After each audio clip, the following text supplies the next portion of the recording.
Good morning, everyone. Apologies, we're getting a feedback loop. One moment.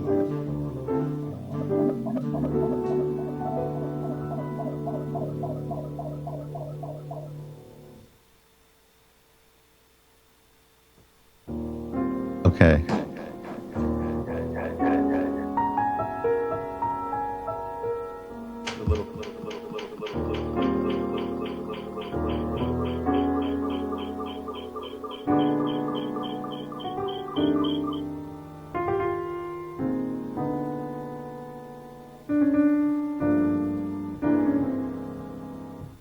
Let's try this one more time.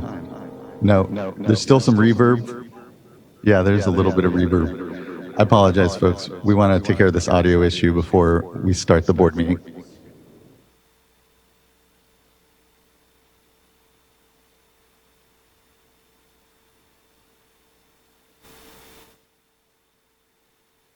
This time.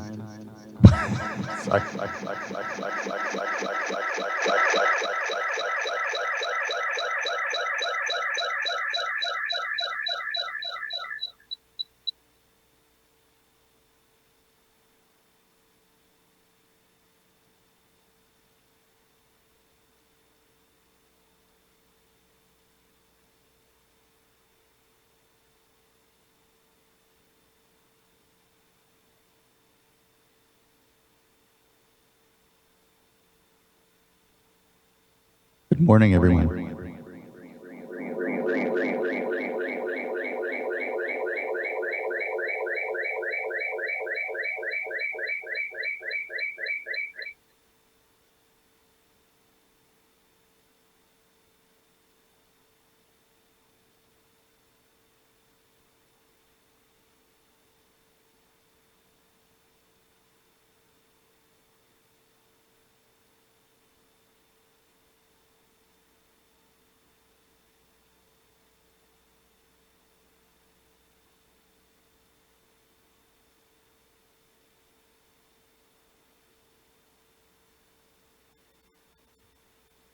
Okay.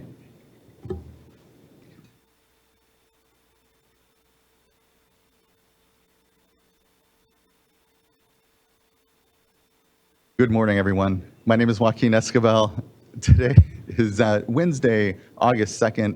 It is 9:33. We can now bring this meeting to order. Appreciate everyone's patience with the audio issues this morning.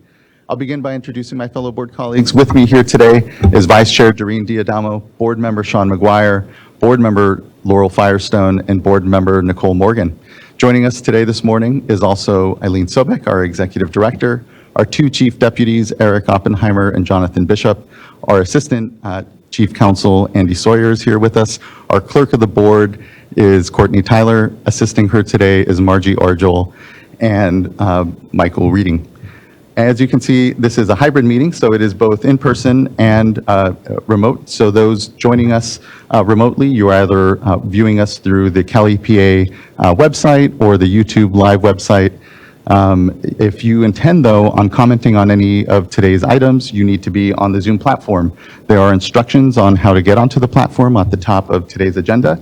And if you have any challenges on getting onto the platform, though, please do just email our clerk of the board at board.clerk@waterboards.ca.gov, and she can help get you onto the platform. Once you are on the platform, your camera will be off, you will be on mute, there won't be an echo effect, and importantly, please do indicate your name and any association you're with when you speak.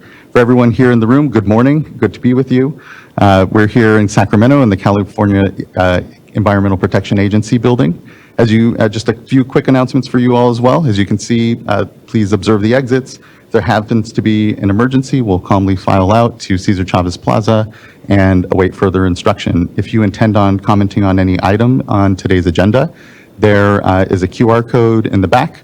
There's also a tablet for you to be able to sign on and indicate the item you wish to speak on. If you have any challenges, always clerk of the board is here to help you with any questions.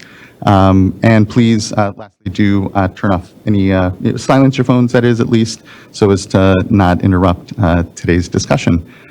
With that, we can now move into, as we customarily do at the beginning of our board meetings, public forum, and look to the clerk. Our first speaker will be Aubrey Fowler, and we'll soon here have on the scroll some folks' names, and we'll begin calling up further folks. So, Ms. Fowler? Okay. We'll go to the next commenter. And Ms. Fowler, we're not seeing you on the Zoom platform currently. If you're viewing us, again, through one of our other live streams, just email either the clerk of the board or get onto the Zoom platform, and we can take your public forum comment then. And so our next public forum commenter will be William Weiss.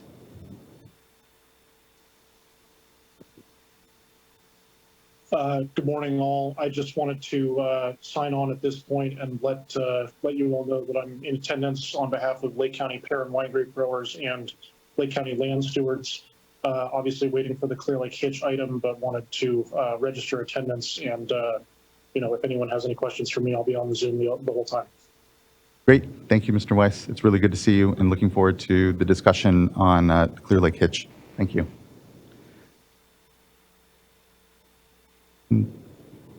And those are all our forum commenters. Thank you, everyone, for the opportunity. And again, Ms. Fowler, if you are, able to, be glad to be able to take your public forum comment later between items, if it makes sense.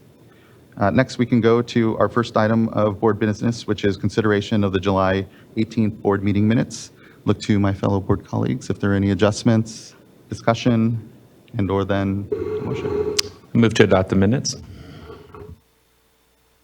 I'll second.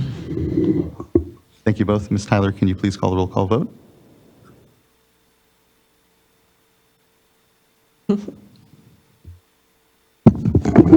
Okay, Board Member McGuire, Aye. Board Member Firestone, Aye. Board Member Morgan, Aye. Vice Chair Diadamo, Aye. Chair Esquivel. Aye. Thank you. Thank you as well. Meeting minutes are adopted. Next, we'll move into a tranche of informational items. And just for, scheduling purposes for folks, we will be having our hearing on the hexavalent chromium maximum contaminant limit. That will not begin until 1 o'clock, though. So anyone here at the start of the meeting looking for that item, we will go through these informational items and then come back on item number 5 after 1 o'clock. So let's go on to item number 2, which is our drought update and current hydrologic conditions. Good to see you, Ms. Bean. We'll give a moment for folks to transition up.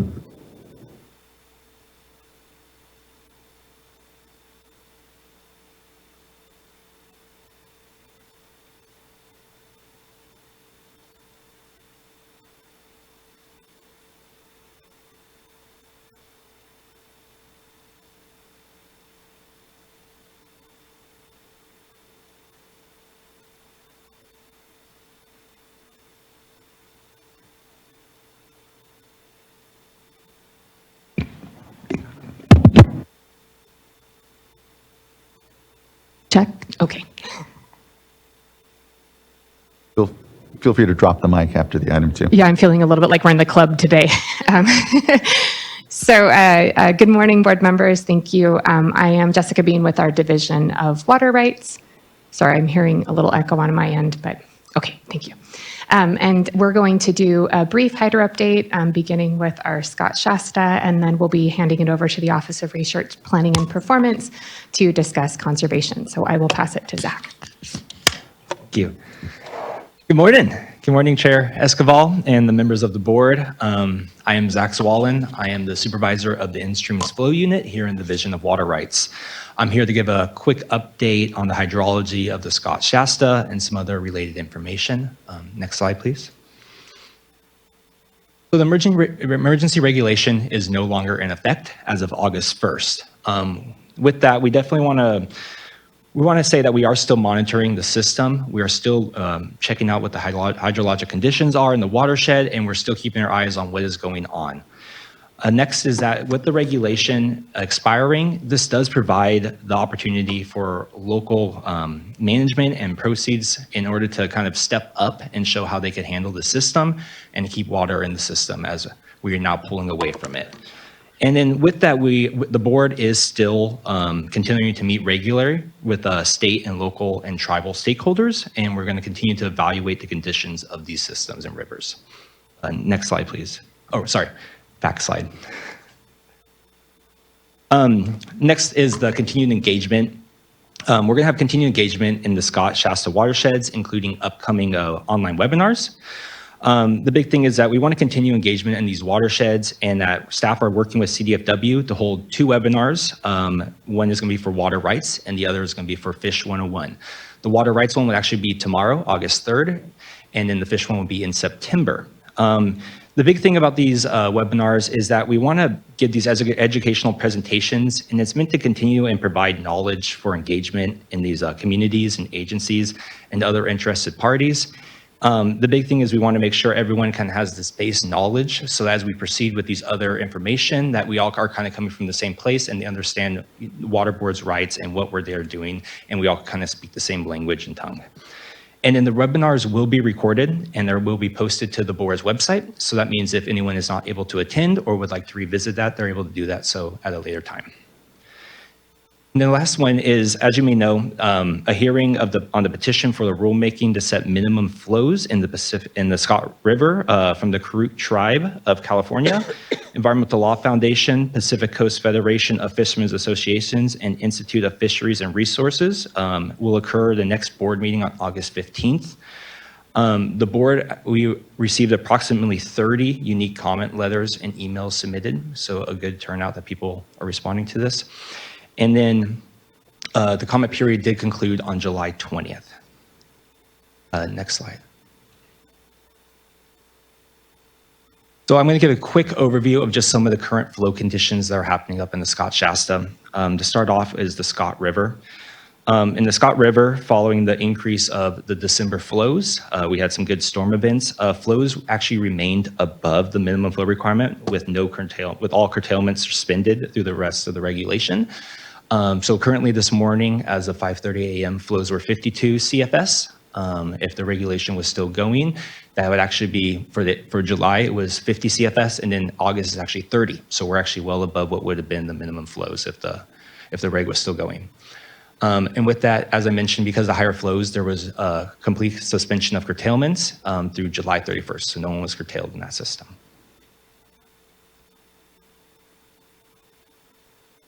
And then, so for the Shasta River, in the Shasta River, flows have significantly dropped since the regulation expired on August 1st, with flows as of this morning being 22.9 CFS. With the regulation, if it was still in place, flows through May through September 15th should be 50 CFS. And so we saw a pretty sharp decline as it was 50 CFS on July 31st. And also with the Shasta, the storage in Dwinell Reservoir is currently at 17,713 acre feet. We can see that the 50,000 acre feet is the max for this reservoir, but compared to last year's August of 2022 storage levels, which was only 3,224 acre feet, we did see a big increase as far as storage levels in this system, which is great to see. And then I do want to note that within the system, curtailments were partially reimposed in the Shasta River watershed on June 29th through Addendum 14. And we did have to proceed with a notice of violation and a temporary restraining order just to make sure that some of these help protect some of the senior water rights in the system. Next slide, please. And just really quick on that last point, I think it's important to note there that was simply trying to enact, the water rights priority system here protects senior water right holders, that this work is beneficial to not just obviously the protective nature for fish as well. Can I just ask a question on the last slide? Yes. So those enforcement actions went under the emergency regs, right? Yes, that's correct. And then maybe I didn't hear right, but it sounded like there was a really drastic drop between the end of the, when the emergency regulations expired. Have we heard or seen or are monitoring whether there's fish stranding? That we do not know. We are going to have a meeting later today with some folks up in that watershed and to check. But yeah, it went from, like I said, 50 CFS at midnight. They pretty much hit it perfect. To now, even when I checked at 8, I think it was actually at 22. So it's dropped drastically since then. Yeah.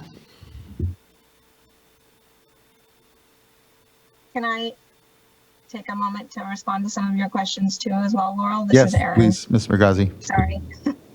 And please introduce yourself, Erin. Hi, this is Erin Regazi. I'm one of the assistant deputy directors in the Division of Water Rights. And unfortunately, traffic on the 80 was very poor this morning, so I am joining online.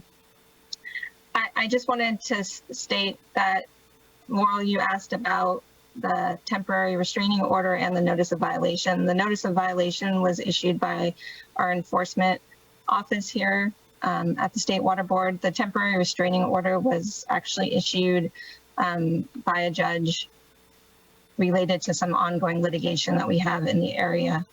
And so that was taken as a separate court action independent of the State Water Board. While we haven't noticed stranding associated with decreases in flow associated with not meeting the flow requirements, there has been some reports of stranding and dead fish in some of the tributaries of the Scott River. I'm not sure if those are salmonids or not, but they have noticed that as the flows have declined in some of these tributaries and pools are becoming disconnected, that there has been some stranding and there have been some dead fish that have been seen in some areas. So just flagging that as a follow-up to your questions. Really appreciate that. And thank you, board member. Thanks. So with this slide right here, so this is a graph of Scott River, and it's between May 1st to today. As you can see that, flows did stay above the minimum requirement. That is that red line. We do want to reemphasize, though, is that even though flows did stay above, based off just current levels and in previous historical flows that were similar water year types, we do expect flows to drop below the 30 CFS sometime during August. So although we are above it now, we do expect during August that we will drop below based off current conditions. Next slide, please. And here is the graph for Shasta. This is from May 1st to today. You can see when the regulation expired, and you can see the flow levels before then. There was a couple hiccups where things dropped below, and then we worked with the Surface Water Master and working with the locals to make sure timing and when they were going to divert, and we could kind of see we stayed around that 50 CFS. And then as soon as the regulation expired and we were no longer in the system, you can see the flows took a pretty drastic drop. And at this point, it would really depend on any more flows of rain or something to get in there. They try to get this back up.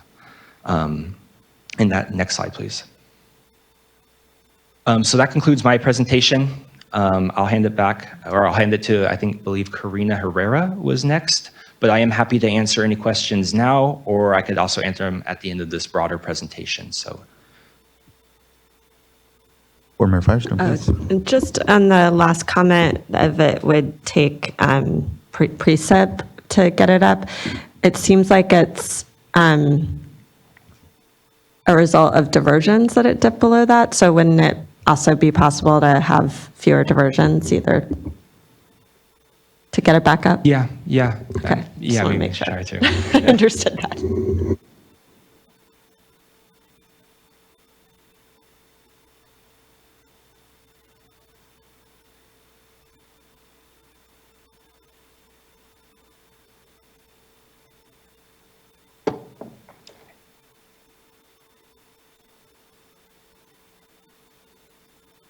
Okay, I will mention that in working with the Surface Water Master, they are going to try to implement and keep it at 35 CFS or a higher flow up to 35 CSS. So they are going to try at a higher gauge.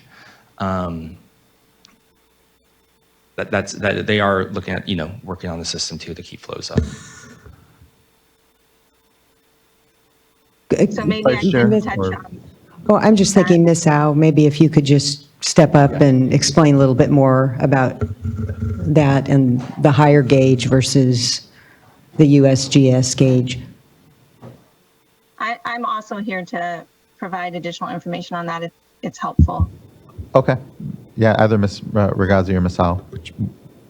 Yeah, so the Shasta Valley Water Master, it's actually the Scott Valley and Shasta Valley Water Master District. But the Water Master has gone to their board and gotten a commitment to provide flows at the Montague gauge, which is upstream of the Wairika gauge. And the purpose of this agreement from the district is really to provide flows of up to 35 CFS at the Montague gauge. That 35 CFS represents the flow that needs to be provided in stream for other water rights below Montague. So what it in essence does is ensures that there is sufficient water for those water right holders downstream of the Montague gauge. It does not guarantee any additional flow at the Wairika gauge, but we would hope to see the Wairika gauge go no lower than maybe 10 CFS or so. But I think we're going to see a pretty similar trend to what we've seen in previous years. I don't know that that's going to make a significant difference at the Wairika gauge.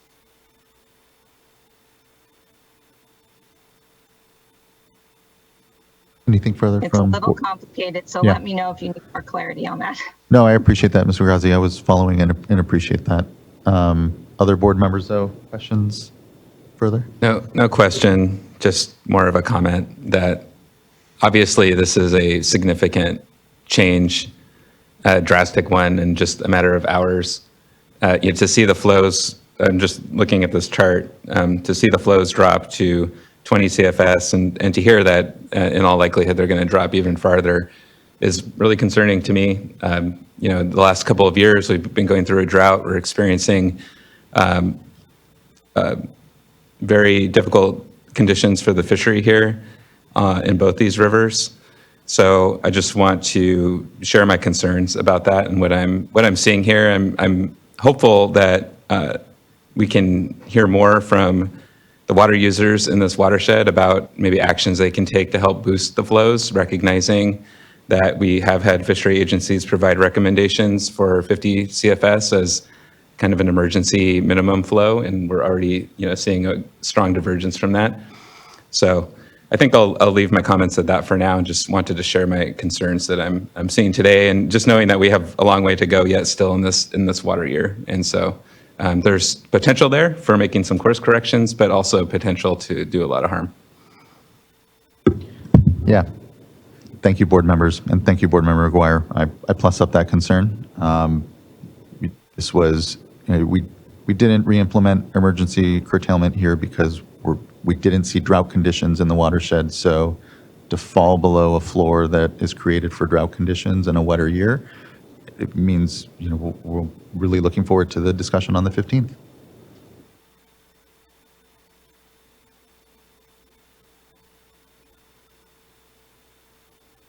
Okay, thank you. Is there anything as part of the hydrologic update that is going to be covered further? And if not,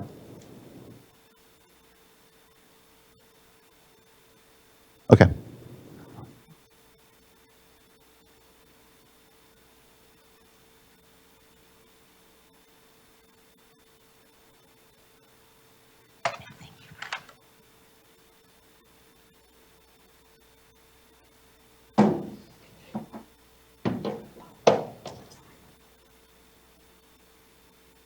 Good to see you, Dr. Rodero, Ms. Herrera. Hey, hello, good morning. I'm Karina Herrera, the new supervisor for the conservation team. And we just wanted to give you guys, first of all, a quick update on the Making Conservation a California Way of Rulemaking. So staff is working on finalizing the rulemaking package to soon submit to the Office of Administrative Law. This initial set of documents will include the notice of proposed action, which will also include dates for the beginning and the end of the first comment period, as well as the date for a scheduled public hearing, the initial statement of reasons, and a draft of the regulatory text. We are expecting to start the rulemaking this month and are planning on holding the first hearing in October. And again, the NOPA will have that finalized hearing date once it's released. All interested parties can attend the board meeting to present their comments either in person or virtually, and this will be one of many opportunities for the public to engage with board staff on this regulation. So now I'll pass it on to Dr. Rodero. Next slide, please. All right. Good morning, Chair Esquivel and members of the board. My name is Marielle Rodero, and I am the Research Data Specialist for the Climate and Conservation Group. First, an update on the Water Use Objective Tool Exploration Tool, which is a Tableau dashboard that was built in collaboration with researchers at UCLA. We built it to, as a sort of like something to help impacted agencies for the regulation. It allows the user to compare existing water use data against both a theoretical budget based on some adjustable water use standards and the existing SBX 7x7 targets. Note that the objectives on the dashboard are not intended to be an indication of the final standards, as we still need information for some of the pieces. However, users can adjust some of the standards, specifically those for indoor and outdoor residential water use, as well as apply an optional bonus incentive to the objective total. In the last couple of months, our staff reached out to agencies to verify electronic annual report data for 2020 and 2021, and that data was added to existing 2017 to 2019 data for a total of 5 years available worth of data for 396 urban water suppliers. Additionally, water loss standards were added in terms of gallons per capita daily, although the original gallons per connection daily can be seen in the data inputs table.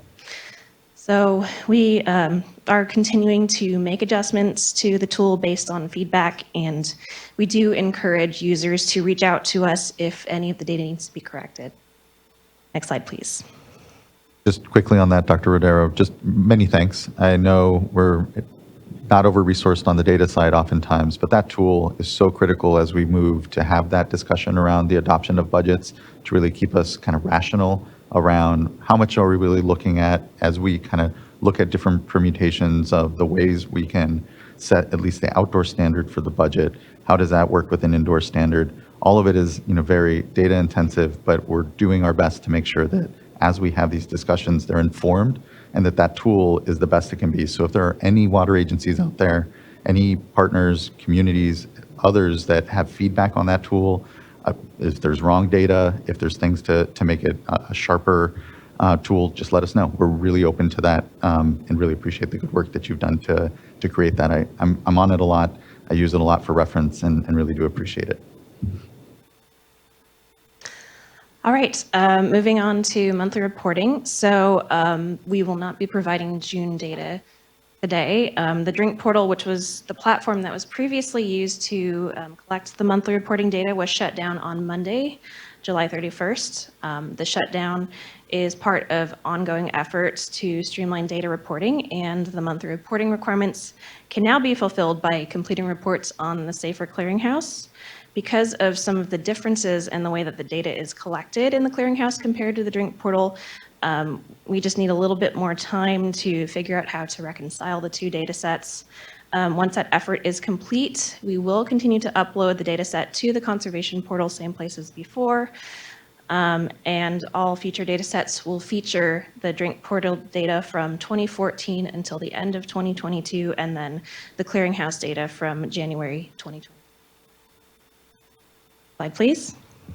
I believe that Drink Portal was created in emergency fashion back in 2014 in the last turn of the drought. So glad to see the evolution of the work and glad to see that served us so well for so long.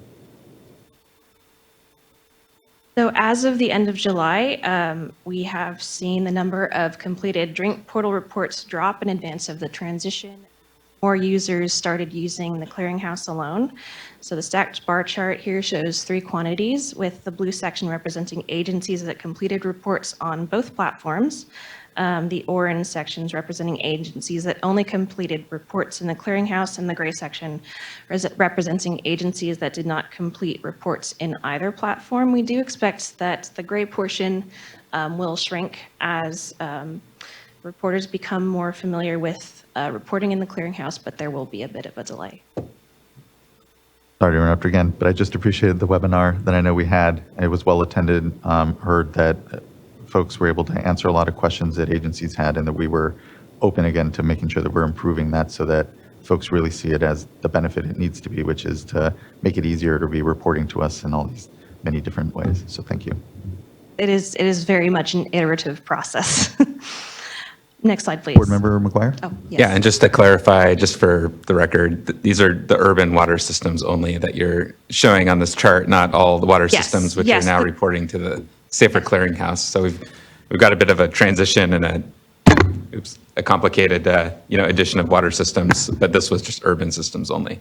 Correct. The clearinghouse does also collect reports from non-urban water suppliers, but I'm focusing on the urban water suppliers here.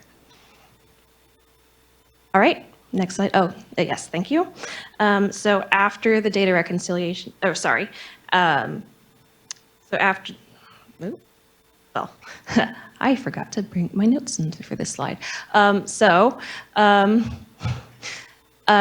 This chart shows a comparison of production in the clearinghouse and the reported drink production. So just some context, the way that the total production was collected in the drink portal, it was just a single quantity, like a total production number, whereas in the clearinghouse, it is per source, which is then, aggregated into a single number. So when comparing the data from January to May, about 62% of values, there's almost no difference between the clearinghouse and the drink portal, which is great. We want to see that. And then another 18% of reported values, there's like less than 10% difference. So in the first round of QA/QC, focusing on that data set from January to June, we will be reaching out to those that have more than a 20% difference in reported values between clearinghouse and drink. And we already know that there are some reasons for that. For example, in the clearinghouse, because the data is collected per source, sometimes not all of the sources are filled out, thus leading to lower total. In the case of higher clearinghouse values, it just has to deal with where the data is collected. In the drink portal, it tended to be the number at the end of the line, whereas in the clearinghouse, it tends to be at the end. So it also has, there's some treatment plant losses to account for, as well as transfers to other water systems. Next slide, please. All right, so after the data reconciliation is complete, staff will need to devise a repeatable QA/QC procedure for the future, since we will no longer have clear drink data to compare it to. We are hoping to come up with some validation procedures that could be built directly into the clearinghouse, thus reducing staff workload and resulting in an overall better data set. We also need to develop consistent guidelines for suppliers whose operations do not follow a monthly timeline, and update the guidance materials on our website to reflect the new platform. So stay tuned. Please. So the plenty people on our team are out of office, so unfortunately this tip is pretty straightforward this month. But our conservation tip for this month is safe water at work. The commercial, industrial, and institutional sector is the most diverse subgroup of water uses in the urban environment. The CII sector includes schools, offices, retail, lodging, and manufacturing, as well as others. Although this sector varies widely, there are common benefits to reducing water use and implementing water efficiency best management practices. So this month's conservation tip is Save Water at Work. Workplace culture that focuses and takes pride in water efficiency can be a beneficial component of a water conservation plan. Increased awareness will ensure more staff members are monitoring water use, and this can include giving recognition to those who initiate and promote water efficiency procedures. For example, did you know that replacing one pre-rinse spray valve with a water-efficient model will save enough water to wash 4,800 racks of dishes in a typical commercial kitchen? And that's it from us. Fantastic. Thank you, Dr. Rodero, and thank you, Ms. Herrera. Good meeting you. Welcome to your first board meeting. So glad to have you as part of the unit here. Any questions from fellow board members on the conservation work at this point? I know we'll have a lot more conservation discussion as we go to adopt the budgets. None, and we don't have commenters? Just thank you. Thank you. Anything further? I think that was wraps up our drought item, but any further discussion generally on either the water rights side or otherwise? Okay, great. That wraps up item number 2, and now then brings us to item number 3, which is a Department of Transportation public awareness campaign regarding stormwater pollution to our waterways.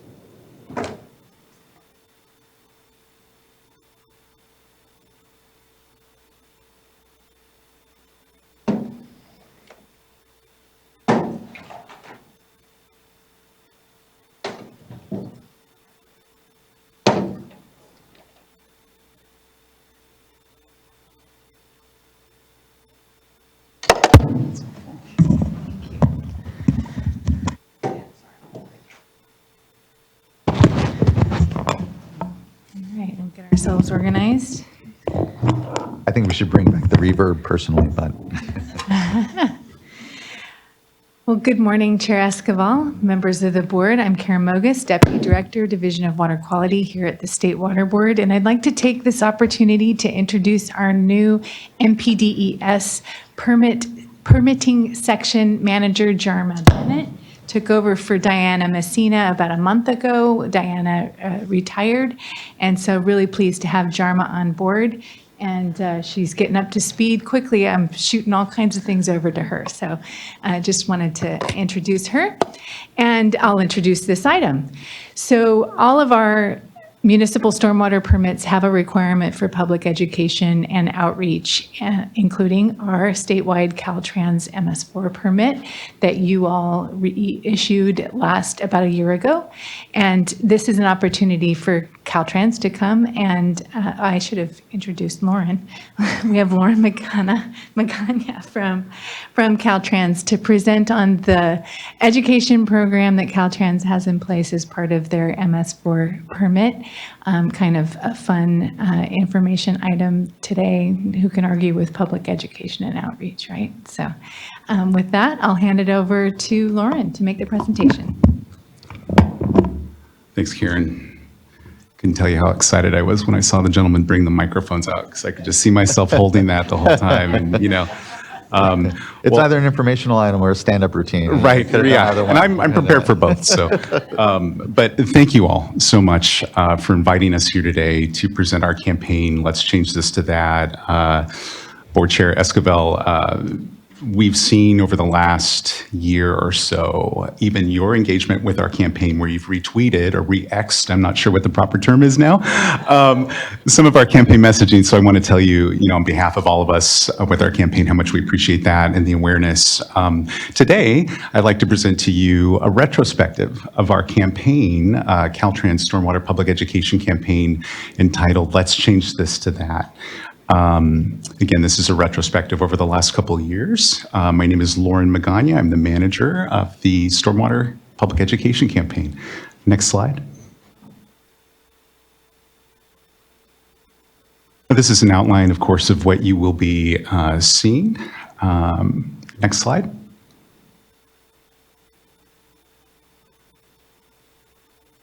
Thanks. The goals and objectives of this campaign is to educate the public. Hopefully we inspire them to create some behavior changes, and we want to create sustainable behavior change. Next slide. We're going to started off with some research overview about the campaign. We take a few different tracks. We're doing qualitative studies, as well as quantitative tracking, and our biannual day after litter recall survey that happens after we are at the peak of our media campaign. So we just ended a flight at the end of June, and I'll be presenting some results there. Next slide. This is a quick timeline of research. As you can see on the far left, we started in July of 2021, general market, multicultural, quantitative focus groups that gave us a good baseline of where we are.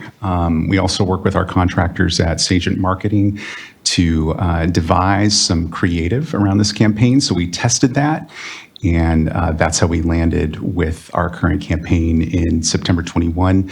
We also did some quantitative research. We have 3 results that I'll be presenting to you today. And as you can see, October 21 as well. That's when we first launched the campaign. So that was an introduction to our statewide campaign. November 2021 was the first day after litter recall campaign or research wave. May 2022 is when we launched the second wave of our campaign, followed up in June 2022 of some quantitative research, as well as the day after litter recall. In August of 2022 is when we launched the third wave of our fall media campaign. And then again, November 2022, we did another research wave, our day after litter recall. That leads us to June 2023. And you can see there where we just ended that media flight, like I mentioned, and then we went out and conducted our research. And coming up after our last wave, which will end at the end of November, we will be conducting our last quantitative research day after litter recall then. And the end of April, beginning of May is when this 3-year campaign comes to a close. Next slide. Qualitative survey results include exploratory focus groups, which I mentioned. That was our formative research, as well as creative concept testing. What we wanted to do and what we gained from the formative research when we met with the public, we learned that the public is going to be more responsive to realistic imagery. So it was important to us that we meet the public where they're at, aside from giving them an aspirational, pristine image. We know that because we share the same roads and waterways that everyone else does, that just wasn't realistic. So we wanted to absolutely meet the public where they're at. Next slide. Quantitative research results. So some of the questions that we used with our quantitative research were, what do you remember about the advertising? Do you recall seeing or hearing any advertising about this message? Do you believe that there's a connection between clean highways and clean waterways? And sample question specifically, have you ever left things like X on the side of the freeway? Next slide. Qualitative tracking results include message recall and playback of advertising and our impact of advertising. That includes 81% of Californians believe that there's a connection between highway pollution and the quality of water. 85% of those that recall the campaign ads say that they've influenced them to maintain their vehicle or good driving habits. Primary influences are to never litter on the highway accidentally or let trash fall out at all. Next slide. Here's a nice chart that details what I just mentioned. Unaided recall of messages about littering, keeping the highways or environment litter-free has increased during the course of this campaign. And the percentage of Californians who are aware of the campaign say that it has encouraged them to never litter on the highway. So we're hopeful for continued momentum there. Our day after litter recall study, which I mentioned, that will happen, next slide, please. Day after litter recall study, that will happen 5 times over the course of this campaign. Currently, we are going to be mentioning November 2021, which is when we started, through the balance of where we're at currently in June 2023. We survey 500 Californians, a good cross-section, 5 times during this 3-year campaign. Each research wave coincides with the peak of a campaign media flight as well.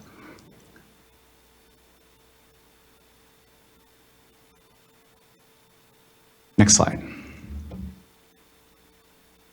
Wanted to give you a quick sample question of what that day after litter recall looks like. So we asked the public, along with other things, do you chew gum? Do you walk your dog? And then within these questions, we ask what we really want to know, and that's something like, think back over the last 24 hours, which of the following have you done?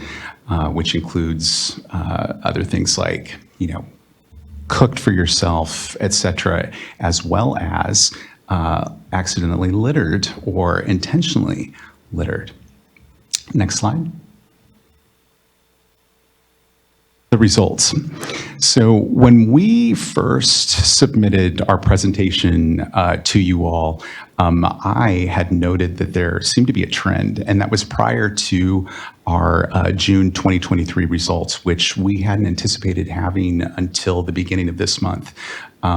With the cooperation of our contractors on the research end, we were able to get the results a lot sooner so that we could present those to you today. So what you have in front of you are waves 1 through 4 of our research day after litter recall. And what we've seen here was a slight uptick from November 2022 to June 2023 in terms of the public either littering accidentally or intentionally. That's at 23.6%, up a little from 20.2. Also, a slight uptick of folks that have caused something to accidentally fall to the ground, such as a wrapper, small piece of paper, etc., and didn't pick it up. And then also littered by tossing something on the ground, no matter how small it may be.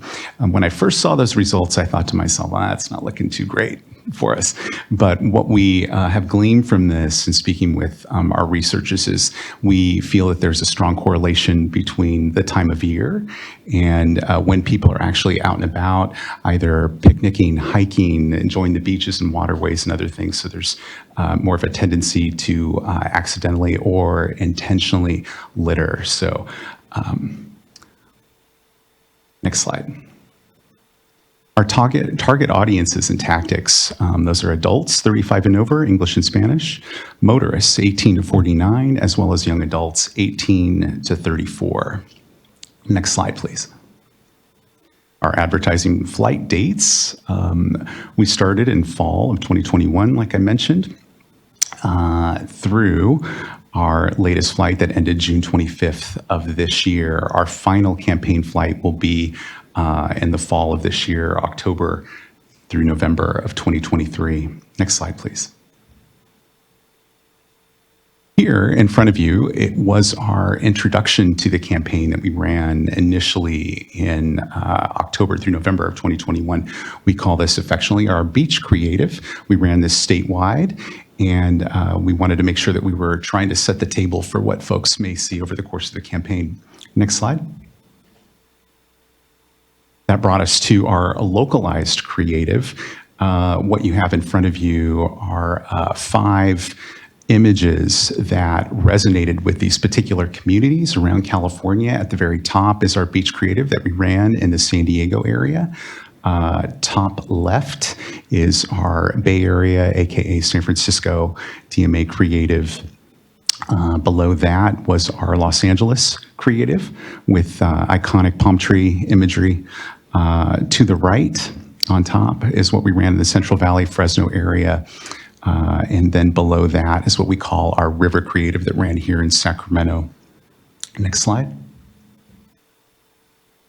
Currently, with the current iteration of the campaign, we are focused on what we call behavior-focused advertising. The goal of that is to inspire sustainable behavior change, but also educate the public on what exactly those pollutants of concern are around the state.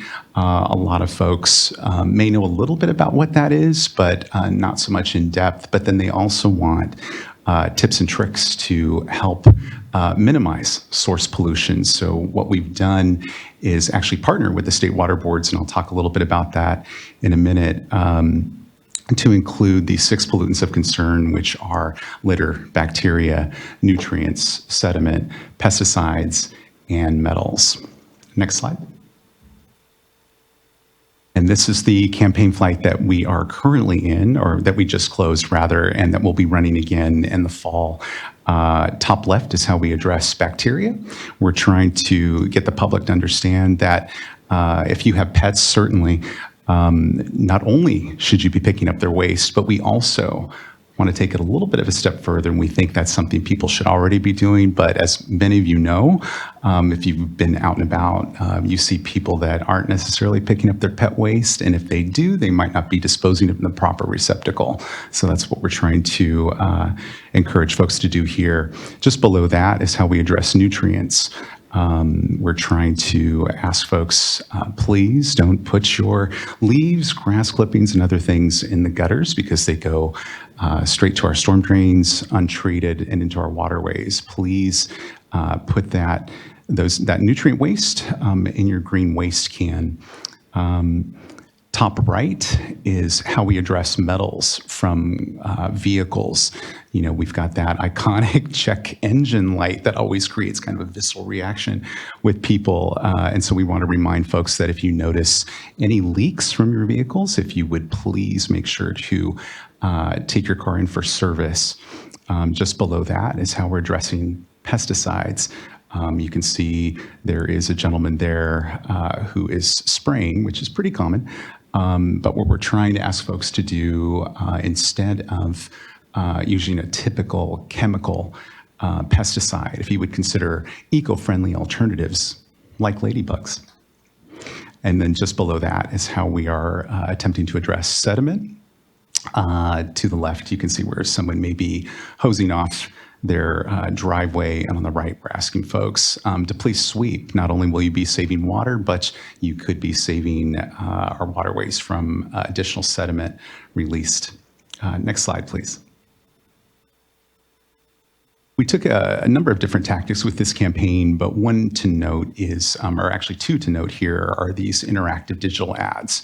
On the left is we had one of our videos, Chip Bag, which it was a different way to show folks kind of the right thing to do. This ran on Paramount Plus streaming service. It was trivia, if you will.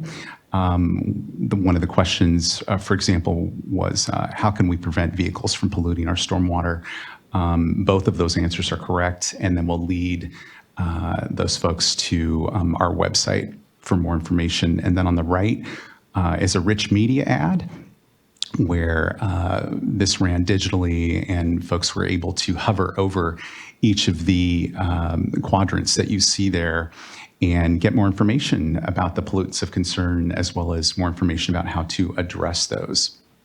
Next slide, please. With this campaign, we like to say the title of the campaign, let's change this to that. The let's isn't let us, as in one agency, it's let all of us. So we really rely very heavily on all of our amazing partnerships throughout the state. These three that we have in front of you, Sacramento Stormwater Quality Partnership, who I'm sure you're familiar with, Contra Costa Clean Water Program as well, and the City of Lodi engaged us to use our advertising in their own regions. And so we work very closely with them to adapt some of our advertising for their particular regions. Next slide, please. Breakdown of impressions over the last 2 years, paid media. We think it's pretty fantastic. We projected through our contract to have about 302 million media impressions as of this time through fall of 2022, and we actually do have some new numbers. We went well over that to the tune of almost 300 million additional impressions. And then we have the breakdown for you. They're listed. Projected spring impressions were about at 62 million. We know that we have gone above and beyond that, and that number is going to be closer to 100 million impressions. Next slide, please. Clean California. So I wanted to include a mention of our sister campaign, Clean California, that I'm sure many of you are familiar with, because it's a complementary campaign to ours. Initially, when we first drafted the current contract that we have for stormwater campaign, it didn't include litter pickup and other things like that. So we relied on Clean California to assist us with that, which includes or really supports our anti-litter goals for this campaign. In addition to removing litter, it creates jobs, educates the public, and engages communities to transform spaces of pride. Currently, we have picked up about 1.6 million cubic yards of litter to date, which equates to about 508 Olympic-sized swimming pools and over 12,000 semi-trailers. Just a lot of people don't know exactly what cubic yards are in measurement, so we wanted to give the public something that they could consume very easily. Through Clean California as well, earlier this year, we had a week-long Clean California Community Days where we engaged all of our 12 Caltrans districts across the state to conduct some sort of educational component around Clean California, which included either a litter event where the participants could go and assist in helping clean up their areas, as well as dump days across the state where we worked with our districts and partners to ask the public if you've got items like bulky items, mattresses, and other things, please bring them for free to these dump day events, and they can address it that way versus any sort of illegal dumping, which we know is a huge problem. Next slide, please. So I mentioned a little bit about this partnership earlier, but we partnered with state water boards to develop this infographic, which hopefully you're familiar with. This is the What's in Your Stormwater. So this mentions the 6 pollutants of concern and across the state, and then what the public can do to address that. It also breaks out by water board region which pollutants are of most concern according to those regions. I just want to preface this next slide. We saw a little bit about this with our Rich Media ad earlier. This is called our Trash Talk video. And what this does, we like to call this a bit of edutainment, if you will, and another way where we can hopefully get the attention of young adults. Next slide. Welcome to Trash Talk. Today's guest is Chip Bag. What's up, Chip? Man, I've been on the road a lot. That's not where you belong. Right? Litter travels in the rivers, lakes, and oceans. But we drink, swim, and fish in that water. Yep. Time to make a change. Yeah, let's change this to that. Put me in the bin where I belong. Help keep our highways and waterways clean. Learn more at cleanwaterca.com. Been pretty successful. We often get comments about this video in particular. We've received invitations from various conferences to also show this video, but very, very well received. We also have entered this PSA in the largest transportation communications conference, Transcom, that'll be held in Maine in a couple months. So we're very excited and hopeful that it'll do well there. Next slide, please. Oops. We also, with this campaign, have engaged through our media partner an influencer campaign. These videos were shown on social media and were very, very popular. I could run down the list of names. There are some of note. Eric Armstead, who is from the Sacramento area and also a San Francisco 49er, helped us engage not only the Sacramento region, but the Bay Area, as well as Michael Andrew, Olympic gold medalist, Jackie Cruz, who you might recognize from Orange is the New Black, Maggie Steffens, who is the most highly decorated women's Olympic water polo player, Raheem Mostert, who was with the 49ers and now is with the Miami Dolphins, Rob Machado, professional surfer and environmentalist, Cam, musician, and Juan Toscano Anderson, professional NBA player. Next slide. Oh, I should preface the next slide. So you'll see Eric Armstead's video, who I mentioned, San Francisco 49er, originally from the Sacramento region. Next slide, please.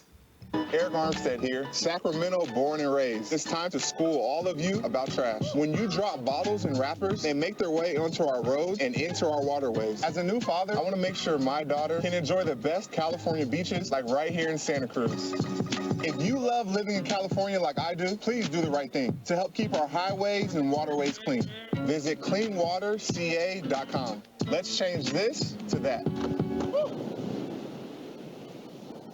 We will be engaging Mr. Armstead again for our fall campaign, and he actually reached out to us. He is typically one of the NFL players that gets a lot from his public awareness and other charitable events that he does. So looking forward to working with him again in the fall. Next slide, please. So in front of you is where we first unveiled our Pollutants of Concern infographic, as well as our spring campaign that we ran last year. This was a press event that we held in Berkeley at the Berkeley Marina there, and some speakers of note, our Chief Deputy Director, as well as Berkeley Mayor Jesse Arreguin, San Francisco Bay Area Regional Water Board Jim McGrath, as well as some local and statewide partners. Very successful event. We held there 49 unique story placements, as well as 12 million impressions there.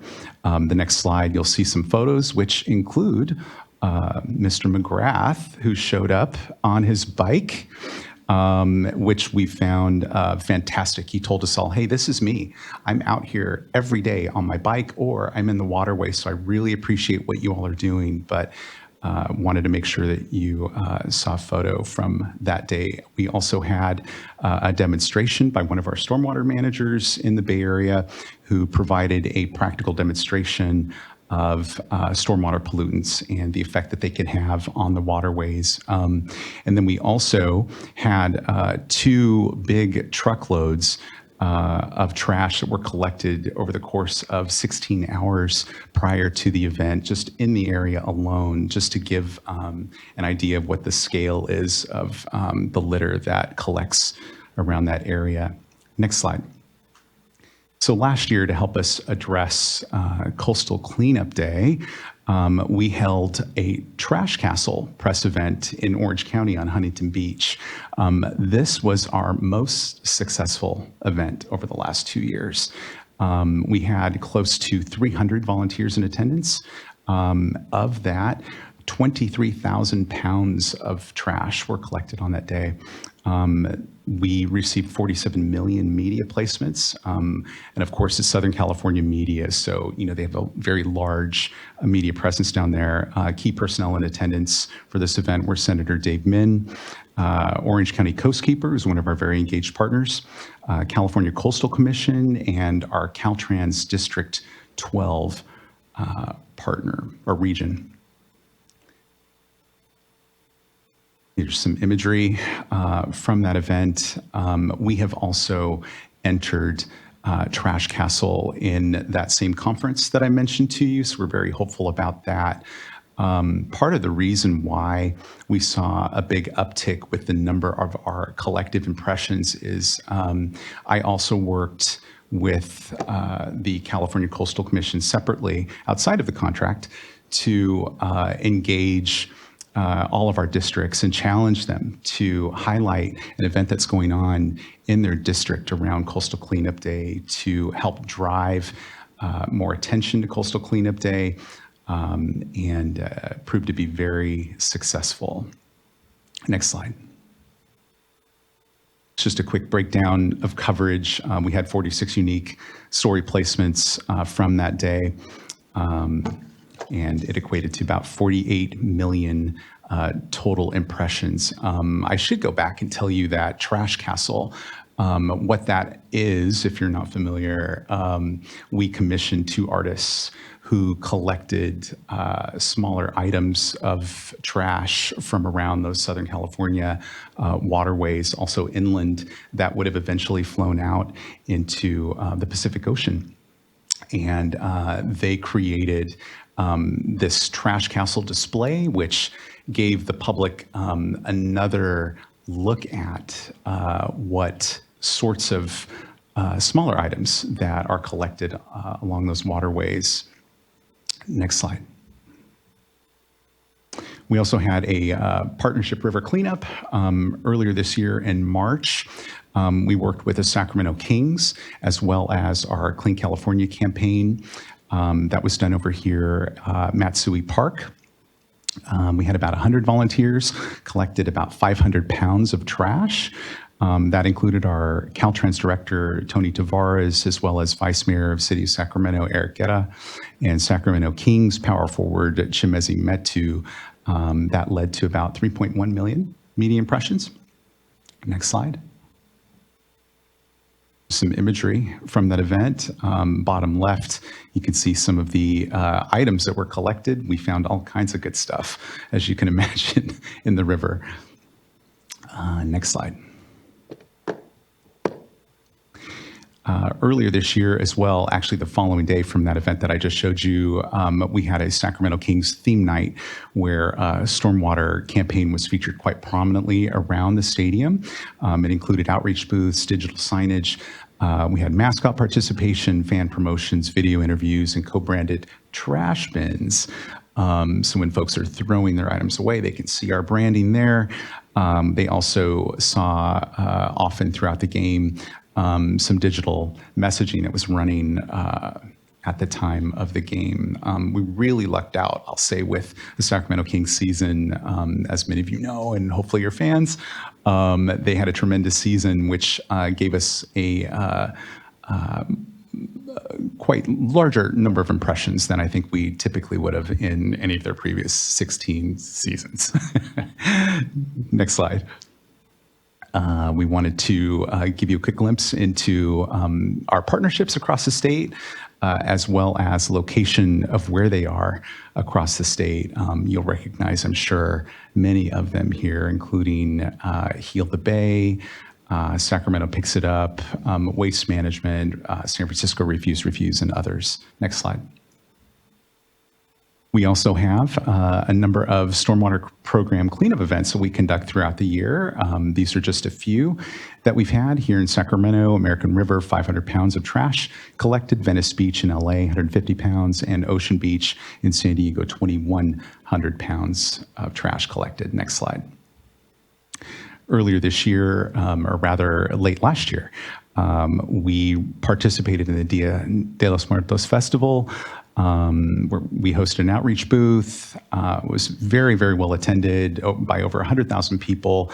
So we were able to educate and then also provide some outreach items, which you will see in the next slide. Next slide, please. Some of the common promo items that we offer to the public when they visit us at any of our events. We've got a bumper sticker, which has our QR code on there. We also offer a wallet-sized infographic so folks can keep with them.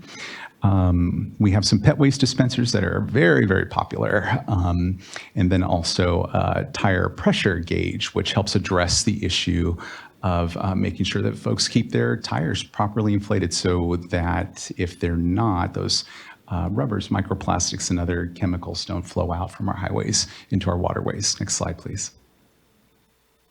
We've also created 4 social media toolkits that our partners use quite often that will help address and educate the public on certain things like cigarette butts, which I'm sure you all know is the #1 littered item. But we've taken it a step further to not only highlight that cigarette butts are the #1 polluted item, but let them know that just one single cigarette butt can pollute up to 500 liters of water. Next slide. Yours truly at the CAPI Awards. We entered our campaign and it won the Award of Distinction for Excellence in Public Information and Communication. That was held in May, and so we're very happy about that. Next slide. What's next? So, like I mentioned, the final flight will happen fall, winter of this year. We currently have a partnership with the Sacramento River Cats, which is pretty tremendous. Last night, we just kicked off a homestand with them where our stormwater campaign is going to be featured very prominently at Sutter Health Park. We have things like Wet Nose Wednesday, where folks who visit the park that day can bring their dogs in for free. So it was a perfect way to align ourselves with pet owners, provide them with some outreach items like our pet waste dispenser. Next slide, please. Pollutant video series. This is actually a video that we can place. So we will be creating 5 videos that address our pollutants of concern, and this is the first one.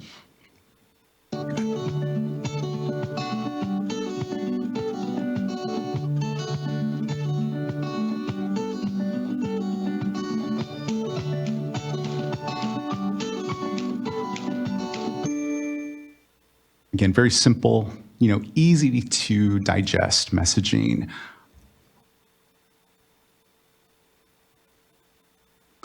And that is my last slide. I do want to close, and of course I'll open to questions. I do want to mention that we know that this is just the tip of the iceberg. For public awareness and behavior change campaigns to be successful, you really have to plant the seeds for that. We don't come out of the womb with a good understanding of social norms. So this is really something that needs to be taught, and you need to start with a younger audience. We have seen with our data, as I'm sure you all know, that the older you get, the less likely you are to pollute. So we really want to educate a younger audience going forward. Thank you. Thank you, Mr. Macagna. Really appreciate this collaboration and the work around this. Last year now, it's been a year since we released our water supply strategy, and it was so critical for us to ensure that stormwater was really an important component of that. And so, what I'm reminded of is similar campaigns around conservation, around really, what are the ways in which we all can contribute to the outcomes that we're looking for. And I think that's what's so powerful about the campaign that you've really created, is allowing folks to understand that these individual actions amount to outcomes that we all want, and being able to connect, the activity to the outcome, and then our all common responsibility amongst it is great. And so, thank you. We're not over-resourced in our press shop as well, and so these opportunities to collaborate, to work across the state agencies, and these co-missions that we have are so powerful. So just thank you for that, and for the continued work around it. It's an exciting time to continue to elevate how important stormwater is as a resource, and the ways in which we can all ensure that we're not impacting the ability for that to be so, especially with drought and all these conditions we continue to see. It all folds in on itself insofar as how we're going to continue to build the communities that we want to see together. So thank you for that.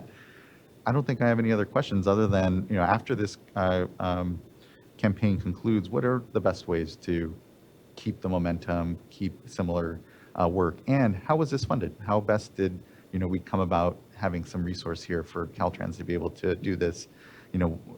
Wanting to know how do we look past the campaign, I guess, at this point. Yeah, so this is a 3-year campaign, and at the close of this campaign, at the beginning of, I guess it would be the tail end of the spring of next year, we're hoping for the execution of a new contract, building on the work that we've currently done. We are in discussions around that currently. Can't go into too much detail about that for obvious reasons, but we are hoping for much of the same. And then, of course, like you just mentioned, Chair Escobar, to build on the work that we've already done, hopefully seeing the fruits of those seeds that we have just started to plant. Fantastic. Thank you. Looking to my other board colleagues, if there's any question or comment. Vice Chair, please. Thank you. That was a great presentation, and I couldn't agree more. You need to start when they're young. And I remember whether it was the Keep America Beautiful campaign when I was young, or a commitment that I made with a bunch of seventh graders when we were in Yosemite that we would never litter. And it would just, really impactful on me. So this really struck home. I have a couple of questions. First of all, looking at behavioral change, and through your work, did it come up in conversations with the team or in some of the events, the challenge that we all see with homelessness and the trash? And what I'm always concerned about is that we're sort of going in reverse with respect to public opinion, because they see that there's these, massive trash piles, and just concerned that individuals might start thinking, well, this is just one little piece of litter. It's not going to make much of a difference. And so wondering how you've analyzed that challenge with respect to the public campaign. Yeah, as you know, it's a very sensitive subject to discuss people who are experiencing homelessness across the state. It is a big challenge of our campaign. We at Caltrans rely very heavily on our public partnerships with counties and cities to help address that issue as well. But the visibility of the amount of trash, especially where it concerns Caltrans right away, has been a big concern of our campaign. And then how best to navigate that issue, which we're learning every day that we really, like I mentioned, need to be able to rely on those municipalities across the state to assist us with that. Again, it harkens back to the title of the campaign, let's change this to that. The let's isn't necessarily Caltrans, it's let's all of us. So we're hopeful for continual momentum to address that issue and hopefully see where it goes. But yeah, I appreciate that. Yeah, I know it's tough. Thank you. And then kind of related to that, but, large amounts of trash, whatever the source, do you have or have you considered including reporting, like an 800 number or a website link? Yeah, that's actually something that we brought up just recently, that we'd like to include that potentially in the next contract. That wasn't something that was included currently, but we do feel like enforcement and getting the public to also be our eyes and ears by having something like a number is going to be very important going forward. Thank you. Thank you very much, Vice Chair. Looking to other board colleagues. Thank you so much. This has been really great to highlight, and count me in as a committed partner. So we're here to continue to contribute as much and as possible as we can, because this has real benefit, as we note, and it's, as you said, a continuum across all of our state agencies, down to the local level, even federal, to really increase these outcomes, being able to use stormwater, not polluting our waterways, and everyone doing their part. So it just means an incredible lot. So thank you. Thank you for your time today.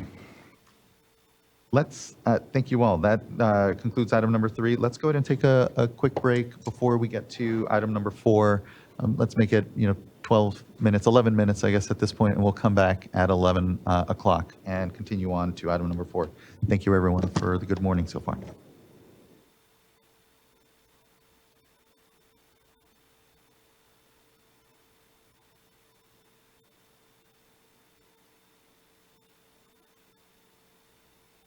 Back feeling better?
All right, everyone, we're at 11:04 and we can gather back here. We'll start here and onto item number 4, which is an update on the Clear Lake Hitch emergency.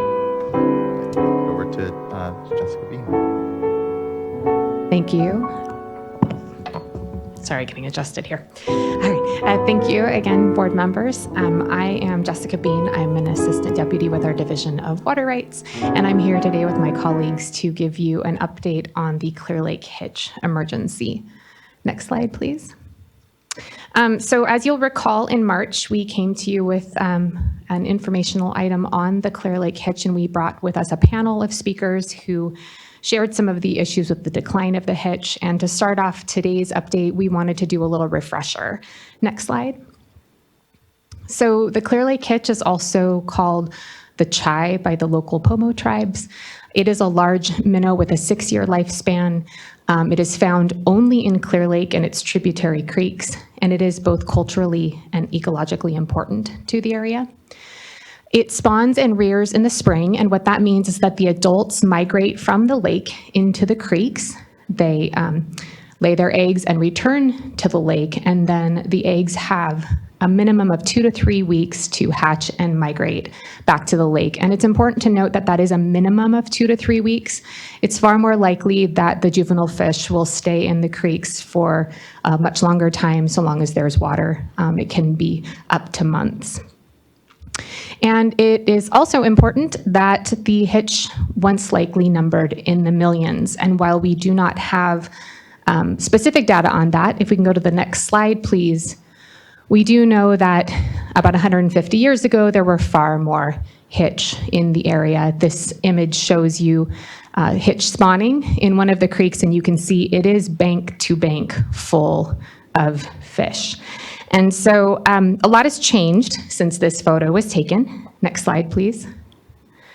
There has been a large population decline, and there's a lot going on this slide, so I'll take a minute here to go through a few things. Both tribal elders and other long-term residents in the area have been observing the decline of the hitch for decades. It's also important that tribes have been monitoring the problem for generations, so we have a lot of tribal cultural knowledge on this. In the early 2000s, a group of concerned citizens started doing observations and collecting data in the area, noting the decline. And then in 2012, there was a request for a federal listing, and we're expecting an answer on that request in 2025 from the U.S. Fish and Wildlife Services.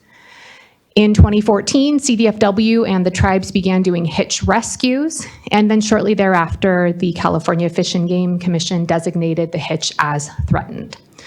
So if we can move over to the graph here, this is data on the USGS GillNet surveys. And essentially what the USGS does is they get in a boat and they make transects back and forth across the lake, and they catch fish along the way and they count them.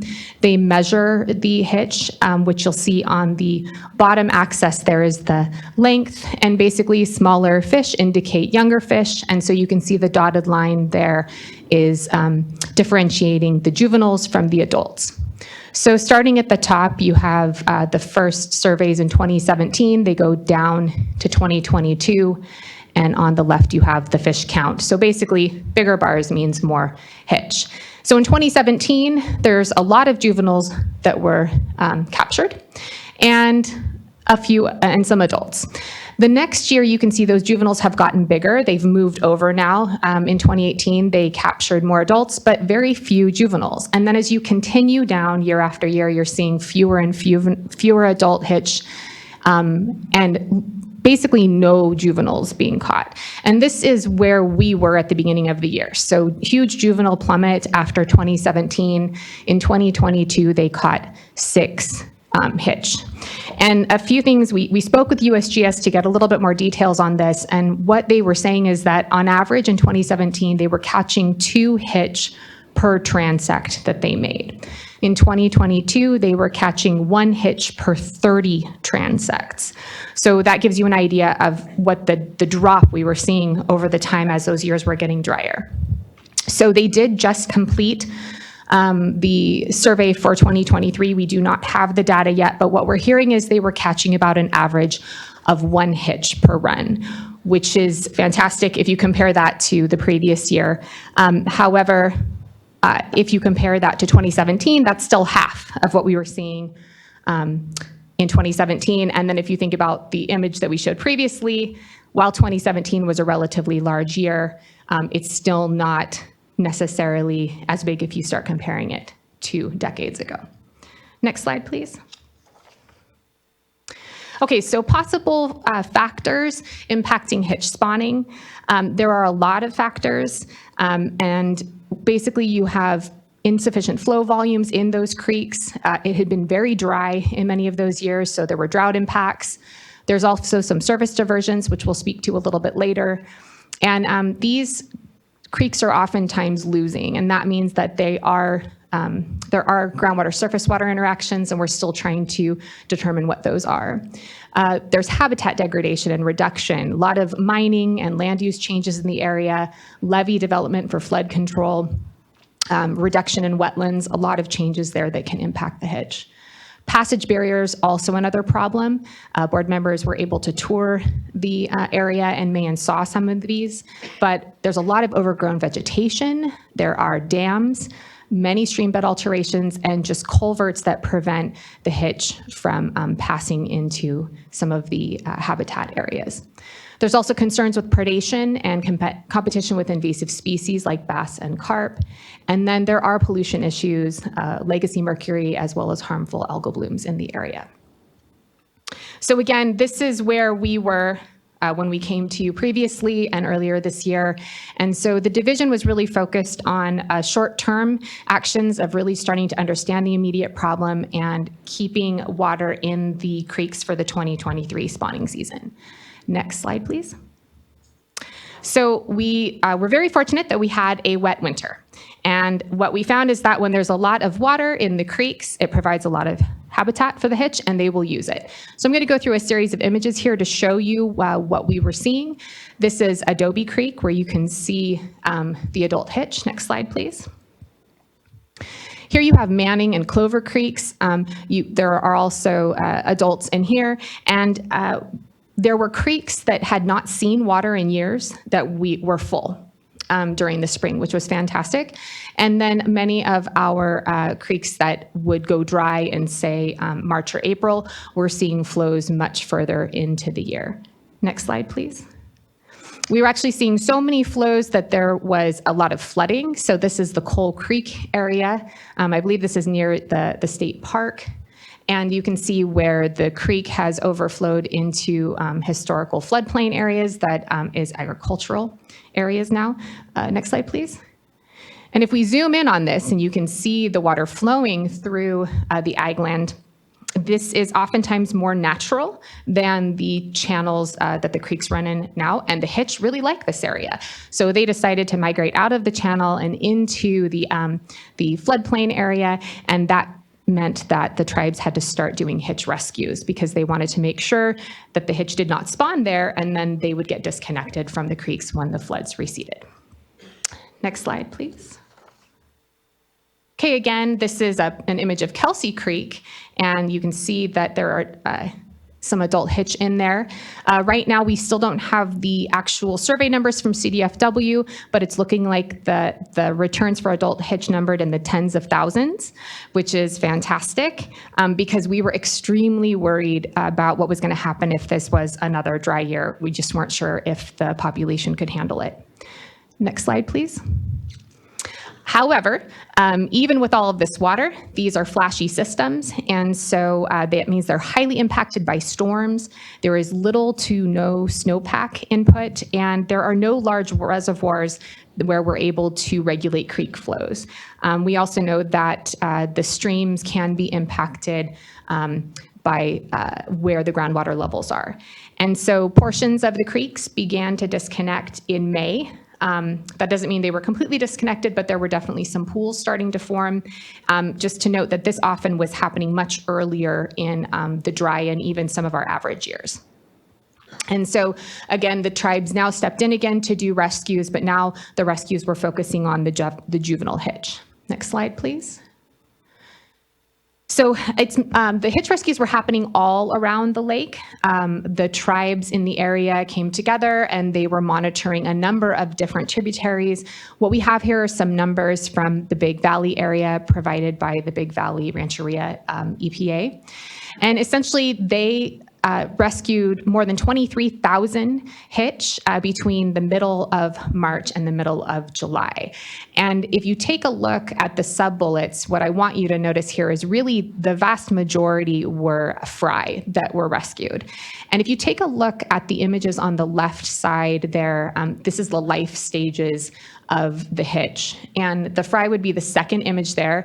If you put your hand up, you're really talking about just a tiny little fish there, and they were able to rescue 23,000 of those, which is pretty amazing because they're very fragile, and it can be difficult. It takes patience and time.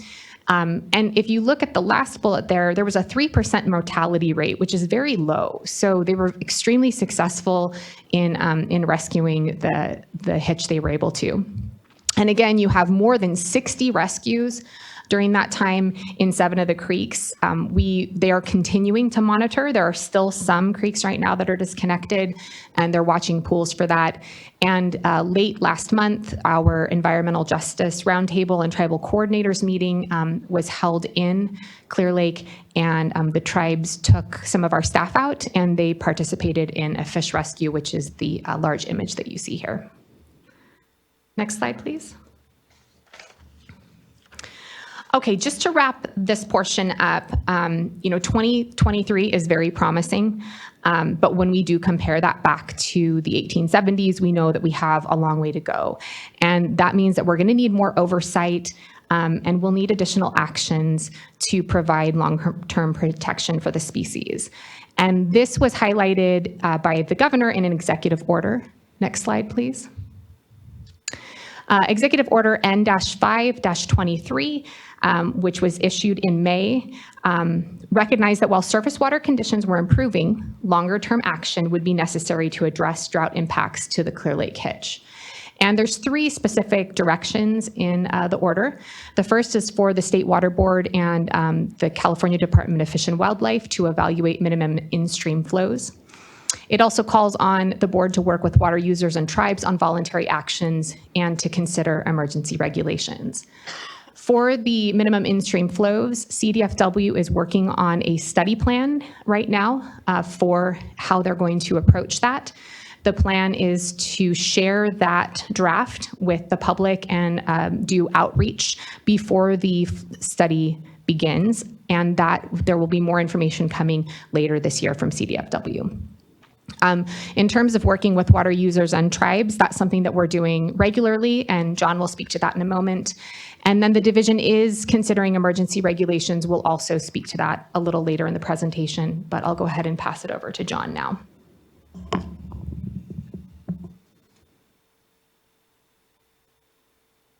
All right, good morning. I'm John Murphy. I'm a senior engineering geologist with the Division of Water Rights Enforcement Section. So my team has mostly been involved with compliance and enforcement activities related to this project, but this project has been so immense. I've also been fortunate enough to kind of help out with a lot of the project management, coordination, and engagement activities. So we became involved with the project back in December, shortly after the Big Valley hosted emergency summit on the Clear Lake Hitch issue. And so my focus has been looking at all the surface water rights and the diversions in the watershed, assessing compliance. But there's also been a lot of engagement activities, some educational outreach, a lot of meetings. And what this slide is trying to present is a highlight of some more significant activities over the past 8 months or so. This slide does not show everything that has been going on. There's been a lot of meetings, a lot of field work, other coordination with multiple state agencies, local agencies, members of the public, additional stakeholders and tribal nations. So in January is when we really started to move this project forward, at least from the water board side. So we started hosting some listening sessions to educate the public on the Clear Lake Hitch emergency. We issued a voluntaries actions letter to a few thousand recipients in the watershed to help out with the educational outreach. And we also commenced some fieldwork activities, starting to take a look at the hydrology of the watershed and installed a telemeter gauge and started some weekly flow measurements. In March, we held our first enforcement item, we started issuing our first enforcement actions, and we also held our first information item with the board. So this presentation is hopefully an update of everything since March, and then a discussion on some data analysis and next steps. In April, as a result of our compliance and enforcement activities, we saw that there was a need for education on how to measure surface water diversions and when measurements are needed and at what frequencies. So we hosted a workshop in the watershed to try and educate the various regulations because they can be confusing. And part of that educational outreach was also an item at the workshop on water right permitting process, specifically for reservoirs or storage structures. In May, I think all the board members went out for a visit to various things that we're looking at in the watershed, especially the barrier removals or barrier removal needed sites, and then some additional stakeholder engagement the past few months. So in June, we participated with the Robinson Rancheria's Shigome Nature Day. And we also attended or collaborated with USGS and went out on the boat for their GillNet survey for 2023. Last month in July, as Jessica mentioned, we held the Environmental Justice Roundtable in the Clear Lake watershed. The day after that roundtable, we also hosted a booth at the Big Valley Rancheria's Tule Boat Festival. And actually, just yesterday, I was in Clear Lake. We collaborated with the Department of Fish and Wildlife on the initial reconnaissance efforts for the flow study and habitat survey. So this is just a highlight of everything we've been working on. There's a lot of ongoing meetings and coordination and activities. We'll start up with some more field work in the next water year. And this is an ongoing project with a lot of resources being dedicated, and we're going to continue moving forward and conducting outreach and enforcement and compliance actions. So speaking of compliance and enforcement, next slide, please. So I keep measuring water measurement regulations. So 7 years ago or so, there was a Senate Bill 88, so commonly referred to as SB 88, requires water measurement regulations for anyone who diverts surface water. And this is turning out to be a great tool for us to really dive into a watershed and assess what's going on, what are the beneficial uses, how is water being diverted. And this is also a new approach for us. So prior to this, we've really only used these measurement regulations to assess, is there a device registered and is data being submitted with that device? So through this project, we've been able to actually look at the devices that are registered to see if they're compliant, and we're also looking at the data files to see if the data makes sense. So largely through that effort, we started looking at the Clear Lake watershed. This map here is showing all of the surface water rights. There's about 225 or so, and we've actually expanded a little bit beyond the borders here. However, of that 225 number, only about half of them are active. So there's a lot of inactive, primarily riparian rights. And when we looked into previous reporting from these inactive rights, diversions were not large. They were certainly below the 10 acre-foot threshold that requires or kicks in some water measurement regulations. An additional reconnaissance of those inactive rights shows that there probably isn't significant water demand on those properties. For example, we're not seeing irrigated lands at a lot of these locations. But when we try and pull some metrics and diversion information from the watershed, it becomes pretty complicated pretty quickly.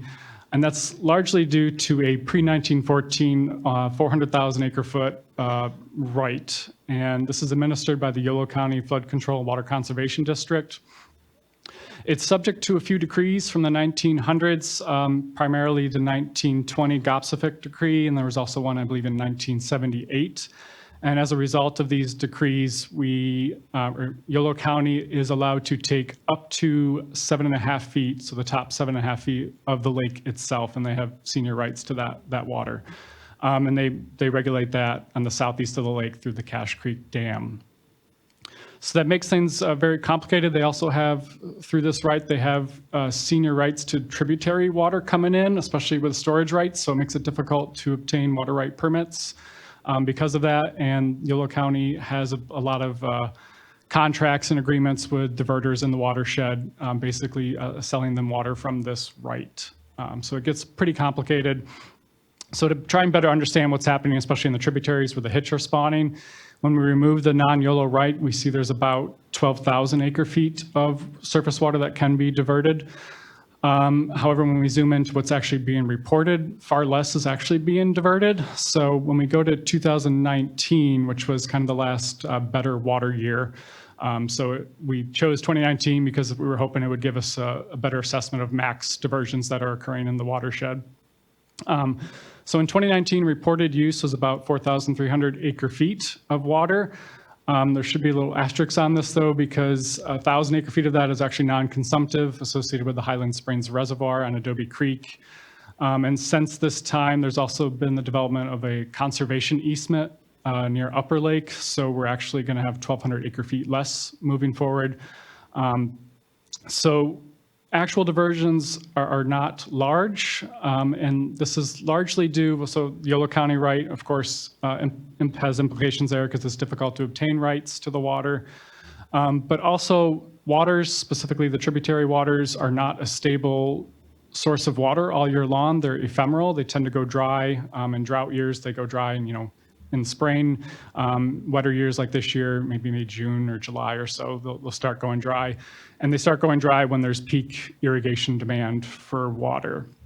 And primary beneficial uses of the water in the watershed is irrigation is by far and large largest user. Subset of that is frost protection, but there's also some recreation, domestic, and municipal use as well. And so as a result of an inconsistent water source, but with a lot of agriculture, we are seeing a large dependence on groundwater in the basin, especially in the Big Valley Basin, which is the kind of western, southwestern area of Clear Lake. And the groundwater pumping impacts are unknown. So we don't know what the groundwater pumping does to groundwater surface water connection. We don't know if pumping, how much pumping impacts surface water flows. That's some questions we're hoping to dive into in the next water year. Next slide, please. So diversions are not large, but as seen in the previous slide, there is the potential for significant diversions to happen, especially in key tributaries during the hitch spawning season. And so we still took a deep dive into those diversions that are happening. And on this figure here, you can see kind of two efforts that we have undertaken, and that's largely the surface diversion measurement regulations. So all of the red balloons on the figure here are water rights that received a notice of violation for not complying with measurement regulations. And then our other large effort has been looking at reservoirs that do not have a water right permit. So those are the blue flags on the figure there. But first, we look at the notices of violation for the diversion measurement regulations. We issued 46 notices of violation, or 46 water rights. By volume, this is well over 90% of all diversions by volume. So what that means is that almost all surface water diversions were not in compliance with diversion measurement regulations, and this is a trend we're seeing across the state. So after the issuance of these NOVs, we've had 2 rounds. We've had, I think, 100% response rate in the first round. In the second round, we haven't hit the 30-day mark yet, so responses are still coming in for that. But we have very high response rates with people providing additional information.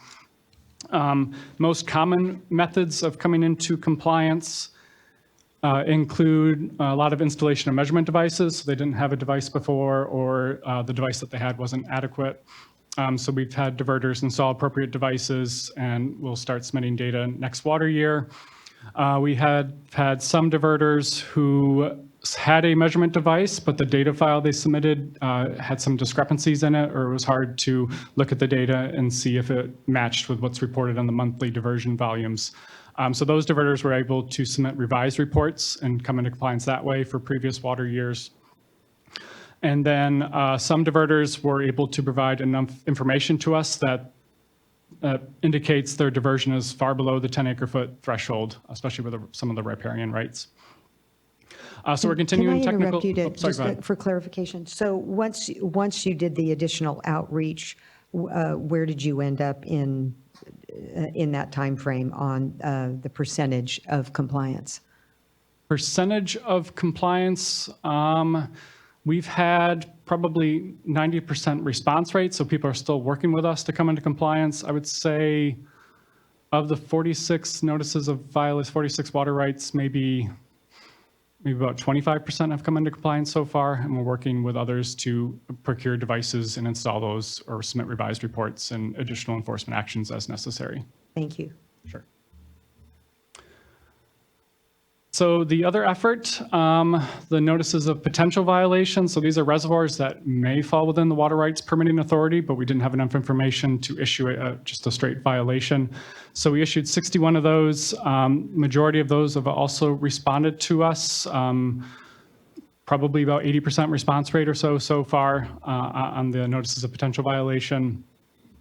Pathways to compliance for the potential violations are information is submitted to indicate the source of water in the reservoir is not subject to our permitting authority. So most common reason is the groundwater is the source of water for those reservoirs. We also saw quite a few wastewater treatment ponds that are subject to the Central Valley Water Board's waste discharge requirements. So those, of course, are also exempt from our authorities. And we are continuing to do some outreach. We've identified a few other reservoirs that will get some notices of potential violation. One positive out of this is that about a half dozen or so have actually submitted a water right registration package or are in the process of submitting a package because they have an on-stream reservoir that requires a water right permit. So we're bringing them into the permitting system. But additional investigations are underway. We still have a lot of work to do, a lot of technical assistance and engagement.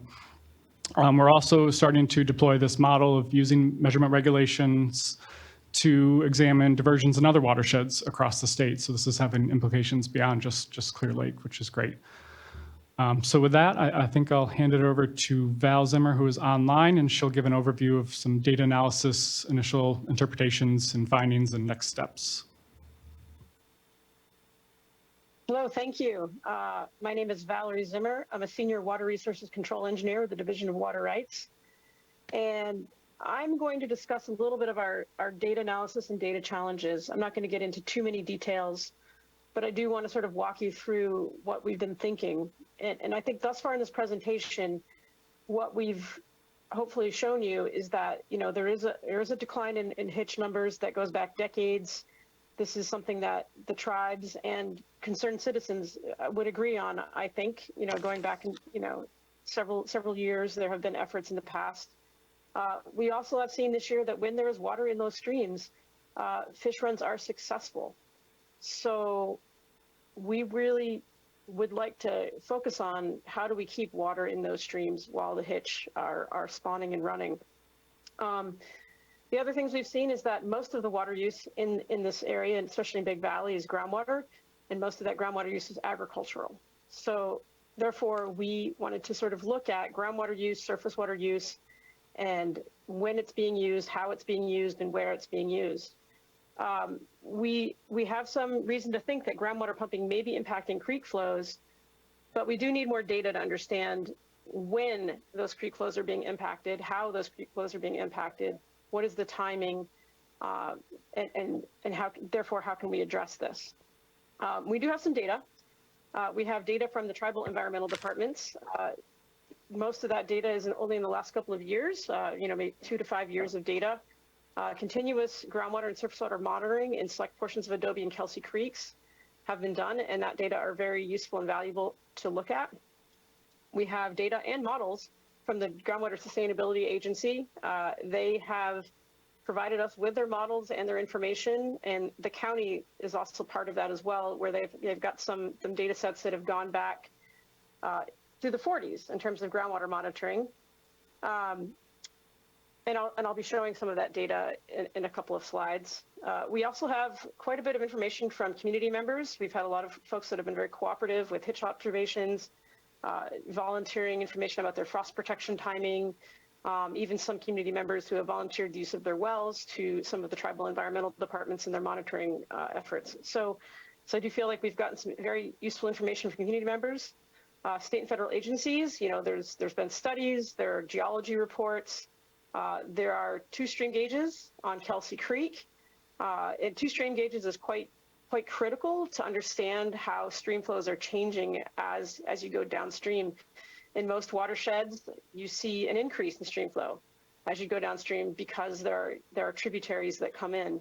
However, in small systems, sometimes you don't see that. Sometimes when you have groundwater basins, you see losses as you go downstream, and that is something that we are seeing. And then, of course, the Division of Water Rights, we are starting a stream gauging program in Adobe Creek. We're going to be collaborating with the tribes and hopefully some community members or agricultural groups to continue stream gauging and monitoring in wells, starting in 2023, but going forward into 2024. So therefore, there will be more data coming in the future, but we have some data challenges. So next slide, please. So some of the data challenges for us are, we don't know where the wells are. We know there are wells. We know that wells are being used for most of the groundwater use, but we don't know how many there are. We don't know where they are. We don't know how deep they are. And so it can be very difficult to evaluate what the impacts are, and even more difficult to manage those impacts. We don't know if these impacts that we think we're seeing in a couple of gauges here and there are basin-wide or concentrated in certain areas. So, understanding where the wells are, I think, would be a good first step in sort of understanding and managing this issue. Another thing we're seeing is that groundwater level fluctuations are substantial. The GSA has come out and said that groundwater levels are sustainable over the long term, and I don't think we dispute that. We do think that the groundwater does recover most of the time, but not all of the time. However, when I say recover, what that also means is that it drops every season. It's very high in the winter, and it drops throughout the spring and summer, and then it comes back up when it rains again. And so we do see these seasonal and short duration widespread groundwater drops. And so we need to understand that. We need to understand the timing of those groundwater drops, and we need to understand if those groundwater level drops are localized or if they're basin-wide or watershed-wide. So that's something that we want to continue to study, but we do know that they are substantial. There are the groundwater level fluctuations that are in fact substantial. The third thing is we need to understand what the groundwater surface water relationship is. We have some geology reports, and we have some data from the GSA, but there is a lot of, this issue needs to be studied in greater depth to really understand what's going on. And we would agree with that. We do think that depleted groundwater levels, in other words, if the groundwater is low, may be correlated with increased flashiness and premature drying of streams. And what I mean by that is if the groundwater levels are high, when it rains, the rivers come up, and then they tend to stay up for a long time, possibly throughout the spring. However, if the groundwater levels are low, if we're coming off of a drought, for example, because the groundwater levels were low last year and the groundwater system did not recover, what we tend to see is it rains, the streams go up, and then they dry out pretty quickly. They don't actually have flows that last long enough for hitch to spawn. And that is something that we have seen in the last few years. We only see the streams flowing when it's raining. We don't see them flowing when it's not raining. That changed this year because it rained enough to bring the groundwater levels up. And so we did see stream flows for most of the spring. Therefore, we do think that groundwater levels do have something to do with how fast these streams dry up. And then the last thing is we are looking at getting into some really detailed analyses, possibly a model. And in order to do that, we need more detailed subsurface and pump test data. Groundwater, surface water, groundwater models, lots of folks build those. They do a great job for groundwater sustainability. But when you get to the extremes, when you get to the high flows, the very high flows, the floods, and the extreme low flows, the droughts, those models have a hard time. And I think that's because the drivers of low flows, what's affecting the stream, those effects are very, very small most of the time because there's a lot of water. But when there's not a lot of water, those small effects become very, very important. And they're very, very hard to model. They're very, very hard to understand. And so we really do need to really dig into the data and to get better data in order to understand this problem in the long run. Okay, so next slide, please. So I'm going to show you just a little bit of data. I've done a lot of talking, and I'm not going to show you all of this data, but I do want to sort of just highlight what I mean by substantial groundwater drops that we're not seeing in the long-term data. And I'm just showing you two wells. They're very close to Adobe Creek, which is the longest creek, sort of the second from the left side. And we've got a county long-term well, I'm calling it Adobe High Mid in the black, and another well with a continuous monitoring instrument that is, the data are collected by the Big Valley Rancheria in the red. And these wells are pretty close together, continuous sampling versus monthly sampling. Next slide, please. Okay, so on this first graph, what we're looking at here is 6 months of data. This is the county's well. The dots are the points where data were collected. So they go out to the well and they drop an instrument in the well and they measure how deep the groundwater is. The dotted line is just an extrapolation between those points. And so what you see, this is 2021, sorry, this is 2022. It's mislabeled, I apologize.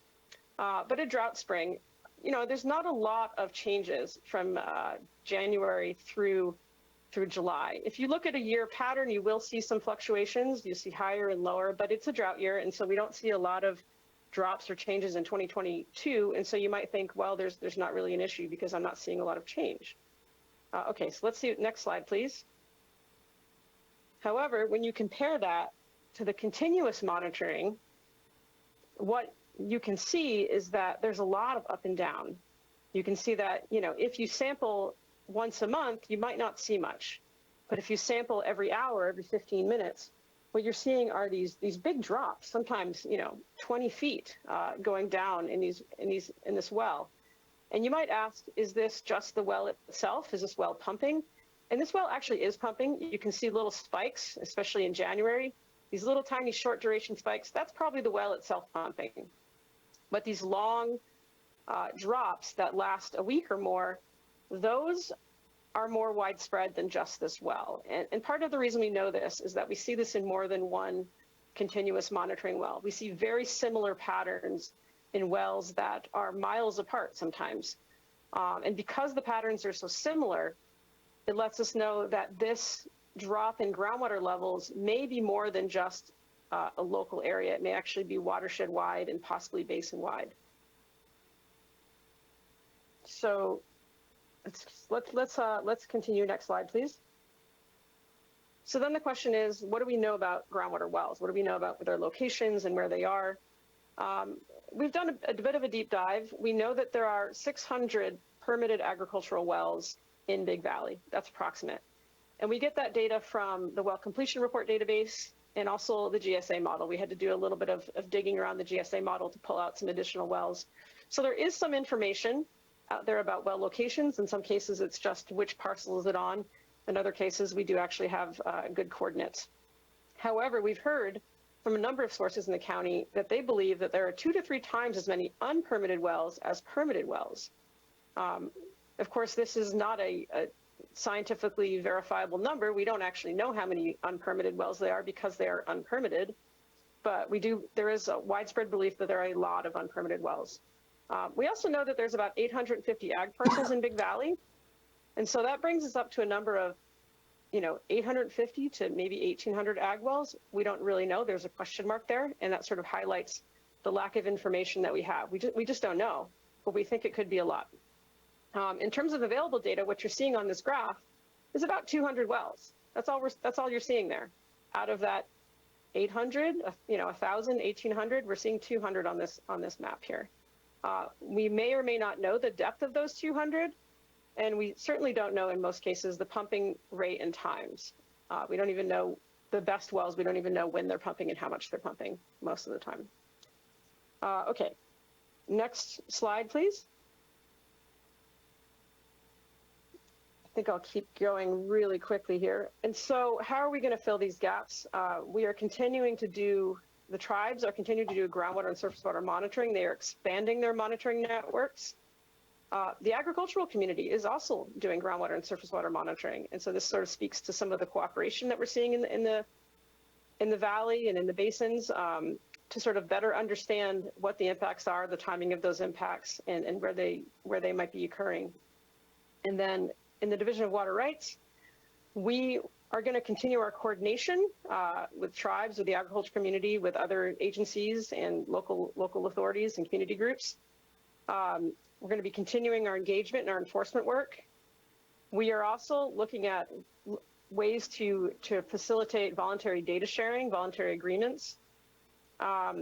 We have hired a third-party facilitator with some drought funds to pursue some of this voluntary data collection and sharing with groundwater users in the basin. So we don't necessarily want to be the ones that have to go around collecting the data and convince people. We would really like a facilitator to help us work through some of the issues and the concerns around privacy and security with data. And we are also funding a surface water groundwater study with a technical consultant that we hired using Clear Lake drought funds. So hopefully that study will help us to get a better handle on some of these data issues and these impacts. And finally, we are looking at developing an emergency regulation that will allow the division to issue an information order in order to obtain the necessary groundwater well data. And I'm going to hand this back over to Jessica, and she can continue to potentially talk about this. Thanks, Val. So I'll just wrap this up. This is our final slide for the update.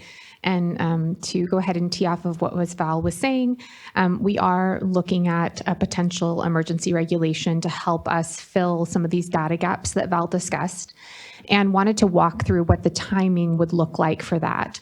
So originally we had discussed moving a little bit more quickly, but we did talk to some of the community members in Clear Lake to get some input on how this public engagement would work with their timing.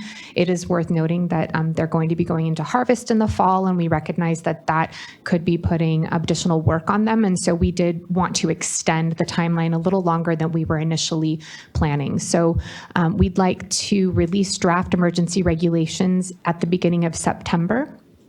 At that time, we would also really dive into a couple of months of public engagement.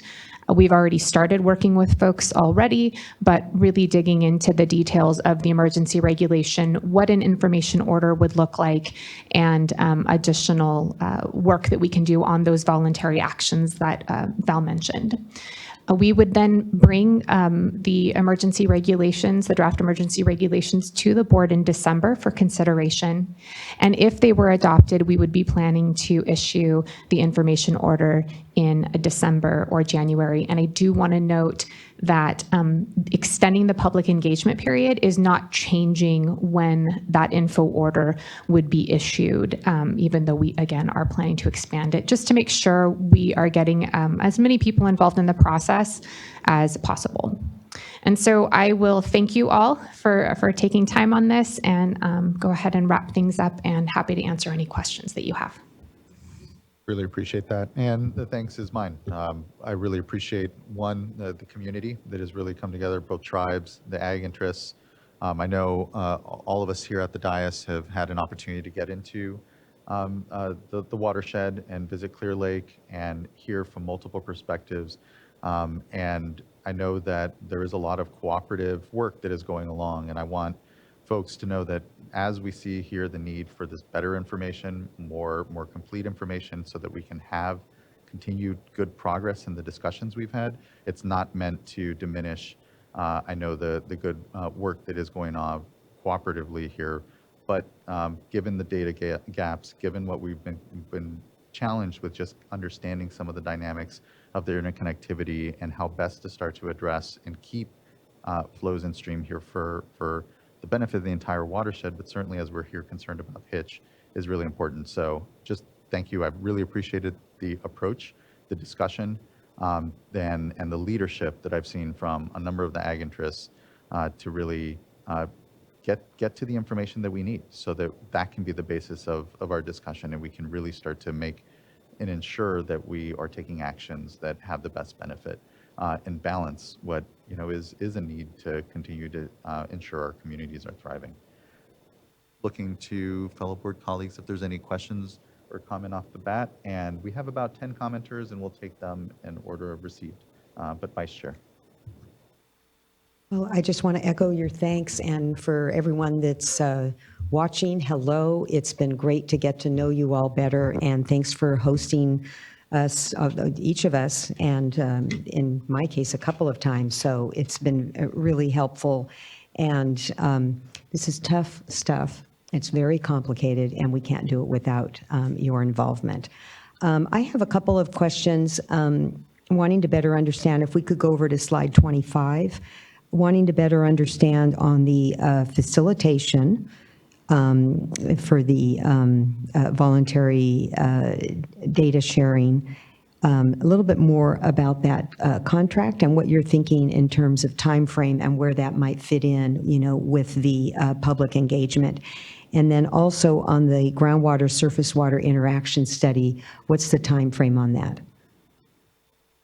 Yeah, good questions. So both of those contracts are being finalized right now, and they will be for 3 years. So they're not going to wrap up quickly this year. We're really working on, for the facilitation, we've already brought the facilitator in, specifically into meeting some of our agricultural stakeholders that we've already been working with. And really, we're looking to that group to help guide the effort. We envision that the facilitator can start working with a number of the stakeholders to find out what would be most helpful for them, what would be necessary for a voluntary data sharing program.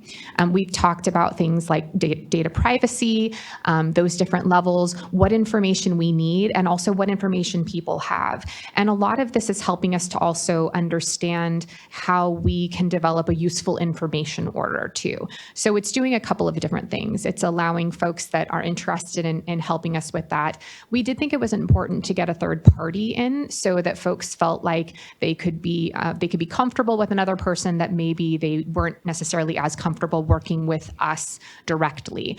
Also helping to bridge that gap. I do want to point out though, however, our agricultural stakeholders have been very good with working with us, but there's a much larger group out there, and we want to make sure we're targeting all of them.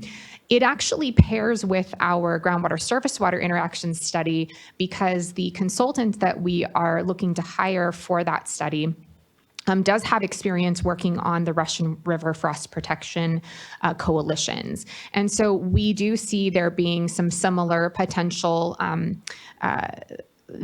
data sharing that could work between who collects the data, how it's assessed. These are all things that we're considering that we don't know for sure right now, but that's what the facilitator is going to help connect us with. So really the facilitator is actually going to be working with the stakeholders, with the board, and with our contractor to help us work out what a good platform and program could look like for right now, but also to build on into the future. So we have them in a 3-year contract with the hope that this can build up something that we can use more long-term, recognizing this is not going to be a 1-year effort. For the groundwater surface water interaction study, we don't currently have a study plan for that because we haven't finalized our contract. So that is something that is being considered and developed. We are working with them right now. We envision having some information within a year. But it's unclear right now, again, with some of these data gaps. But we're also hoping to work with that contractor to help guide us in some of the information order work as well. Great. And then the other question that I have, and I just really appreciate all the different efforts that are underway. The county's undertaking a certain role. The tribes are, you talked a lot about the fish rescues and the monitoring. ag. We've been out to a couple of sites, Jackson Family, where they're actually going into, some effort to remove barriers. And so what could be done, it feels a little ad hoc. And so, and it's hard to sense, priority, and maybe it's too early to tell, removal of one barrier versus another, or just any action that could be taken. So as you move forward, right now the focus is going to be obviously on, because there's this timeline here for the information order, but I would welcome your thoughts on how we could, as part of these updates, receive information that's a little more specific, not on any one project, but what's the game plan? What sort of coordinated activities are underway between the county, our agency, Fish and Wildlife, the tribes, agricultural community, and, trying to get some sense on improvement, because each time we receive an update, these other stressors are mentioned, but it'd be great to get a better handle on what movement is underway and what sort of timelines are these different efforts considering. We can absolutely do that.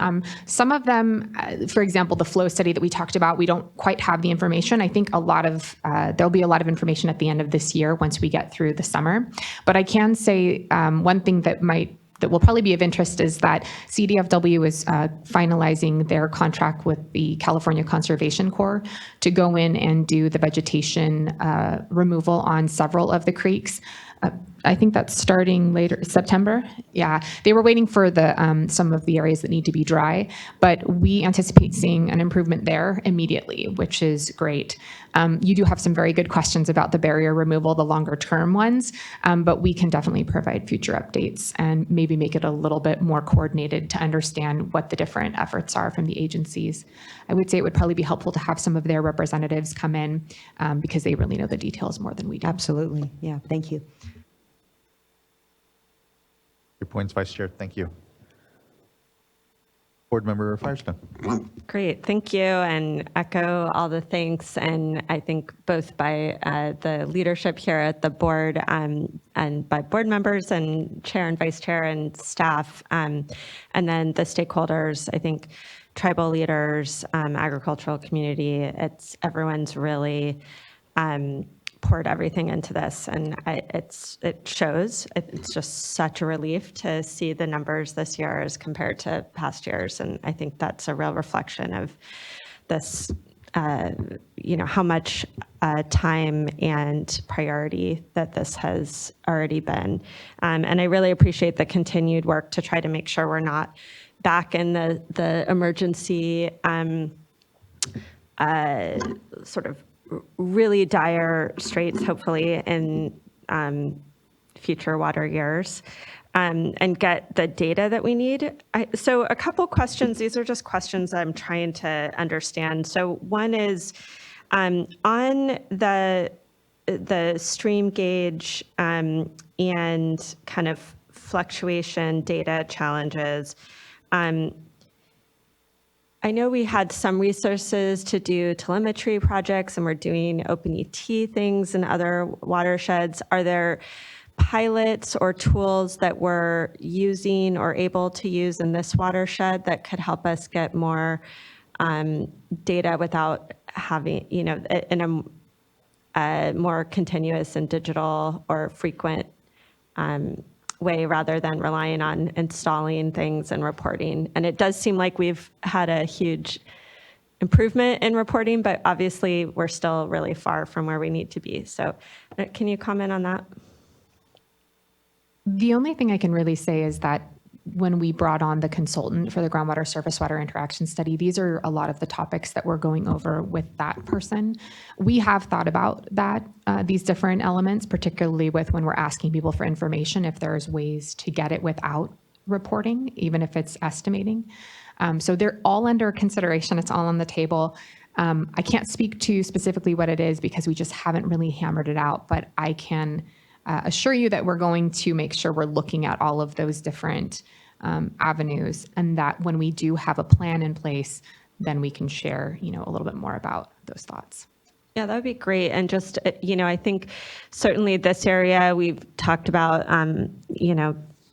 Scott, and then now just Sigma and Bay Delta, right? There's so many questions about groundwater, surface water interactions and reporting and the frequency of reporting. And I just would love to understand more about the, these, whether it's telemetry, OpenET, and some of the tools that we have.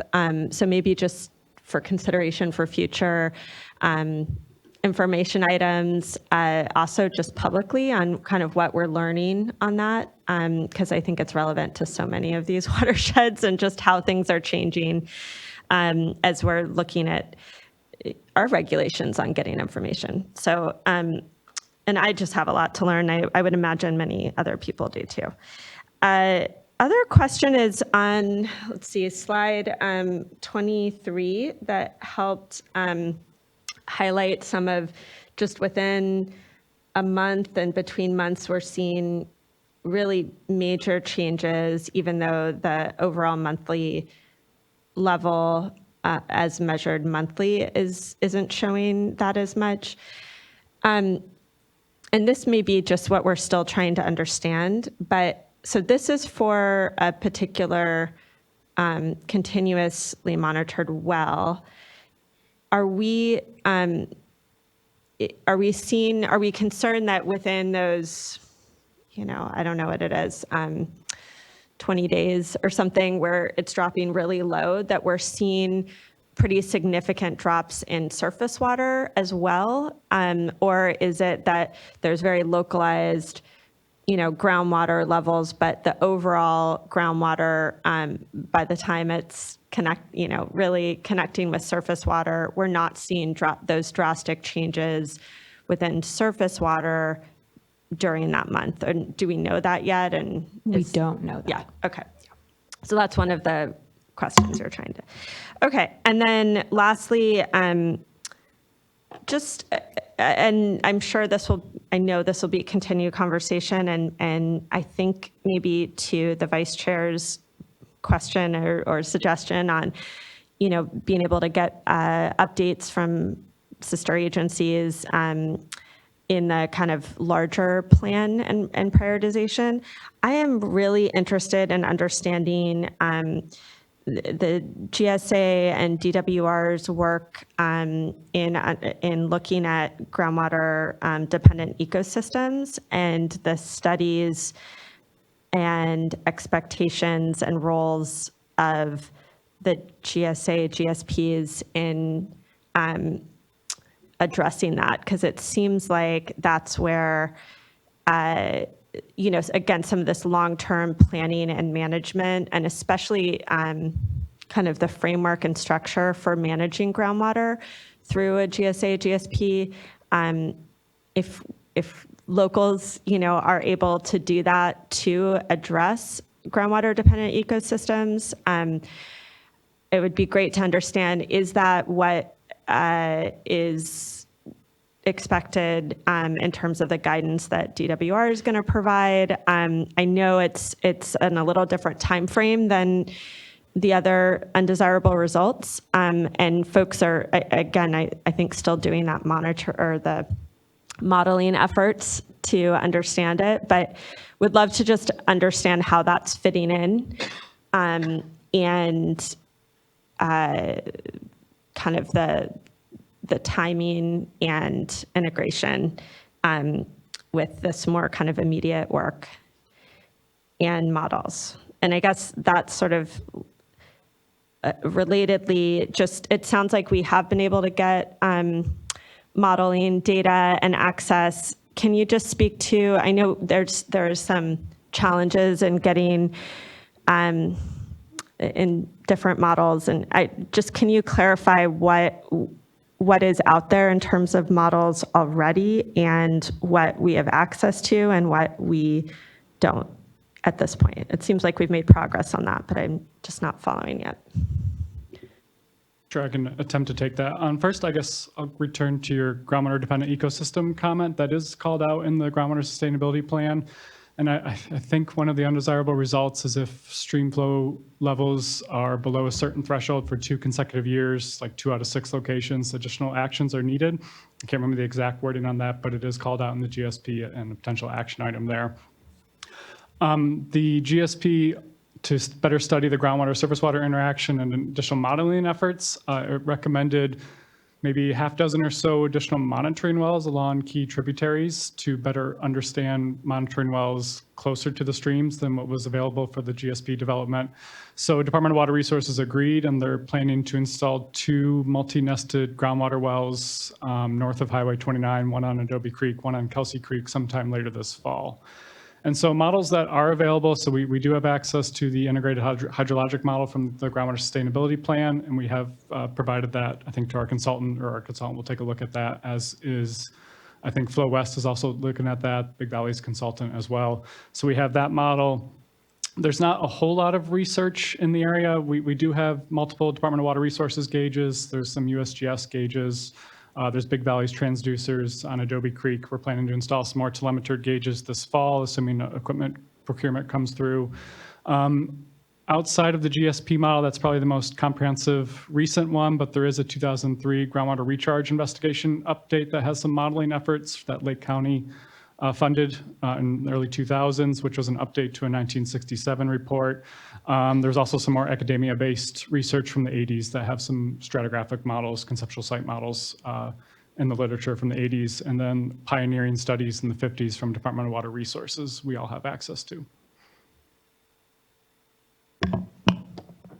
And just one thing to follow up on too is there can be a lot of models, but what the GSP does specifically call on is the data gap as well. So multiple times the GSP talks about the groundwater surface water issue as being, a big unknown and the need for more data. So, what you're putting in is important. Yeah, thank you, board member. Across all of these efforts, whether it's the Sustainable Groundwater Management Act, Water Rights Administration, data from the ag community, whatever it is, it's about ensuring there's some consistency. And I plus up your comment on OpenET. I know during our briefing was something that I was interested in as well. If there are low cost alternatives that we can be pursuing to get the data, let's make sure we're doing that. Board Member McGuire. Yes, thank you. I'll just echo all the other board members' good comments and questions already, so I won't reiterate any of those. Just wanted to highlight that it strikes me as something that we need to keep paying attention to is the fact that even in a water year like this, where we had decent amount of precipitation, there's still fish stranding here occurring in the creeks. And it makes me wonder, how quickly is it that we could return to a dire drought condition that we were just in? And, it wasn't really that long ago where we were in this situation where you had the forum on the hitch and this concern about the species, frankly, going extinct on our watch. And so I just question, I wonder, and I think we need to keep asking ourselves, how quickly could we return to that circumstance? And so I think it's good. This is the good work. This is the hard work, that questions that need to be answered. What are those groundwater, surface water interconnections? What types of actions can we be taking other than flows to look at ways to improve conditions for the hitch in these streams? But I think we should also be considering what other types of actions might we need to be taking or thinking about taking in the short term. It should drought conditions, dry conditions return even as soon as next year, even as soon as next spring. I mean, if this information order goes forward as proposed, it's going to be sometime next year when you would start to get information from it, and then 3 years or some number of years before that information will start to filter its way back into being able to help inform future decision making. And we may find ourselves in a situation where we need to make decisions sooner than that.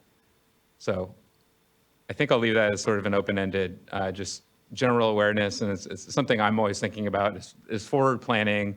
What can we have in the hopper, really, as we're thinking about that next dry period, which seems to sneak up on us We're trying not to let that happen, trying to avoid that circumstance, and we just need to keep thinking along those lines as we go forward here. As we're doing the longer term work, what can we do in the short term to help avoid revisiting the circumstances we saw a couple years ago? And then one just question on the information order.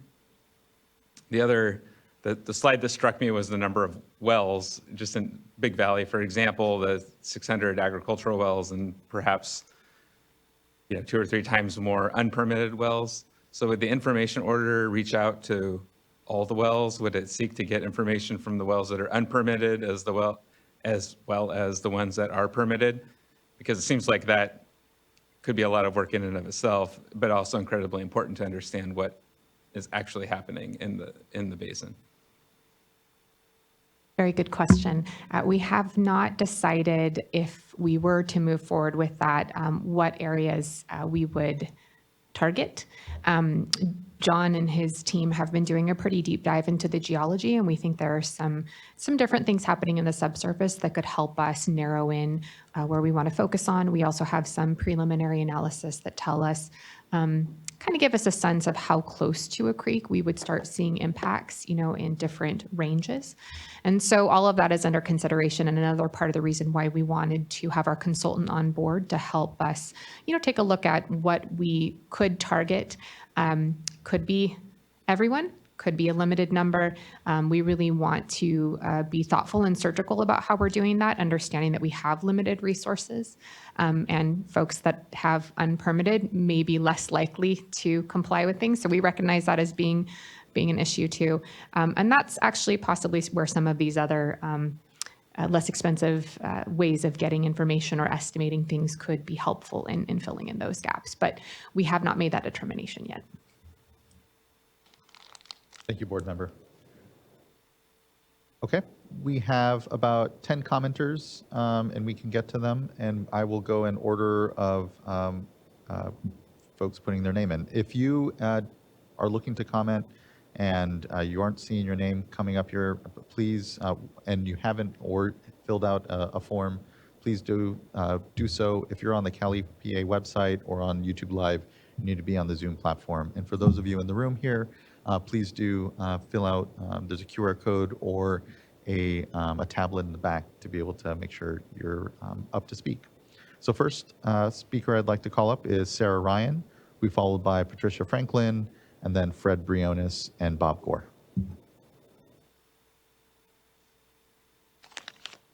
Good morning, good to see you. Good morning, good to see you too, and thank you for the opportunity to speak on this issue. As you know, at Big Valley, we have been, we not only asked for more information to be collected on the wells, both at the emergency summit, but also at the last meeting, which your board held. And this is because, not only over this last season where we've seen that huge fluctuations in flow in the Big Valley creeks, where our fisheries program staff were out there on a daily basis, basically from February to just very recently. But we saw, because of the fluctuations in water, eggs being basically dried up, desiccated on the shores or within the creek bed because of water disappearing very quickly. We've also, as was noted in the staff report, have had to rescue tens of thousands of the larvae and fry because of ponding and pooling that's going on in many of the creeks where we were doing our monitoring. And this has also happened in other parts of the county as well, with the fish rescues that the other tribes were doing. And we noted that, several things, and we also know this from our data, but also our observations, that there is agricultural activity that's going on. There's water use both happening from the surface water diversions in the creeks, as well as nearshore wells that are, doing either frost protection or irrigation. And the fact that the hitch were in the streams for so long this year because there was a lot of water, it really highlighted that fact that, these activities that go on that, that the property owners have a right to do are also creating the situation where there's a double or triple demand for the water. So we think it is really the due diligence of the state to have more data on the users of this water. Many of these wells are not in the system, or if you look at so that's basically the well completion reports system of the State Department of Water Resources, and that's because of basically a lack of follow through and follow up and closed loop of the well permits going into DWR. So we'd like that to be an item that is looked at further by the water boards, that you need that data. It's not coming in from DWR, it's not in their system. And ultimately having asking the well owners that are within the vicinities of the key hitch bearing streams is really going to help all of us out, because we'll have a better understanding of where these wells are located. We're not asking for nuclear top secrets, we're just basically, where are these wells located, because they're not in the system, and how deep are these wells, because that info isn't in the system either. And finally, when are you doing your pumping? And that is something that is going to provide such great information that we can manage the groundwater and the surface water in a much better way, so we don't lose another species because somebody is using water or loads of people are using water. So thank you for the consideration of requiring this as a tool for better water management. Thank you, and species management. Thank you, Ms. Ryan. I really appreciate the engagement and leadership and work across this, and the continued contributions across this. It means a lot. So thank you. Next, I'd like to call up Patricia Franklin, who will be followed by Fred Briones, then Bob Gore, and then Peter Windrum. Okay, thank you. Patricia, if you can get onto the Zoom platform, we can make sure and get to your comment then. Next, then, I'd like to call up Fred Briones, who will followed by Bob Gore, and then Peter Windrum.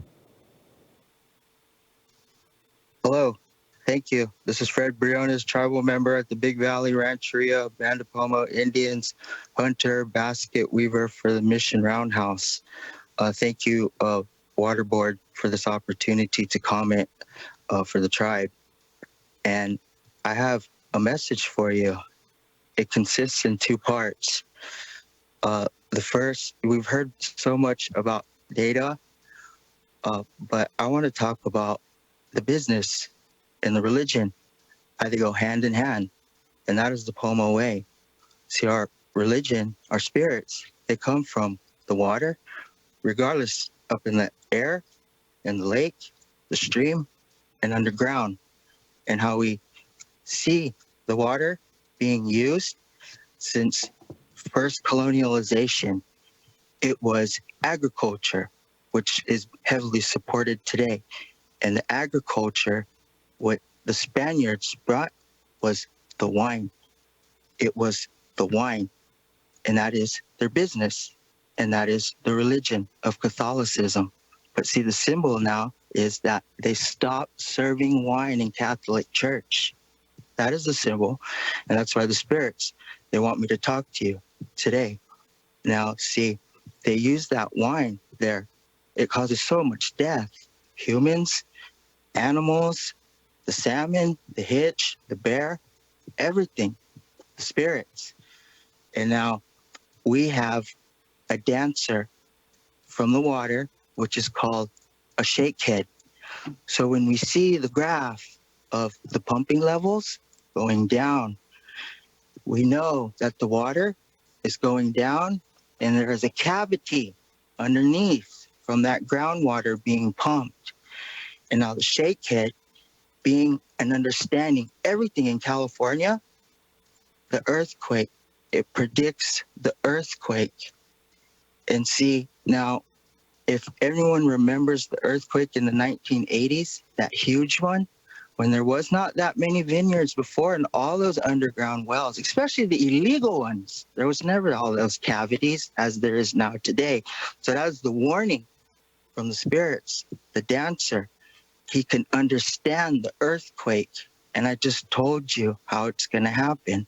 It is those farmers pumping down all the water for wine, their religion, and their business. Do you see? That's part of the message. Now, the second part now here's they want to save you. All of you, board. They want to save you because see how they're pumping down all the water? There's no more water now. There's no more animals, and soon you will have no more job. So they want to save you.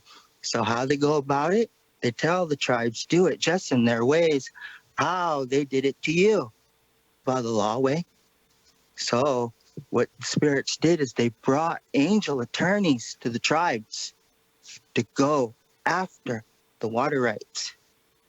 They feel, they strongly know that they will win this case for the tribe's water rights. It's just a matter of how much will the tribe win. And they question you now, board. They test you. They see how the water is being used into wine to support those farmers that are predominantly all white. And they own all of the water, those senior water rights holders. So they call themselves higher above even you, board. During a drought, you have no control over them. They could just continue to pump as much water as they want or complain and say, pay me $1.4 billion to not use the water in YOLO, or even just like that Boswell person in Tulare Lake, the epitome of white privilege. The system was all set up for him. That's what he says on the TV. It's not his fault. But do you see the systems there that need to be broken? The systems of white supremacy. Now, those are the messages. Now, this case now, water rights case, it's going to go. It is going to go all the way up to the Supreme Court, probably. It will take years and years and years. So it is good. We'll be doing some good work with each other, board. And it is not you, board. It is them, those senior water rights holders. So that is my comment to you. So be ready. They want to see how you're going to set up now. I told you what we're going to do. We're going to open that case. Thank you, Mr. We got the attorneys. Thank you, Mr. Briones. Be ready. Thank you, Mr. Briones. I appreciate your comments. Next, I'd like to go to Bob Gore. And then be followed by Peter Windrum and Michael Miller. Yeah, you might need to turn on the mic there on the top. How's that? We can hear you now. Thank you, Mr. Gore. And good afternoon. I'll be mercifully brief. I'm Robert Gore from the Gualco Group on behalf of the California Association of Wine Grape Growers, who've been lifting up the commonweal and our culture since the 19th century. And they are, because I've seen it, I was there when it happened, they are stewards of record for sustainable natural lands. When Karen Ross was the executive director in 2006, they began a certified sustainability program, which has come into direct use in helping to direct the Russian River, Mendocino County emergency response. And as Wade Crowfoot pointed out in the last Hitch hearing, that's a wonderful example, as we've all acknowledged, of water conservation management in a crisis. Lake County wine grape growers have leaned in from the beginning to save the Clear Lake Hitch and recalibrate integrated water management, and we look forward to continued progress. We'd like to thank the entire team.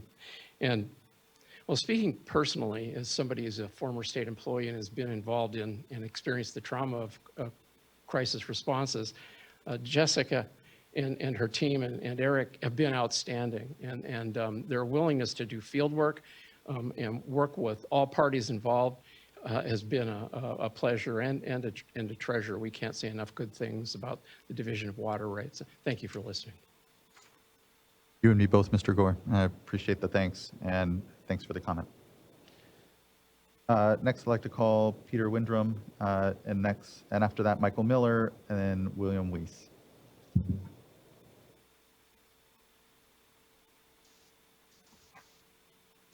Thank you, Mr. Chairman. My name is Peter Windrum. I am come as two hats, if you will, historically. One is that I've lived my lifetime on the banks of Kelsey Creek and have observed hitch runs since I was a small child.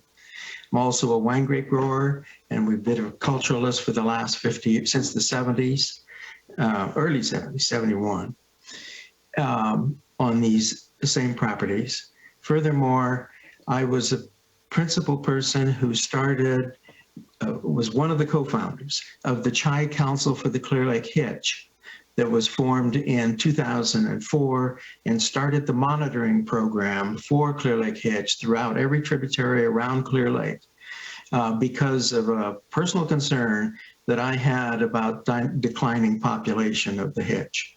That data, we gathered data with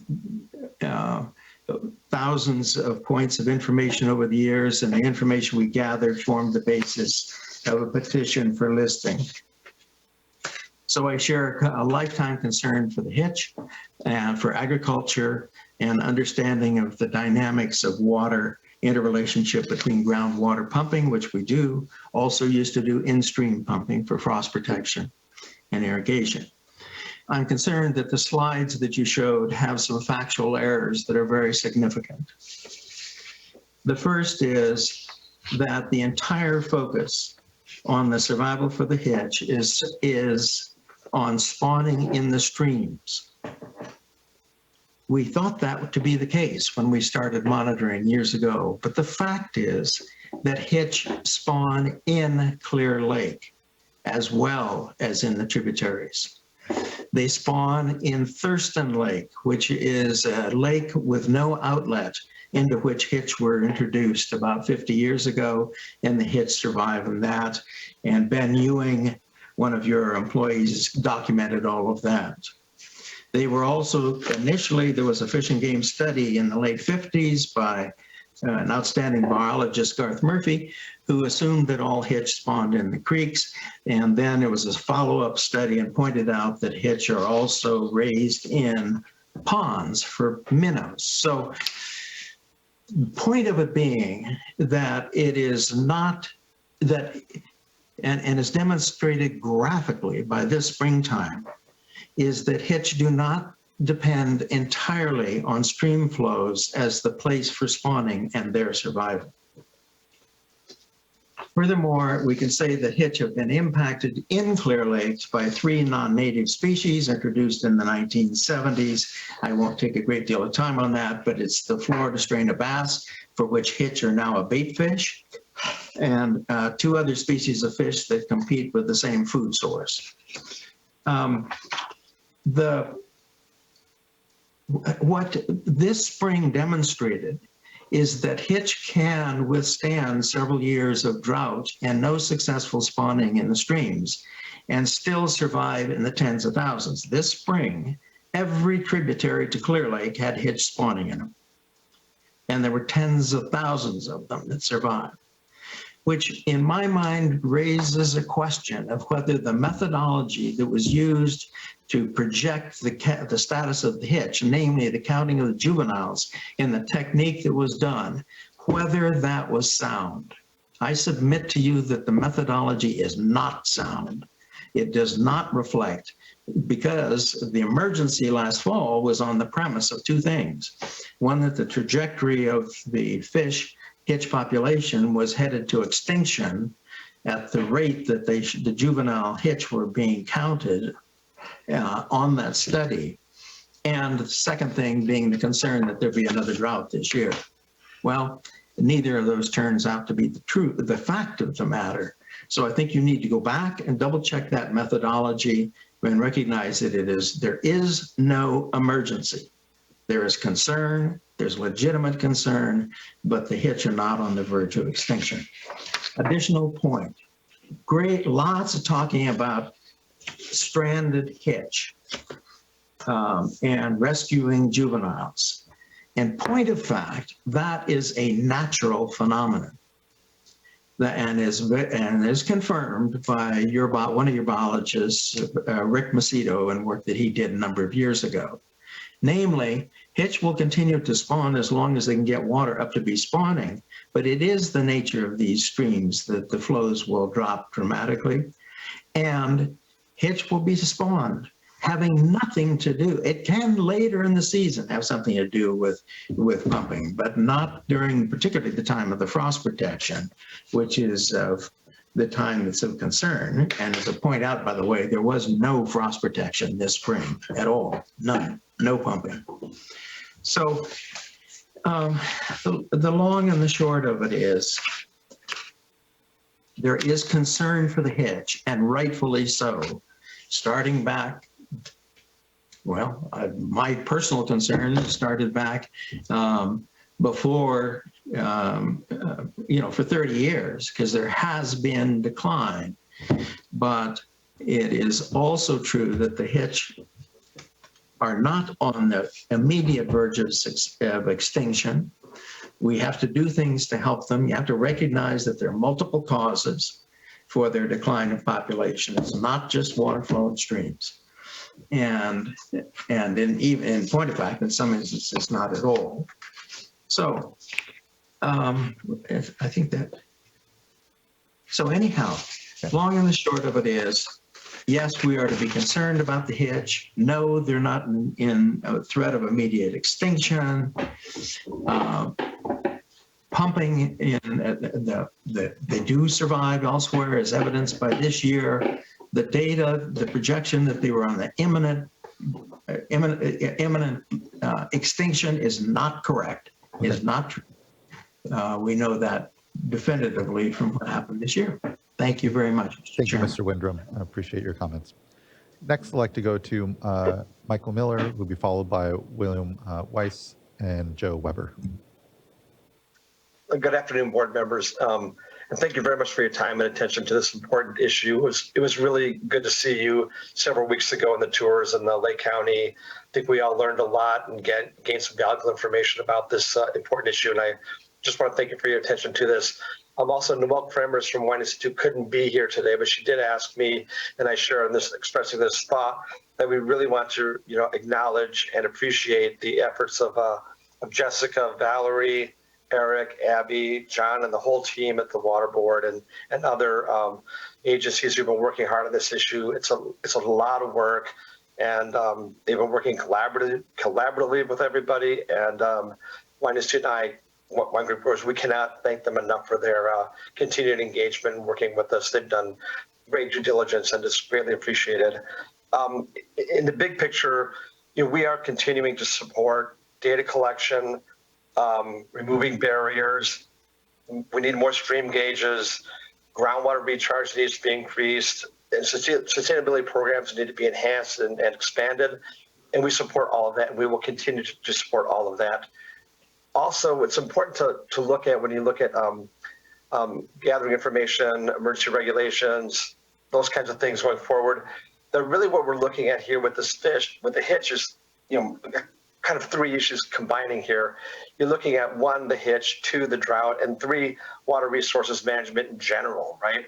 To the extent that we're focused on the hitch, it's real important that we, keep that to be our focus for this purposes, right? Slide 23 is a good example of that. Somebody brought that up earlier. When you look at that slide, you'll see information that's valuable to all 3 purposes. But also when you look at it, you're going to see that the spikes that were highlighted were at the end of the spawning period or after the spawning period. They weren't in the spring spawning period. And to the extent that we're looking at gathering data, it really needs to continue to be focused on the hitch. And that collaborative effort will continue to be successful to the extent that we're really keeping our eye on the goal here. And that is, how do we keep this fish from becoming extinct, and what do we need to do to make sure that we protect this the species.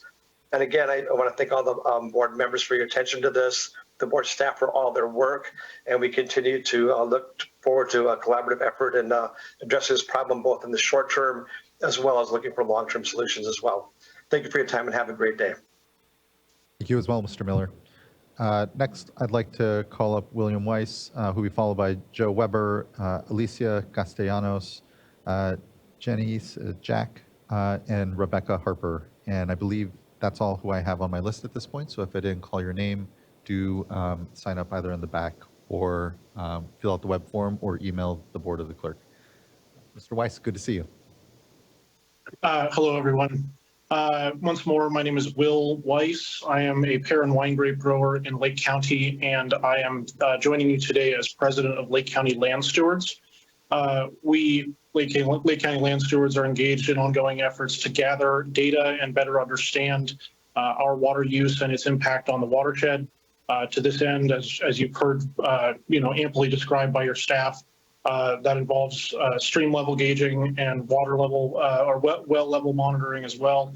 And we are working with a third-party hydrological engineering outfit to advise on both data capture and data analysis for all of the above.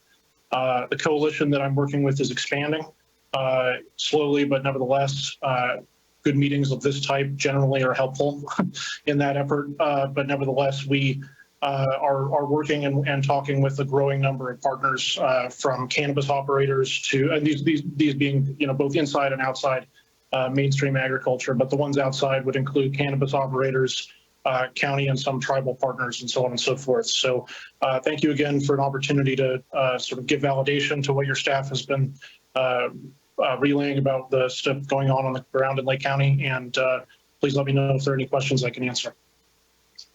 Thank you, Mr. Weiss. I really appreciate the partnership and the leadership and bringing folks together and bridging across all the activities that we know we can be doing together and acknowledging I know the good work our folks are doing to be clear, communicative, and hear the board's desire to continue to, again, be clear and communicative around the outcomes we're looking for, which, when I talk to our tribes, when I talk and I hear from folks in the watershed, growers and otherwise, I think we all have those same outcomes. And so look forward to the continued work. So thank you. Next, I'd like to call up Joe Weber.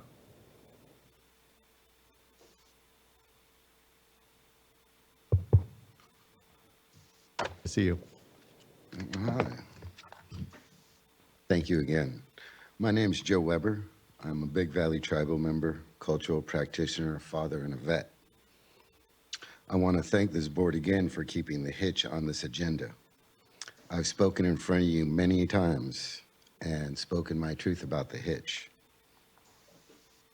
I just want to offer a prayer today and let you guys know I appreciate it again. Seeing you guys come down to our tribe, the Thule Boat Festivals. It's nice to see you guys again.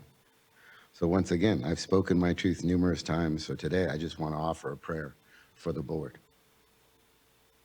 Weya, Ach Gach. Creator. Sorry. Open their ears and hearts. Let them see the beauty and the wisdom to help us save our hitch. I ask ancestors to help guide these water boards in their designs to help make it a better place. May they remember what California natives have lost and help them not to repeat the losses of the split-tail hitch. To think of the children and what the elders will lose. Once again, this is more than a fish to us. It's a way of life. And I hope in Creator's eyes, we will open up again and understand the depths of what we need to come back to in this circle and connect with the earth. Thank you for your time again. Thank you for yours, Mr. Weber. Thank you. Next, I'd like to call up Alicia Castellanos. Hello, my name is Alicia. I work and reside at Big Valley Rancheria. I'm a tribal member there. I wanted to thank the water boards and all the other agencies for all of the hard work you have put in on this important issue. I'm happy to let you know that our fisheries department has rescued and saved about 31,000 hitch that would have died in stranded puddles along Big Valley Creeks. The hitch we rescued were amongst all life stages, fry, juvenile, and adult. I'm glad we are seeing improvements. However, this is still a very important issue that needs more work. We have been through enough trauma. The last thing we need is to lose more of our culture. I look forward to learning more about our native species and their habitat. The first time I seen hitch run, I was amazed. They are resilient creatures. I see the direct impact that agriculture has on the hitch. I hope you do too. Thank you again for all of your support for the tribes and the Clear Lake Hitch. I also want to thank all of the tribal members from Big Valley who wished us good medicine on our trips up here to help fight the hitch. Thank you.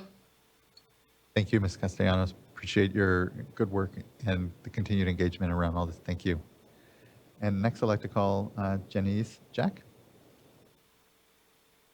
Janice, I apologize.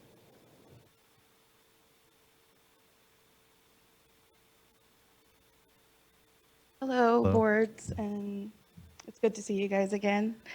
I feel like we have broken the awkward vibes that we've had, and we've gotten to being able to do rescues with the water boards was a blessing, and felt like we were just a big family. So it's good to see you guys again. Hello, for those who don't know me, my name is Janice Jack. I am an enrolled member from Big Valley Rancheria, and I am also a fisheries technician for my tribe. It is a blessing to be here today, and thank you, board, for allowing me to speak to you guys. Again, I am the boots on the ground, most people would say. I have observed the vineyards since February during frost protections and when the creeks were high with waters. Let's see. And it is a blessing that we have gotten so much water this past winter and seeing the chai again. And being able to show my two children, Hanalei and Keahi, my son who's not here right now, the chai. I was raised around the creeks and seeing chai as I grew up and hearing stories from my past elders about the chai and how it brings families together and it is the roots of the Native people. It was also our people's first foods. Peter Wind, we have been keeping track of all fish, not just juvenile. And I have been working on a big binder from February of frost protection. And so yeah, just so he knows. Also, when we were doing the surveys and seeing the hitch spawned and go back, they do wait in the creeks for a while. And then sometimes they spawn again with new hitch that come up or chai that come up. And being able to be the boots on the ground to collect all this data has been a great experience. And she went out a few rescues and I took her out. I was able to show her, and tell her about the chai. Hold on, please. So it is good to be here again to tell you guys.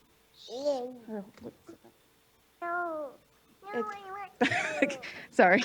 It's okay. It doesn't count against your time at all. So, yeah. So being able to collect all the data we have throughout this season. Hey, dude. And my niece is here too. Don't climb on that, babe. So thank you guys again for allowing us to come up here and speak to you guys. And I feel like you guys have the power to save them. You guys, what we give you guys, the data, our stories, our culture, to save them. So I pray that you guys could save them. And we'll do what we can to save them. And so thank you again. thank you. I really appreciate your words, your work, your actions. Thank you. It means a lot. I know there's a lot going on, and so your ability to come here, to bring your voice here, to bring the younger voices too, are really important. So thank you. Really appreciate your work. Next, we'll go to Rebecca Harper. And if there's anyone else wishing to speak, just kind of raise your hand, flag, and then otherwise, I think, Ms. Harper, you're our last speaker here. Good to see you. Thank you for making the trek here as well. I know there's a lot. Hi, everyone, and good to see you also. I'm Rebecca Harper. I'm the Executive Director for Lake County Farm Bureau. And, everybody has said how great the team has been, working collaboratively. And I'd love to echo that. I'll keep my remarks very brief. But I think it's important to reflect on how far we've come, even though we have so much further to go. And I think that that's a reflection of true collaboration. Between tribal nations, state partners, other agencies, agricultural stakeholders as well. We've truly achieved a lot in such a short amount of time. So, I'm grateful for that and the opportunity that we have had to collaborate. Personally, I have gotten the opportunity to work on some fish rescues with both Alicia and Janice. And so that was wonderful. I was really happy to be a part of that as well. So, I'm looking forward to getting some of that data in our hands. I think that's a really clear step in moving forward that will help us establish a clear path, and, we can kind of get out of this division that we see some of and continue to work together as true partners. So thank you, and I do look forward to that.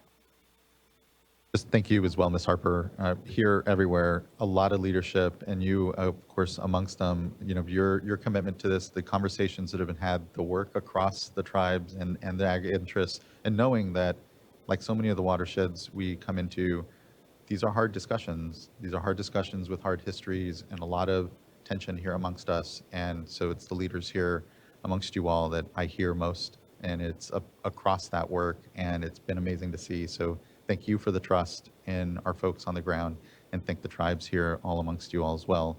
So it means a lot, it makes the difference. Doesn't mean we have any answers, clear answers that are easy here amongst us, but we have a lot of, like you said, good momentum and work, and just proud of what folks have been able to build. So thank you, Ms. Harper. Absolutely, and thank you as well. I also believe that some of these hard conversations are really important to get us to where we need to be. So hopefully we can continue having them and also recover from them. Here. Thank you, Ms. Harper. It was a lot. I can't. Each time we have a hitch item, I'm left feeling rewarded and also heavy with, I know, what is a lot of work and still a lot of discussions before us, but just a lot of thanks from me right now.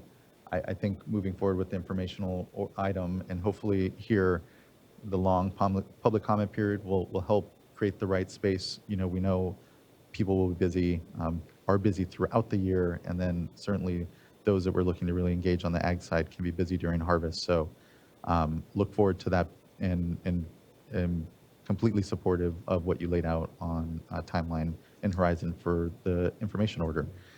But looking to any board colleagues, if there's anything else to ask, reflect on, please, Board Member Morgan. I just wanted just to thank staff for taking a leadership role in all of it, in the issue. I know it's been a heavy lift, but you guys really just stepped in and just really have shined through this. Just is reflective of the comments that have been heard today. So just a huge thank you. Also, just want to thank just everyone in the area for coming together, having just the hard conversations and just working together to just move the efforts forward and better understand the issue. It's good to see the continued efforts to remove the barriers. That's something just huge, something that I saw when I was in the area, and it's something that is important to continue forward, and to also just to ensure that we have the data that we need to really understand everything. A lot of data has been historically collected, by the tribe, and taking that data and filling in those data gaps, and understanding the connection between the groundwater use and the surface water use. That's important as we continue to move forward. And so just, with that, just, I'm supportive of the timeline, and thank you for, listening to, the needs of everyone within the area, making sure that we have the time to, better understand, get the comments, and still continue to move forward timely and make sure that we're doing what we need to do to continue to move this effort forward. So thank you. Here, here. Thank you, board member. Okay, I believe that concludes this item. And I know we said we would not begin item number 5 before 1 o'clock, and that will still be the case. We still have to take a lunch. And so I apologize for folks that will be holding on a bit for item number 5 as we grab a lunch. I'll quickly get us to it and say here that we will come back at 1:35 and start in on item number 5. So thanks all for amazing. Good morning. Looking forward to this afternoon item on the Chrome 6 MCL. We'll see you here at 1:35 and we'll pick back up. Thank you, everyone.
I brought mine.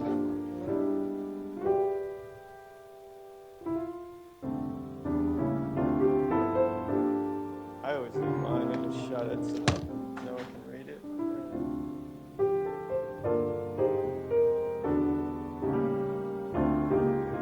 All right, I'll see you.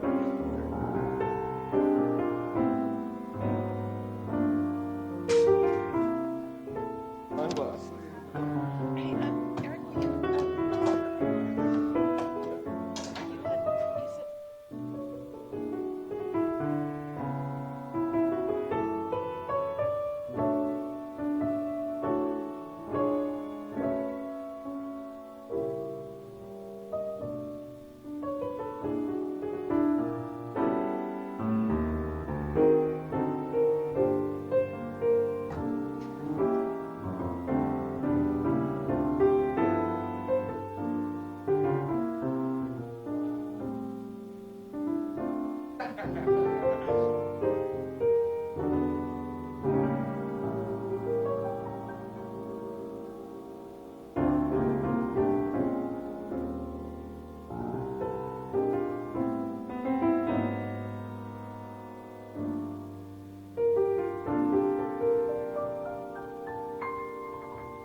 Check 1 2. Test 1 2.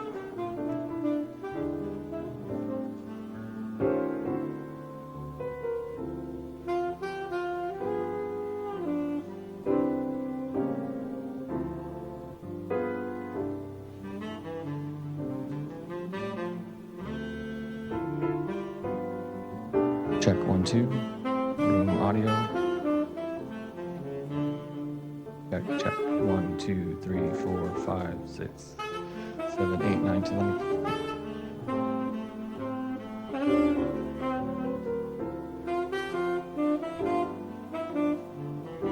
Check 1 2. 1 2.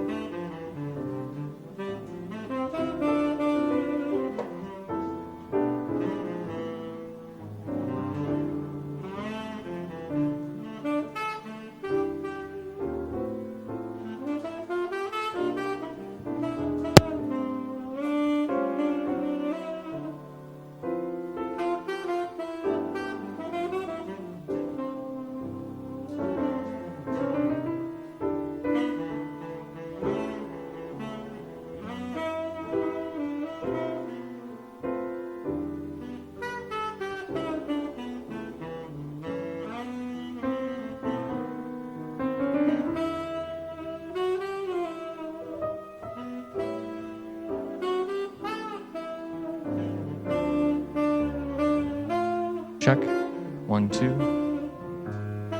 1 2 3 4 5. Check. Check 1 2 3 4.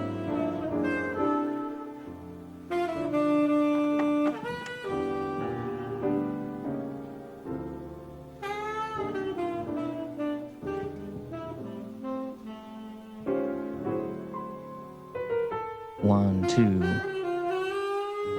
3, 4.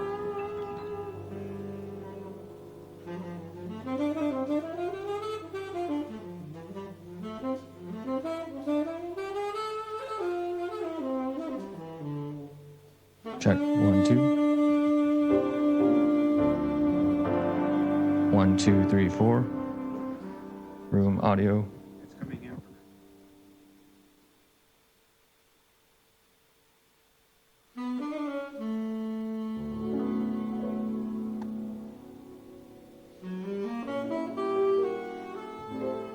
Check 1 2.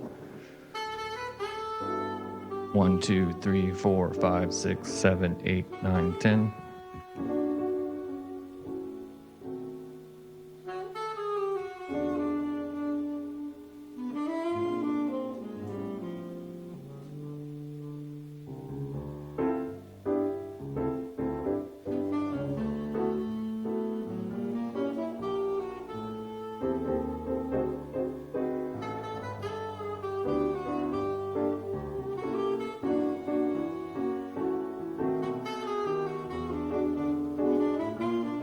Check 1 2 3 4.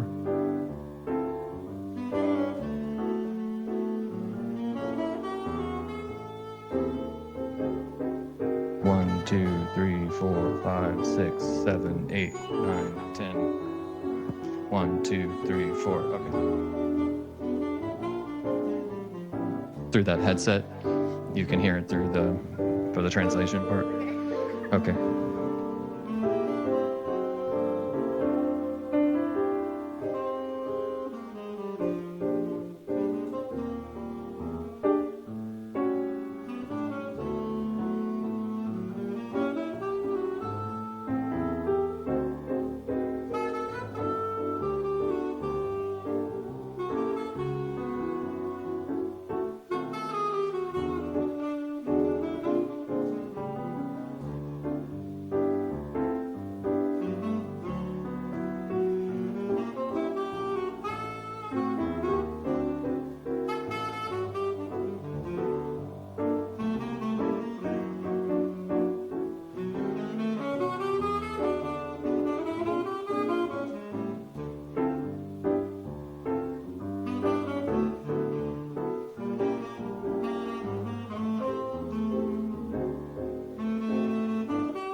Mic check. 1, 2, 3, 4, 5, 6. All right.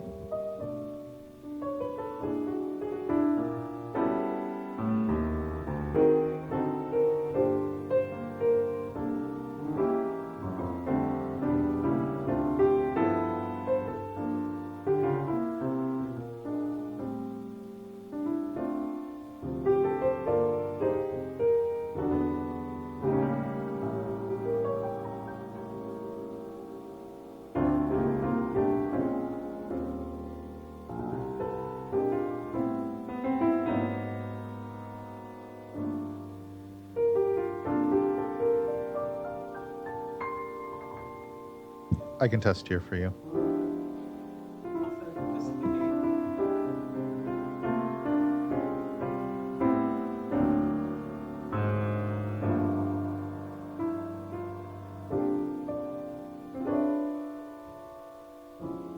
Test 1, 2, 3, 4, 5, 6, 7, 8, 9, 10. Test, test.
Okay, everyone. Hope everyone had a good lunch. Appreciate everyone's patience. We'll begin on item number 5. Here at the top, if anyone is needing translation services, please do go see the interpreter at the corner. Buenos tardes a todos. Si necesitan interpretación, por favor, pueden ir en la esquina aquí y cargar una headset. Gracias. Thank you, everyone. I want to quickly read this introduction, and we can get to today's discussion on setting a maximum contaminant limit for hexavalent chromium. The Division of Drinking Water has proposed regulations to establish a maximum contaminant limit level for hexavalent chromium, a naturally occurring element found throughout California and also produced by certain industrial processes. The proposed regulations would also establish a detection limit for purposes of reporting and other associated requirements. The purpose of today's Administrative Procedures Act public hearing is to receive public comments regarding the proposed regulations. Today's hearing will begin with staff presentations consisting of background information and brief overviews of the proposed regulations and California Environmental Quality Act documentation. Following the presentation, we'll begin receiving your public comments. We ask that comments be kept to no more than 3 minutes in length to help ensure that everyone interested in commenting is afforded the opportunity. I'll note at this point, I believe we have about 33 commenters to help folks plan. So we'll want to make sure we're hearing everyone's voice. Today's hearing is an opportunity for you, the public, to provide oral comments on the regulations in a public forum. If you do not wish to provide your comments orally, you may also submit written comments today, or if you haven't already, you may submit your written comments following the instructions provided in our notice of proposed rulemaking, and we'll also make sure that there's a link for folks to be able to get to that quickly. The purpose of this hearing is to provide an opportunity for the public to provide comments on proposed regulations. Today's oral comments and all written comments received by the close of the comment period will be addressed in subsequent regulation documents developed by the State Water Board staff and will be made available to the public. The State Water Board will not be taking an action on the proposed regulations today. The adoption of the regulations by the State Water Board is currently anticipated to happen this coming winter. If revisions are made, the public will be provided an opportunity to comment on those revisions. I'll also let you know this meeting is obviously being webcast and recorded, so please do speak clearly when you are called up. For those of you on perhaps watching us virtually, if you are not on the Zoom platform already, you need to be so in order to comment. If you're having challenges doing so, there is a link at the top of the agenda and a sign-up form, but you can always email the clerk of the board at board.clerk@waterboards.ca.gov, and she can help ensure that you're on the platform here with us. This hearing will be, like I said, begin with a staff presentation on the proposed regulation by Dr. Bethany Robinson, a water resource control engineer for the Division of Drinking Water's Regulatory Development Unit, followed by Kim Niemeyer with the Office of Chief Counsel on the draft environmental impact report prepared in support of the proposed regulation. With that out of the way, I'd like to hand it over to Ms. Robinson. Dr. Robinson, apologies. Thank you. This presentation is for the proposed hexavalent chromium maximum contaminant level, and I'm Bethany Robinson. Next slide. We're going to start this presentation with background information before moving on to the regulatory proposal. Then we'll discuss cost estimates, economic feasibility, and the timeline for projected events after this hearing. After the presentation, we'll move on to public comments. Next slide. The main objectives of this hearing are to review the proposed hexavalent chromium regulation and to provide an opportunity for the public to comment on the proposed regulation. There will not be any board action taken today. And if changes are made to the proposed regulation, there will be future opportunities to comment. Next slide. This slide shows a brief overview of the proposed regulations development. We held 6 public workshops from April 2020 to April 2022 that covered a range of topics: the white paper on economic feasibility, draft treatment costs, sequescoping, and an administrative draft of the regulation, which was released in March of 2022. The notice of proposed rulemaking was published on June 16th, and today we are at the public hearing. The public comment period has been extended and now closes at noon next Friday, August 11th. The timing of board adoption depends on the number and nature of comments received and whether any changes are proposed in response. But regular rulemakings such as these are required to be completed and submitted to the Office of Administrative Law no later than 1 year after the notice of publication. I'll discuss the possible timing of effective dates at the end of the presentation. Next slide. This slide shows the material released for the current comment period, all of which is available on the rulemaking webpage. The notice of proposed rulemaking includes information on how to comment, a summary of the proposal, and other information we're required to provide. The proposed regulation text shows each change we're proposing to California's regulations. The initial statement of reasons, or ISOR, ISOR, is where we explain each piece of the proposed regulation and why it's needed. And all of our reasoning is either in that document or in one of its attachments. Attachment 1 contains 85 tables that break down information on affected systems and their estimated costs. Attachment 2 is the Standardized Regulatory Impact Assessment, also called a SWRCB, which includes the Cost Estimating Methodology, or CEM. This is where the cost data and assumptions can be found. Attachment 3 is a table showing all other chemicals with MCLs above their public health goals, or PHGs, and Attachment 4 is a summary of the lab surveys. Attachment 5 contains the cost estimates for all individual sources. Earlier this week, we also released an errata sheet to correct a calculation error in the ISOR. Next slide. CEQA documentation has also been released, which includes a draft environmental impact report and notices of availability and completion. You can find all of these documents on the rulemaking webpage, which is available at bit.ly/CR6-rulemaking. Next slide. What is hexavalent chromium? It's a heavy metal used in industrial applications and found naturally occurring throughout the environment. Chromium typically exists in two forms, trivalent and hexavalent. The trivalent form is not considered toxic, but hexavalent chromium causes cancer and is toxic to the liver and kidneys. Hexavalent chromium is also referred to as chromium-6, chrome-6, chromium hexavalent, and hexchrome. Next slide.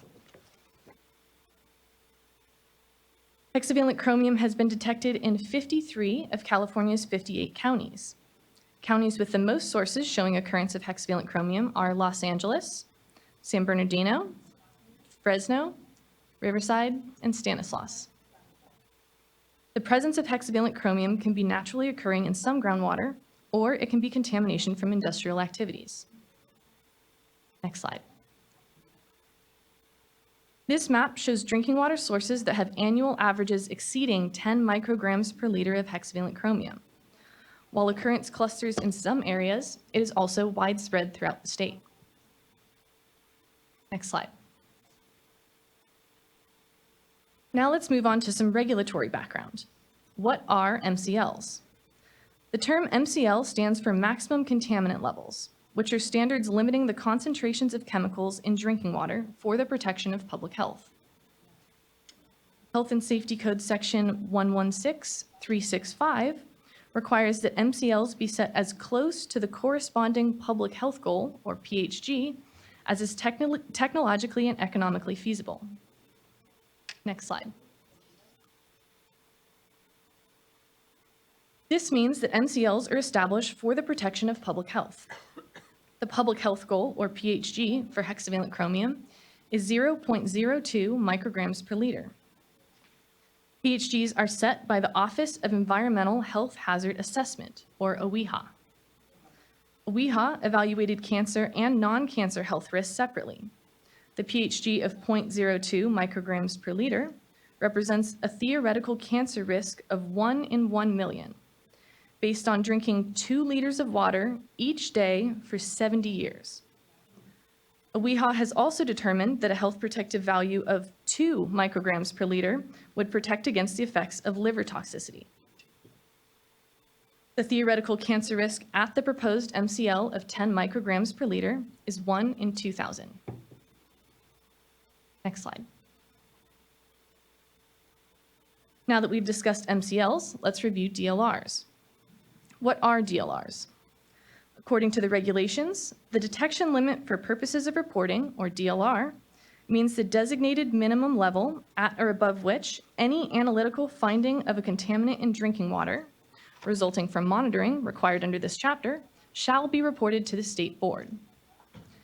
This means that any monitoring results below the DLR are considered non-detects and are not required to be reported. Next slide. Why do we establish DLRs? DLRs protect drinking water quality by assuring confident quantification of chemicals that may adversely affect public health. This is important because confidently measuring chemicals to the lowest value technologically feasible provides a solid foundation for understanding health impacts, which may be used to prioritize regulations. DLRs also support feasibility analyses for future MCL reviews and potential revisions. Next slide. Let's finish up the background section with some existing requirements. Monitoring for a new MCL for an inorganic contaminant like hexavalent chromium is required to start within 6 months of the effective date of the regulation. However, sampling from the previous 2 years can be substituted for initial monitoring if it was performed in accordance with all of the monitoring regulations, including the proposed DLR of 0.1 micrograms per liter. Permit amendments may also be required in some cases, such as when there's an addition or change in treatment. Next slide. This regulatory proposal centers around the proposed hexavalent chromium MCL of 10 micrograms per liter and a DLR of 0.1 micrograms per liter.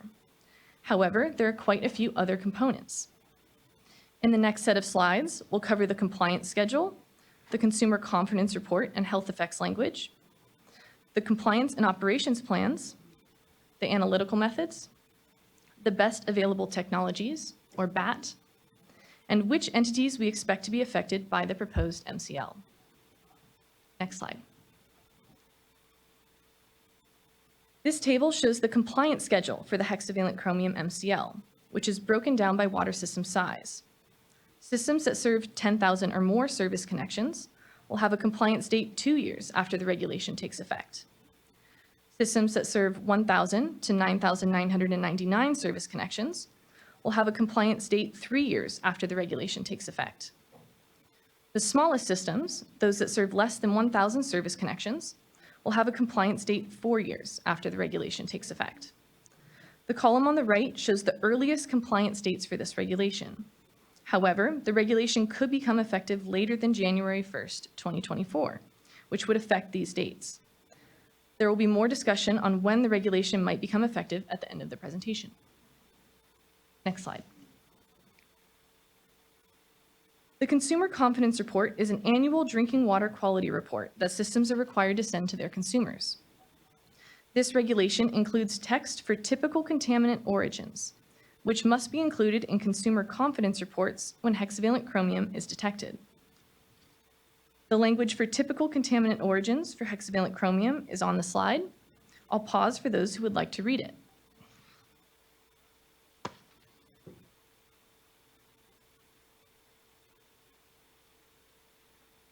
When a hexavalent chromium MCL violation occurs, public notifications will be required to include the following language that is also on the slide.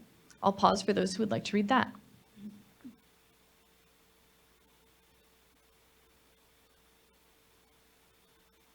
Next slide.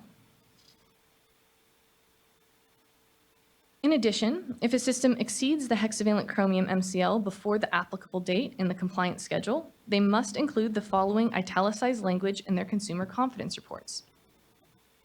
I'll pause for those who would like to read it.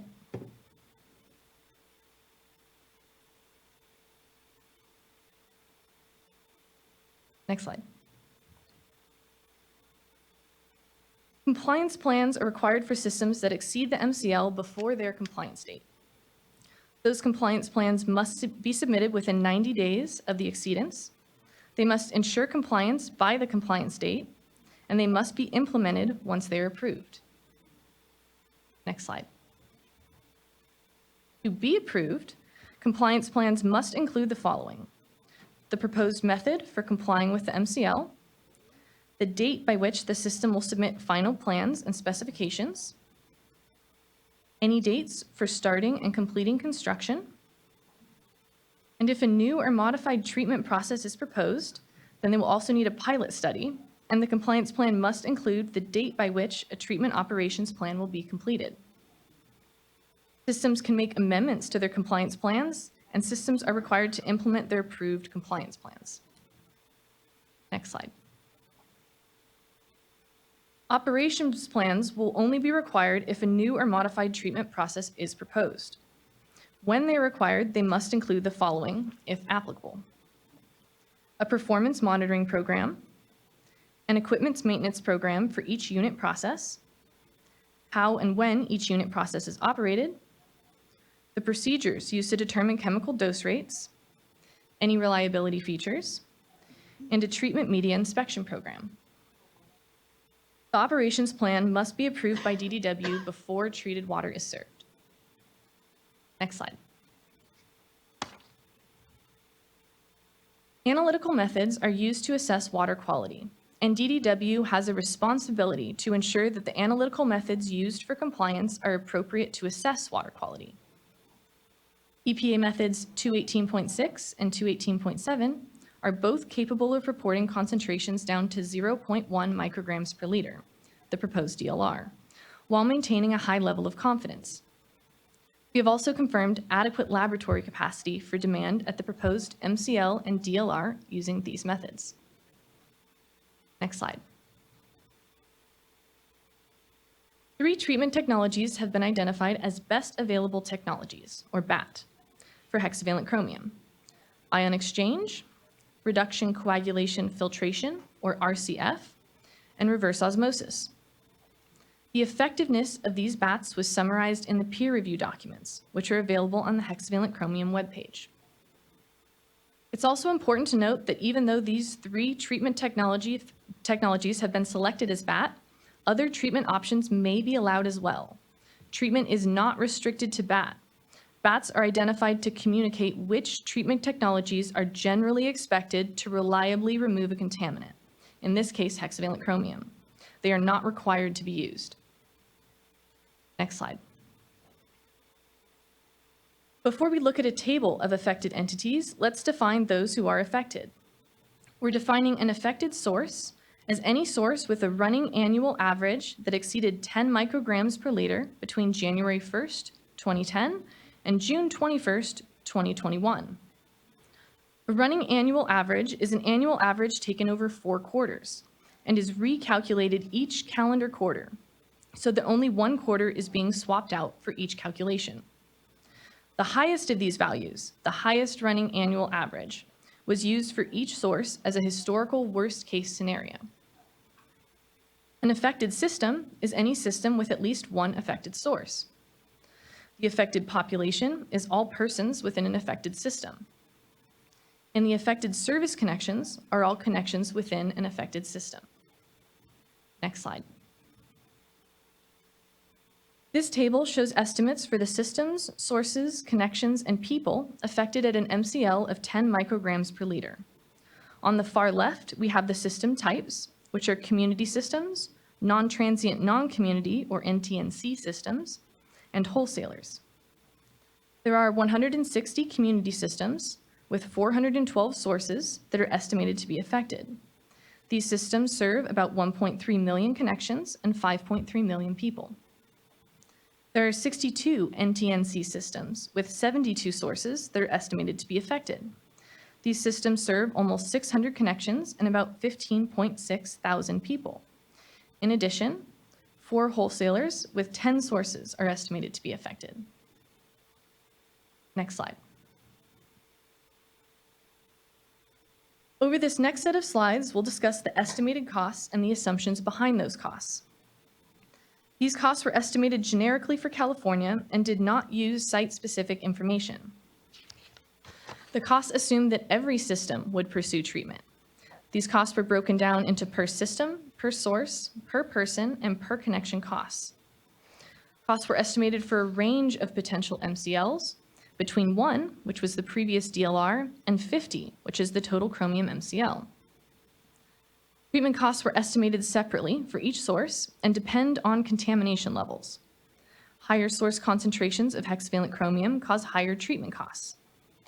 As previously discussed, these source concentrations are assumed to be the highest running annual average of the previous 10 years, or the historical worst case. Next slide. The next couple of slides will cover the cost assumptions.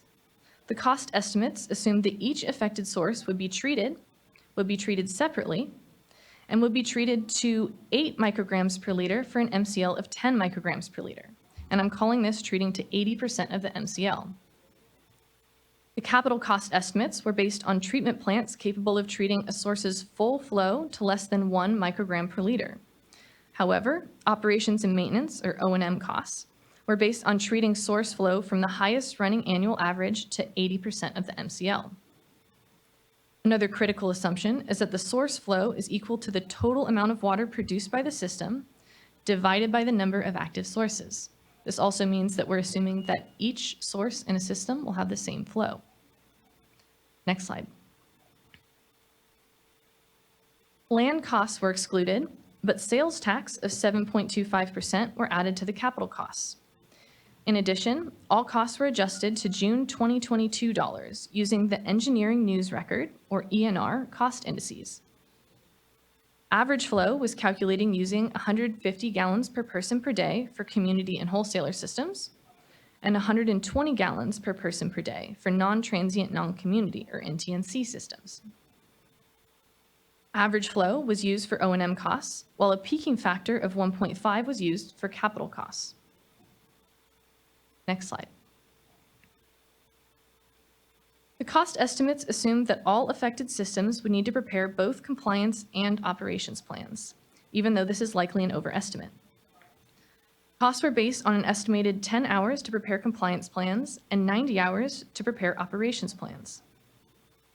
Cost estimates used the median California engineering salary of $113,200 times 1.4 to account for the costs of benefits and employment taxes. It was estimated that compliance plans would cost $762 each to prepare, and operations plans would cost $6,857 each to prepare. Next slide. A model was used to estimate statewide costs. In this model, costs were estimated for each affected source, those with running annual averages higher than MCL, and for each of the most common expected treatment types. SBA for strong base anion exchange, WBA, weak base anion exchange, and RCF, reduction coagulation filtration.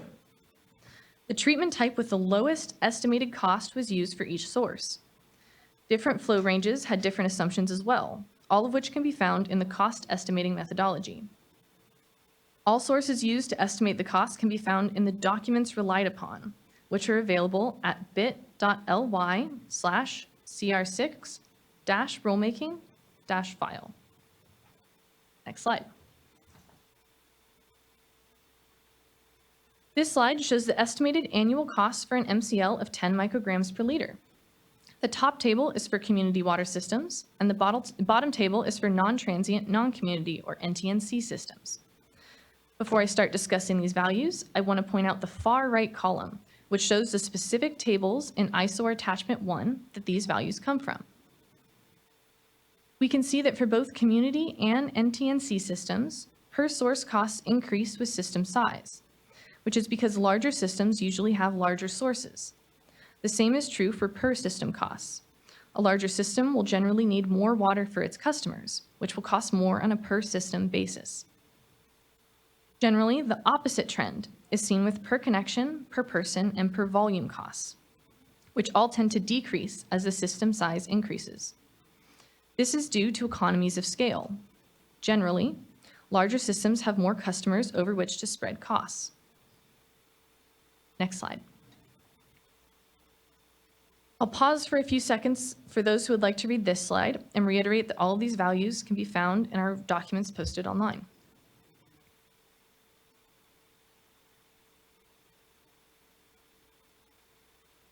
Slide. Now let's look at the breakdown of these costs on individuals. We estimate that 13.6% of California residents may see water bill increases as a result of the hexavalent chromium MCL. The majority of these residents, 11.5% of Californians, may see monthly water bill increases up to $20. A small portion of residents, 1.9% of Californians, may see monthly water bill increases up to $58. A very small portion of residents, less than 0.3%, may see higher water bill increases.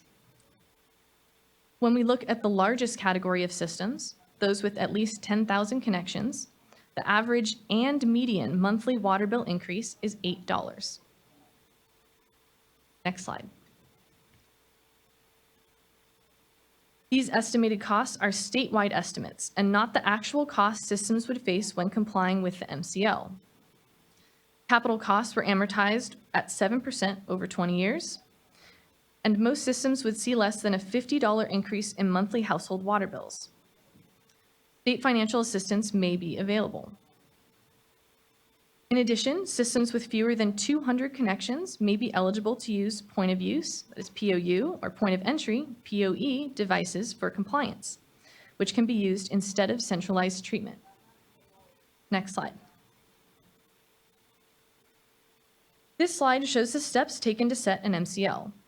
Step 1, what level can we measure to, was answered with the DLR of 0.1 micrograms per liter. Step 2, what level can we treat to, was answered with the BATS treatment limits, which have been shown to be as low as about 1 microgram per liter. The first two steps are part of the technological feasibility of the MCL, but the third step is all about economic feasibility. What treatment level is economically feasible? This was answered with the proposed MCL of 10 micrograms per liter. Let's take a closer look at technological and economic feasibility. Next slide. Technological feasibility is relatively straightforward. Because hexavalent chromium can be measured to 0.1 micrograms per liter and treated to 1 microgram per liter, the MCL of 10 micrograms per liter is technologically feasible. Next slide. Many considerations were included when determining economic feasibility, such as the estimated compliance costs, the total per system, per source, per connection, per person, and per unit of water costs, the median and maximum monthly household cost increases, the types and sizes of affected systems, information for affected systems in the 2022 Drinking Water Needs Assessment, the impacts of future planned regulations, an analysis of household cost increases by system size, the variability of unit costs at alternative MCLs, and the cost effectiveness. Next slide. Division of Drinking Water staff have determined that the proposed MCL is economically feasible. 4.7 of the 5.3 million affected people would only see monthly cost increases of $8 or less. And there are resources available to potentially mitigate the challenges of compliance for systems that are already struggling. Next slide. As part of the economic feasibility analysis, it was discovered that there would be no significant cost savings for small systems at alternative MCL values without substantial reductions in protections to public health. In addition, estimated costs are based on conservative assumptions. And for those smallest systems that might find the regulation most economically burdensome, there are ways to mitigate those costs, including the use of point of entry, POU, or either point of use, POU, or point of entry, POE devices, and consolidations with nearby systems. Next slide. This timeline shows the important dates after today for this regulation. First is the comment deadline, which has been extended to noon on August 11th. Because we only have 1 year to complete the rulemaking process, our deadline is 1 year out from the notice publication, or June 16th, 2024. And if we finish this process on the very last day, the latest regulation effective date would be October 1st, 2024. You may recall that we discussed January 1st, 2024 as the earliest effective date. it's more likely that the effective date would be somewhere in between January 1st and October 1st, such as April 1st or July 1st. After the effective date, whenever that may be, systems are required to start turning in compliance plans, which are due within 90 days of an exceedance. Because MCL exceedances are calculated using annual averages, it may require up to 4 quarters of sampling to determine whether there will be an exceedance. The compliance deadlines, which have been previously discussed, would be 2, 3, and 4 years after the effective date. Next slide. Here's a quick reminder about written comments. They can be emailed, mailed, or dropped off, and all of these instructions are in the Notice of Proposed Rulemaking, which can be found on the hexavalent chromium webpage. Next slide. Here are some resources, including a link to sign up for the Drinking Water Program Announcements listserv for future announcements if you haven't already. Thank you for your time today, and with that, I'm going to hand it over to Kim Niemeyer.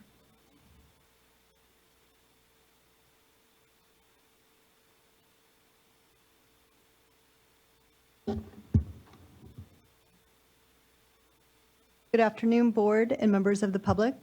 My name is Kim Niemeyer from the Water Board's Office of Chief Counsel, and I'm going to do a high-level overview of our draft environmental impact report, or EIR, that was prepared in support of the regulations. Next slide, please.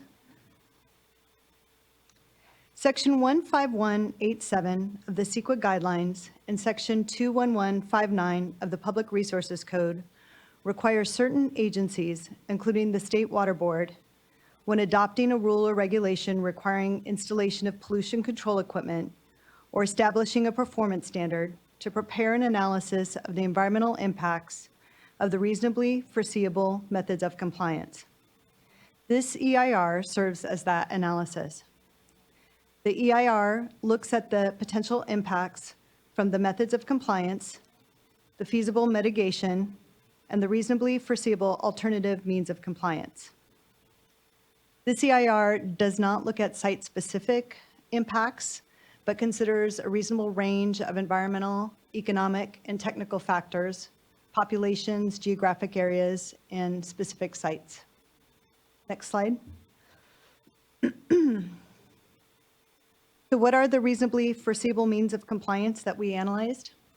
Well, first, we looked at the best available technology, or BAT, identified in the regulations as the reasonably foreseeable means of compliance with the regulation. As you already heard in the prior presentation, the regulations identify both weak and strong-based ion exchange, reduction, coagulation, filtration, and reverse osmosis as best available technologies. The use of best available technologies to comply with the regulations is not, however, required, and public water systems can use alternative means of compliance. Next slide. During our CEQA scoping meeting, we heard from a number of people that we should consider the environmental impacts of alternative means of compliance. Some of these were identified at that time, such as increasing reliance on surface water. In addition, we reviewed a number of compliance plans that were submitted when the last hexavalent chromium standard was in place, which included descriptions of the actions systems plan to take to comply with the original regulations. These included blending and drilling new wells. We also included purchasing water or consolidating with another system and using stannous chloride treatment on this list of alternative means of compliance. The environmental impact report considers the potential significant environmental impacts from both the reasonably foreseeable and the alternative means of compliance, and often refers to all of these interchangeably as the reasonably foreseeable means of compliance. Next slide. So where did we get our information from to determine impacts? First, to determine the potential impacts from the reasonably foreseeable means of compliance, we relied upon the Division of Drinking Water's extensive experience, which includes regulating and permitting other treatment projects using these best available technologies. For example, ion exchange is a very common treatment technique used for treating other constituents such as arsenic and uranium. Generally, many of the projects involving these best available technologies do not have significant environmental impacts that cannot be mitigated. But potential impacts will, in part, depend on where and how individual treatment projects are implemented. The Water Board has also permitted, funded, and been lead or responsible agency for projects involving the identified alternative means of compliance, such as consolidations and projects involving the expansion of surface water treatment. And we relied too on this experience when considering potential impacts. Second, we also reached out to some of the public water systems already treating for hexavalent chromium to find out about their systems, such as the footprint, size of their treatment facilities, and their operations, including their waste disposal practices. Third, we also considered any environmental documentation prepared for the 10 current hexavalent chromium treatment projects operating in the state, and other environmental documents prepared previously in anticipation of having to comply with hexavalent chromium drinking water standard. Finally, we also looked at a number of data sets to assess environmental settings, which would help us understand the potential impacts. For example, we looked at the US EPA's Superfund site boundaries and the location of Cal EPA Cortese list sites and compared those with the information we have about where there are wells that exceed the hexavalent chromium proposed MCL. We recognized, however, that project-level impacts are going to vary depending on the size, location, and type of project implemented, and the environmental resources in and around the project site. We recognize that it is possible that at a specific site with particularly sensitive environmental resources, the installation of treatment or addition of a new well could cause potentially significant impacts as compared with baseline conditions.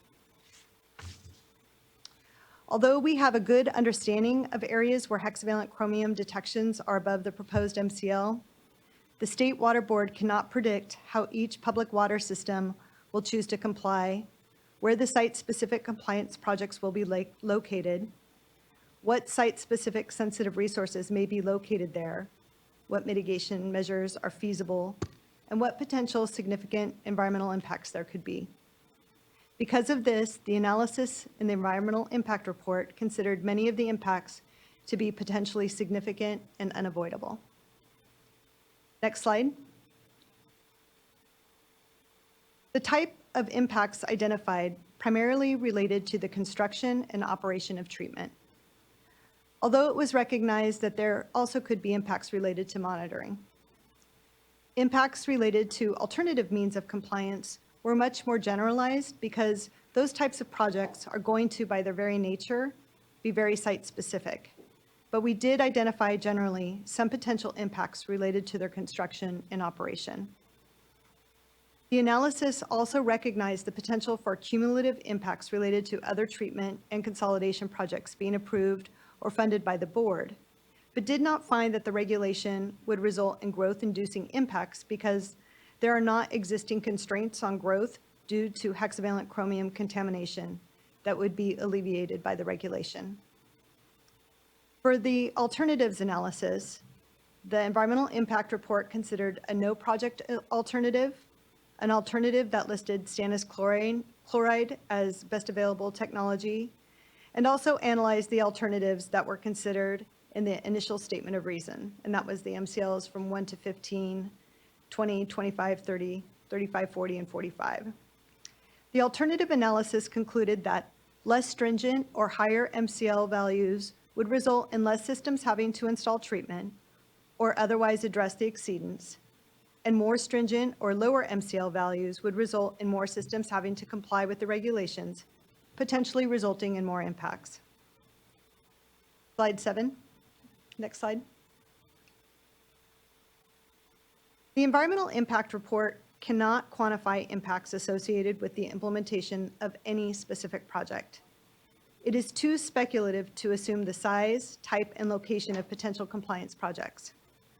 Although it is anticipated that treatment would be installed within areas that are already disturbed, such as within the footprint of existing well sites, distribution pipes, and treatment works, and that any potentially significant impact could be mitigated, many of the impacts are identified as being potentially significant and unavoidable due to the fact that the Water Board cannot control the location of the projects, the type of mitigation, or whether mitigation will even be required.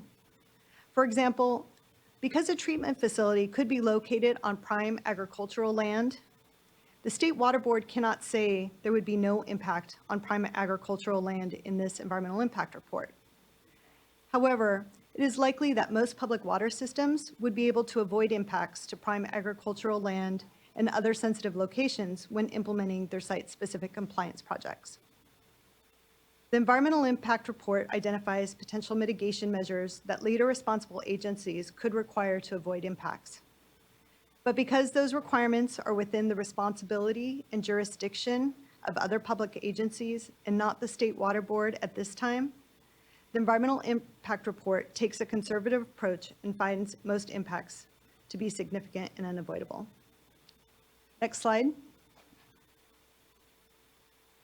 Public water systems that have to prepare their own environmental impact reports for their compliance projects can tier off of this EIR. Public Resources Code Section 21159.1 allows the use of focused environmental impact reports for projects that consist solely of installation of pollution control equipment required by specific agencies' rules or regulations, if the agency requiring the pollution control prepared an environmental impact report that included an assessment of growth-inducing and cumulative impacts from and alternatives to the project. And this EIR meets those requirements. Public water systems will generally be the lead agency for their compliance projects. For privately owned water systems, including many non-transient, non-community water systems, a public agency approving the project will serve as the lead agency. In many cases, this is the county, city, or other jurisdiction with primary oversight over the project. In some cases, it may be the State Water Board, which permits the operation of public water systems or provides funding for projects. We also anticipate that many projects will be able to rely on other means of compliance with the California Environmental Quality Act, instead of having to prepare focused environmental impact reports, including, for example, relying on mitigated negative declarations. Next slide. We are just about ready for your comments, and you may comment on any part of the proposed regulations, the environmental impact report, or both. Again, the regulation documents can be found at the site on the slide. In addition, hard copies of the environmental impact report can be reviewed at all of the Division of Drinking Water's district offices here at the Cali, PA headquarters and at the County Law Library in downtown Sacramento. Again, it's also available online. The comment period, as mentioned previously, is now scheduled to end August 11th at noon. So I'll now hand it back to Board Chair for a public comment portion of the hearing. Thank you, Dr. Robinson and Ms. Niemeyer. I appreciate the overview. I have no question, but just want to acknowledge and thank everyone for their good work and patience around all this. I know that we've been signaling a desire to bring this maximum contaminant limit to the board sooner. And glad we're here at this moment to be considering this workshop and this discussion. I know the last time the board considered and adopted an MCL was that first year that I joined the board in 2017. So it's good to have this here. I know there's been a lot of work, though, being done on the regulatory side. These moments when MCLs are here before us are not the only one. We've been setting notification limits for PFAS response levels as well. And just really appreciate, I know, the work that the units have been doing and the patience for everyone that's been part of this discussion. So just thanks for that work. Looking to any colleagues for any comment or question at the top. Board Member Firestone. Thanks, and I won't do comments till after public comments. I want to hear public comments, but I just had some questions, if you could clarify. So one is on the notice to consumers. Can you just clarify if systems, no matter the system size, and how much time they are potentially getting in compliance periods. So no matter what size, are consumers going to get the same health information and the same frequency of notice of exposure if they have sources above the MCL level? So I saw the language that's for if you're in a compliance period, explaining that you have a certain time and what the plan is of the system to do it. But outside of that difference, is everyone, no matter what system size, getting the same language and frequency on exposure and health impacts? If it's detected in the system, they're required to report all the same information. Yeah. Okay, and is there a difference with frequency if you're getting, say, a violation versus if you're under a compliance plan? Yeah, so the consumer confidence reports are annual, but any violation, depending on the notice, would need to go out much sooner than that. Right, okay. Okay, so there might be some frequency and the type of notice would be different, but the consumer confidence reports, consumers would be getting the same information through the consumer confidence reports. If they're in violation, there's usually annual notices of violation or something in addition to consumer confidence report that they're getting a notice? I just can't remember. There's usually an additional notification. Yeah, okay, so there might be an additional notice from that standpoint, but the information's the same and everyone will be getting it no matter the size. Okay, and then another question is,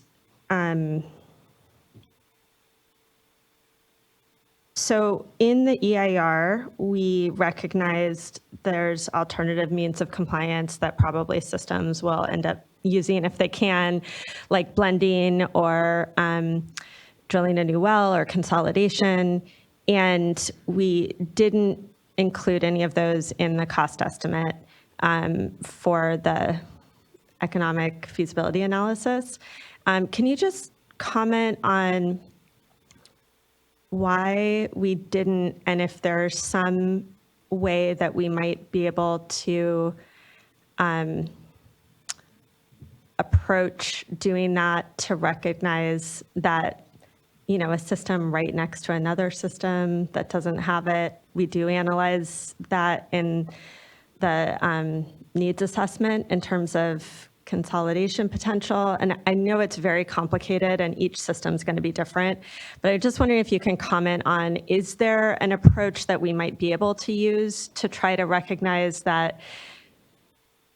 Because otherwise what you've recognized in the slides and in the documents is it's an overestimate, because most systems that have any alternative to installing treatment on every single source are going to choose an alternate. Is there a way that we could approach addressing that reality in our cost estimates, despite the understanding that every system and site has specific different needs? I don't know of a way to do that at this point, but we're constantly trying to revise our methodology in the reg unit and develop these costs better and more accurately. So as part of our comments, if anyone has a better way of developing these cost estimates, we would like to hear it. Great, okay, great. I would just add to that, in terms of the nature of some of those other ways of compliance, they're so site-specific. Drilling a new well for one system could be vastly different from the cost at another system just because of the depth that they have to go through. There's so many variables, whereas the treatment, we're able to much better understand what those costs are. Yeah, it's definitely easier to estimate. I understand that. Yeah, But it's also probably it is an overestimate. And so it'd be great to hear comments as, we're going to get public comments on if there's ways that are feasible and more realistic to get that. I'd be interested to hear what stakeholders have ideas around. And then another question is, around the assumption around treatment to non-detect versus treatment to 80% of the MCL. So obviously, no matter what, we are going to be setting an MCL over the public health goal.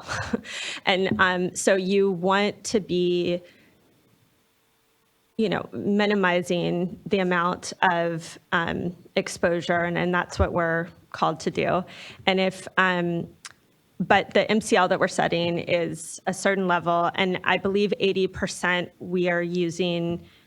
Well, maybe you can comment just again on why for the cost estimate, we're assuming it's just 80%, and what the regulatory expectations and building expectations are in terms of operating. Because my understanding is we want people to operate treatment to be able to get as low as they can. But then we're assuming that they're only going to treat to 80%.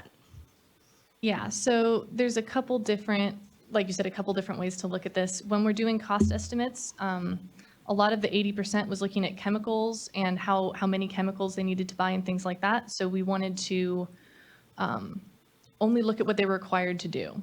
And while we do require systems to treat as low as they can, they're only required to treat to below the MCL. So 9.98 or, right below the MCL. Right. And so we also size the capital costs or the whole treatment system to be able to treat to 1 microgram per liter. So we wanted to kind of balance the O&M and the capital costs, because you can't go back usually and build on to your equipment. You need to do that first, and then going to a lower MCL would be easier if you already had the capital equipment, and then you just need more chemicals. Okay. So there's a little inconsistency in how we're doing that for capital versus O&M cost assumptions, kind of to balance each other out. Well, it wasn't really balancing. It was the idea that if the MCL is reduced, or if a system wanted to treat to a lower value, then they would need different capital equipment. And so to head off that, we just wanted to have capital equipment be able to treat all the way down. And then the regulatory requirement, obviously the MCL is set at the MCL, but is there an actual enforceable requirement around treating to the lowest possible way or amount that treatment plants can be operated, or is that just a general good practice? I'm not aware of that requirement. Someone else may be able to jump in, but I think it may just be a best practice. Yeah.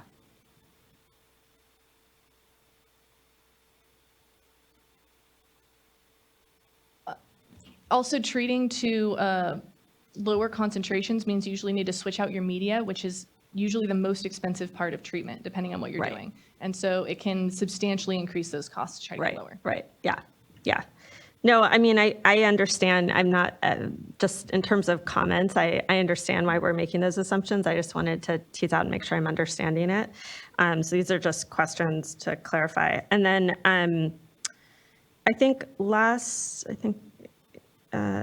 lastly, one of the things we talked about, and I know we just came up, we just shared a errata change sheet, but one of the things we have in our reasoning is around having enough resources to help systems that are already struggling. And so a number of the systems on the list that have would have to treat because of an MCL at 10 are already maybe at failing or at risk. And so I'm just wondering if we just approved a SRF IUP for drinking water, and we have a fund expenditure plan coming up for SAFER.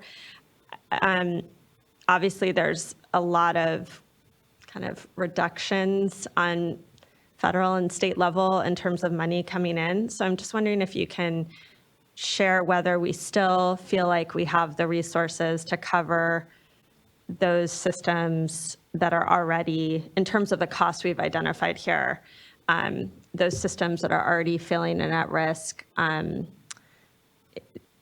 to the same extent that we were identifying in the reasoning here.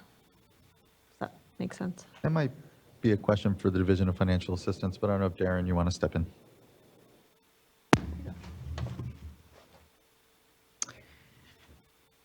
Darren Pahemis, Deputy Director for Division of Drinking Water. Excuse me. So for that question, and for the context of we're dealing here, we really try to stay away from making any kind of direct comparison between the regulations and whether we have funding available. We do it because we do have a lot of funding programs. They change all the time. The IUPs can change, funding programs can change. But I really hesitate to make a comparison of like this regulation at this moment means, you know, we expect this much funding to water systems. So in general speaking, as we stated in the ISOR, we believe there's funding available at the current moment. But as you know, that can change so rapidly. Funding could increase, funding could decrease. And so we really just present it as that opportunity presents itself, but not try to do a deep analysis on whether it's there or not. So sorry for the answer, but that's kind of how we really have to face the regulations approaching this. Yeah, and that's my understanding. That's helpful to clarify, so appreciate it. All right, those are my questions and look forward to public comment. I would just, I did see this section I was thinking about before in our health and safety code that talks about how we set out or go about establishing our MCLs. It's 116365. When it talks about the technological and economic feasibility, it has us look, it says, for the purposes of determining economic feasibility pursuant to this paragraph, the state board shall consider the costs of compliance to the public water systems, customers, and other affected parties with the proposed primary drinking water standard, including the cost per customer and aggregate cost of compliance using best available technologies.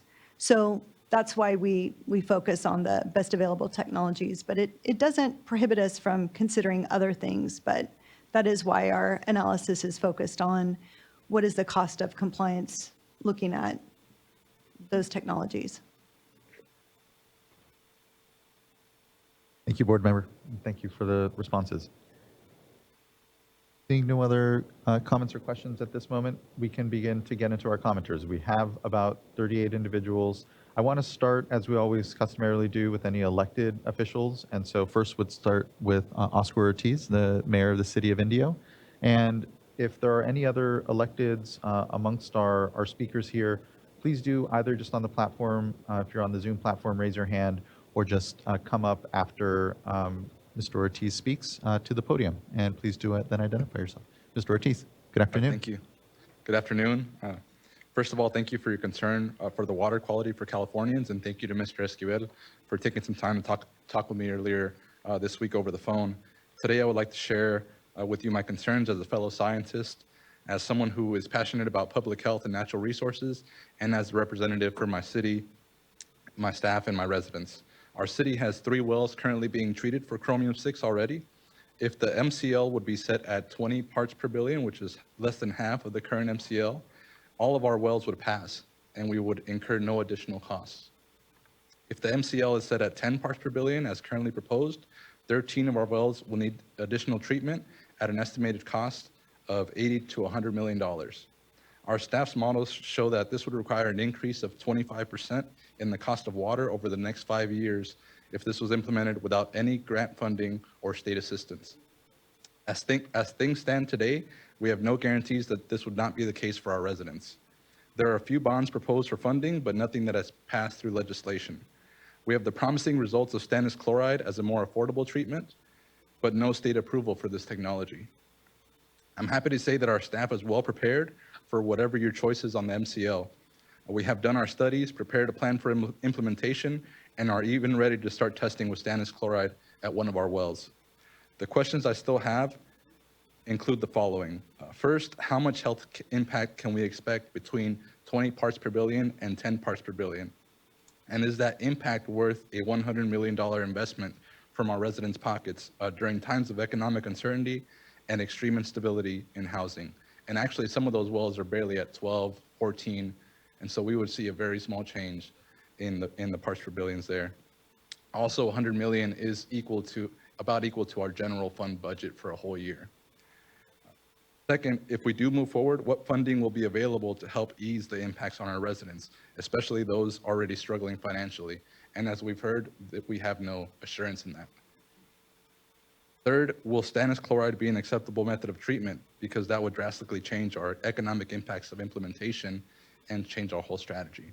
So lastly, I would like to suggest that before we are given a timeline for implementation and enforcement, we are giving clear answers to these questions of public health impacts, financial impacts, and acceptable treatments. Thank you for your time. Thank you, Mayor. Really appreciate it. Any other electeds that would like to speak? Yes, sir. Good afternoon, Tom Bogue, Dixon City Councilman. Now, while the comments I make do not necessarily represent those of the other council members, because we have not discussed what I would or would not say today. So I want to make that clear. These are my own comments. First of all, when I looked at the figures that they were giving of approximate value of $8 per connection, I'm like, did the quick math on that. Just in our city alone, which to treat our wells would be $18 million for 6 wells. Okay, and I said, you know, over a 5-year period, that's about right to do the installation. That does not include the additional cost of maintenance and disposal. The disposal is going to be incredibly expensive to get rid of this. So part of the cost analysis did not cover that, or if it did, it's been misconstrued because it does not represent the actual cost. And again, like the mayor of Indio, my question is what kind of benefit is there really going to be? What scientific study has shown that there's actually going to be a true health benefit going from 50 to 2? And oddly enough, the comparison of 1 in 2,000 people over a 70-year period may be impacted by the chromium-6. The federal level of 100 parts per million. Now, I do not have the exact figure they used, but the statement that we read from that report is that in a 70-year period of drinking 1 gallon of water per day from birth to the age of 70, a person may be impacted. So does sound like there's much of a benefit on that level. Number 3, and this is a comparison I like to use when I was on a talk show about this. How many people here feel arsenic and cyanide is a safe component to consume? I mean, most people would say, no level of cyanide or arsenic is safe to consume. But as a comparison, all your leafy vegetables and all your fruits have both those components in it. But see, our body is like a little miracle machine. It can process a lot of these things as part of our consumption and maybe even use some of them. So the question becomes again, is where is our analysis of what the impact is over that time of period at that level?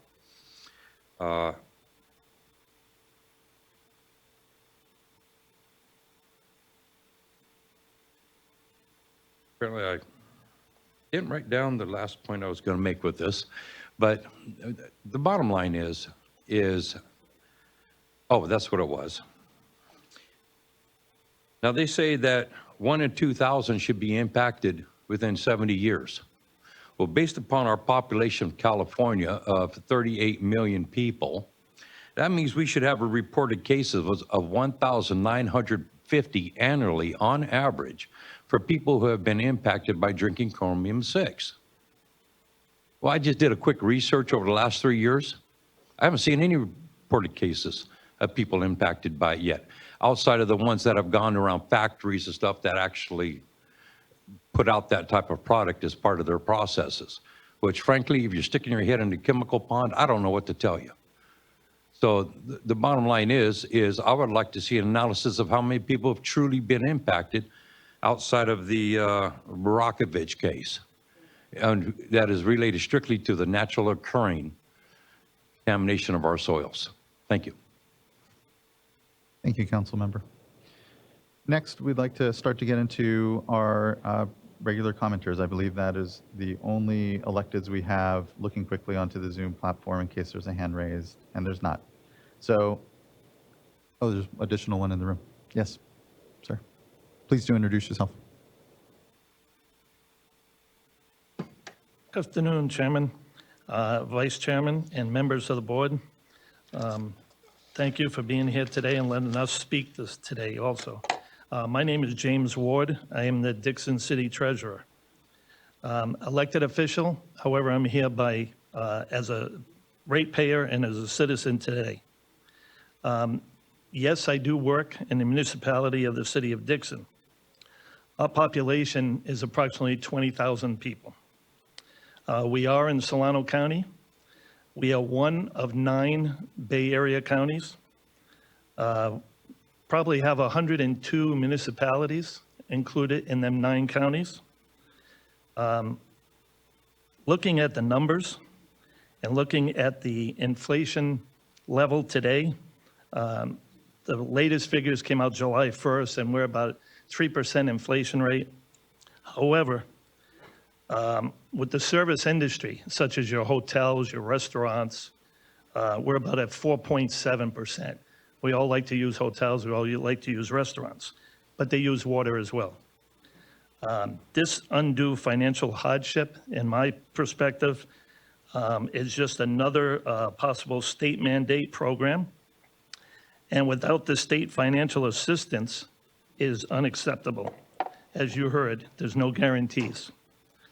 I ask the board at this time to reject any proposals to implement or increase the levels of chromium-6. And I thank you for your time. Thank you for yours as well. Yes, by all means, board member.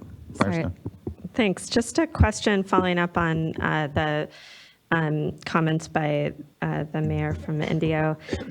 Do we have, can staff just clarify for stannous chloride sort of timeline and regulatory approval process for, say, we adopt an MCL and a system's trying to decide whether that's the way to go versus a different way to go? How they would sort of timeline or how they would have that certainty as to which way they could go? Because obviously that's a huge difference in cost for a system, and just understanding that timeline. Sure. Darren Polhemus, Deputy Director, Division Drinking Water. I'll try to answer that. So a water system that wanted to pursue stannous chloride would need to do pilot studies in order to determine if their water chemistry would be appropriate. And that was talked about by Bethany, Dr. Robinson, in her components of what's there.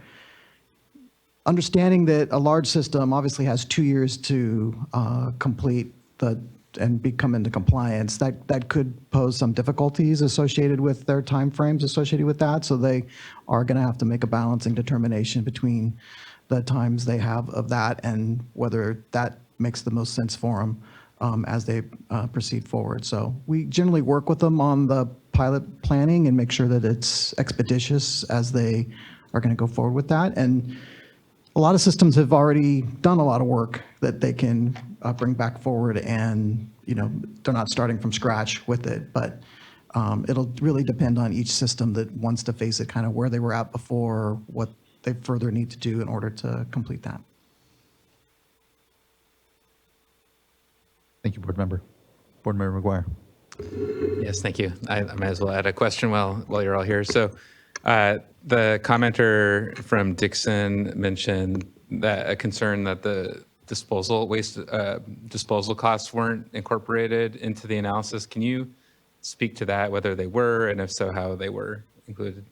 Yeah, so disposal costs were incorporated into the estimates. However, disposal is more of a component of ion exchange, and most of the sources ended up using RCF in the cost estimates. So disposal isn't, I think there might be some disposal with RCF, but it's not nearly as much as for ion exchange. And just on that, so as I've understood it, ion exchange has been the go-to for many water systems that have already installed treatment for hexavalent chromium.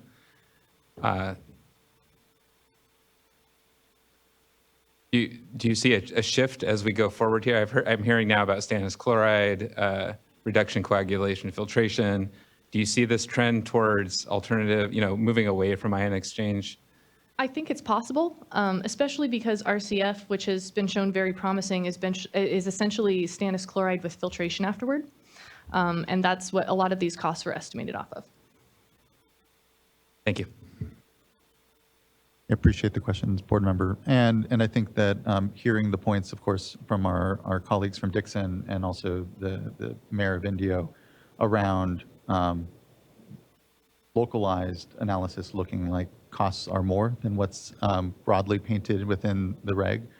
We did our best to do averages across systems. And so, but appreciate what is site-specific concerns and information from, again, our colleagues in Dixon and Indio. So thank you.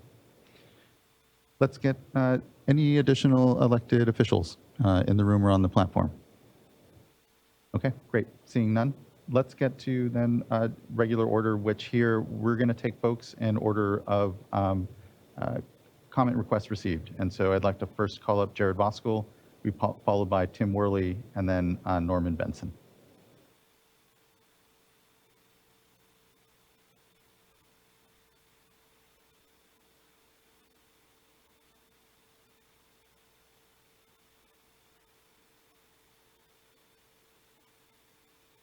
Hi, good afternoon, board members. Jared Voskuhl on behalf of CASA, the California Association of Sanitation Agencies. CASA represents over 130 public wastewater agencies and municipalities that provide the collection of wastewater treatment, as well as the collection of it, the treatment of it, and the recovery of resources, including recycled water and biosolids. Just for today's question and comments, we want to thank the board for getting the MCL to this point in the rulemaking process.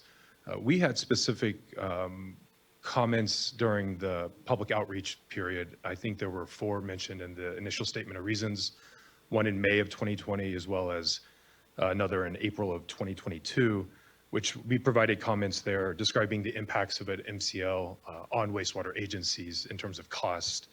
And then looking in the eyesore and the cost impacts, wastewater treatment plants were not considered.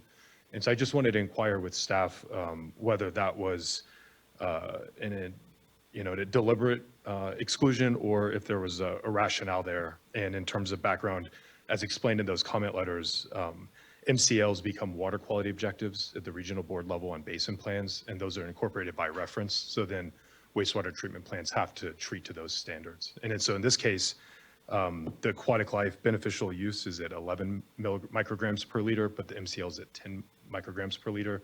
So prospectively, facilities would have to treat to lower it by 1. But then if the MCL is lowered beyond 10 and further, then they would have to treat further. And so that's a cost impact I just wanted to identify and request for clarification from staff about the omission there. And if that's something that could be inserted in maybe in a revised ISOR the next round of document preparation. Right, did you, staff want to respond to that or just wait? I sensed an interest, but then hesitation. Yeah, so I'll answer this question again. The inclusion of MCLs in basin plans is discretionary by the regional water boards. They have included them by reference, and they can just as well modify them at a future date. So we do not include the costs associated with wastewater in our determination that's strictly focused on drinking water components. The later time, a regional board will have to contemplate what they want to do with our MCL and how that impacts their basin plan and their findings associated with that. And at that time, they'll consider the costs appropriately. So it's not included in our determination at this time. All right, thank you, Mr. Bohemus, and thank you, Mr. Voskuhl. Next week, Just as a point of information, from what I've heard from my member agencies, is that in permits, MCLs are automatically incorporated by reference, that there's not the discretionary element. So I don't want to haggle over that point. So but can I try and, you guys are talking past each other and I'll try and explain it, is that Darren is correct. The inclusion of an MCL in a basin plan is a discretionary action that the regional board does. Also, each permit has limits that are discretionary. And so it depends on how it was put in the basin plan. If it was put in as a requirement that all effluent limits meet these, then they will be put in the permits in that directly. So they, not all basin plans are worded the same way and they don't all have the same requirements. So it's a region by region, basin plan by basin plan. I was under the understanding only Region 8 had the non-automatic incorporation by reference. Yeah. Yeah, we can continue to clarify, but yeah, we're not, we have 38 commenters, so I want to make sure we kind of hear people That's fine. too.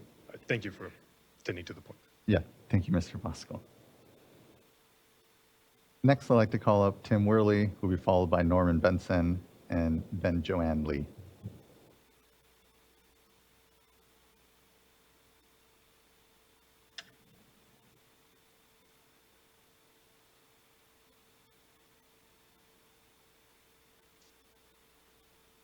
Thank you. I am now unmuted. I hope you're hearing me okay.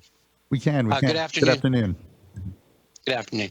Thank you, Chair Esquivel and board members. I am Tim Worley, and among other things, I serve as Managing Director of the Community Water Systems Alliance, or CWSA. I did request extra time, 8 minutes, and I will try and fly through this presentation as quickly as possible. CWSA is a project of CalMutual's, which is its fiscal sponsor and in existence since 2019. Our founding premise is large systems helping small and underserved or disadvantaged community water systems. And our members include regional agencies, water districts, cities, and mutuals, ranging in size from small to large, geographically ranging from the Coachella Valley to the Monterey Bay Area. And several of our CWSA members will contend with naturally occurring Chrome 6. Next slide. So the topics of our comments are shown here. These will be further developed in our written comments, but just to give you a sense of where I'll be going. Next slide. So I included this even though you've already heard twice about the Safe Drinking Water Act and its requirements. I wanted us all to remember the human right to water, which notes that every human being, I'm quoting, every human being, quote unquote, would mean has a right to the 4 adjectives set out here: safe, clean, affordable, and accessible water. This means wherever they reside, whether they're in a system targeted for consolidation, whether they rent or own or whatever. Safe, clean, affordable, and accessible. We often hear some people seeming to emphasize one of these more than the others, but the way that I read the human right to water, the legislature seemed to give all the words the same importance. But as we know, in reality, there are trade-offs between these terms, such as how safe water can be without sacrificing affordability or accessibility. Next slide. We were skeptical of some things about the economic feasibility white paper when it came out a couple of years ago. It did say the Water Board would consider multiple indicators to assess economic feasibility, which we think is very sensible. Ultimately, it left the question very open-ended without a bright line. It raised the issue of affordability and recognized there is a robust recent literature on the topic, but it left that discussion very unclear. So not knowing how the Water Board would view affordability in the context of regulating Chrome 6, we wanted an independent look. CWSA contracted for that review with Janet Clements and the One Water Econ team and Bob Raucher, who are leading experts on the issue of affordability metrics. Their primary task was to look at the proposed regulation and, accepting the MCL at the proposed level, consider how much funding would be needed from somewhere to have water for every human being, quote unquote, that is safe as well as affordable and accessible for the human right to water. Next slide. The white paper on economic feasibility referred to a lively literature on measures of household water affordability and a problem with using a percentage of median household income as one of those metrics. But our team applied what are arguably much better metrics shown here. These are, 1, the household burden indicator, which looks at basic water service costs, meaning combined water and sewer as a percent of income for the lowest income quintile. That's the lowest 20% of population by income. Second, a second metric is called the poverty prevalence indicator, which is the percentage of community households at or below 200% of the federal poverty level. These two measurements were put into a matrix that is described more in the written comments I will submit. The project team also adopted the state board's use of $30 per month as an indicator of possible affordability concerns. Additionally, a low-income measure was applied, which is renters paying over half of their income on housing, which represents a severe housing burden. Next slide. What were the results estimating the amount of funding that would be needed to avoid pushing water into unaffordable territory?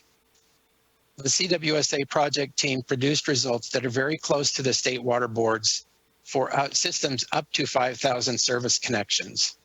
But when you look at water systems over 5,000 connections, we see that much more funding would be needed than what the ISOR estimates. The total assistance annualized would be at $123 million. Next slide. So this table puts the estimates side by side. You can see that a more robust affordability analysis points to a need for $50 million more financial support than the corrected ISOR. Taking this analysis and comparing to the total available amount of $823 million, Chrome 6 would hog almost 15% of it all. We believe that by using a more thorough analysis with metrics that have been proposed to EPA by national associations, those being AWWA, NACWA, and WEF, the State Water Board will have a more realistic picture of the effect this regulation will have on the affordability of water, consistent with the human right to water. These comments have not even mentioned what Board Member Firestone brought up, which looks ahead at likely reductions in the funding available.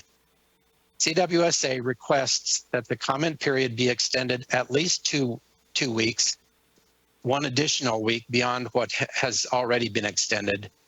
We would also offer to ask our affordability review team to workshop with Water Board staff on measuring water affordability, although, to be honest, I have not cleared this idea with them.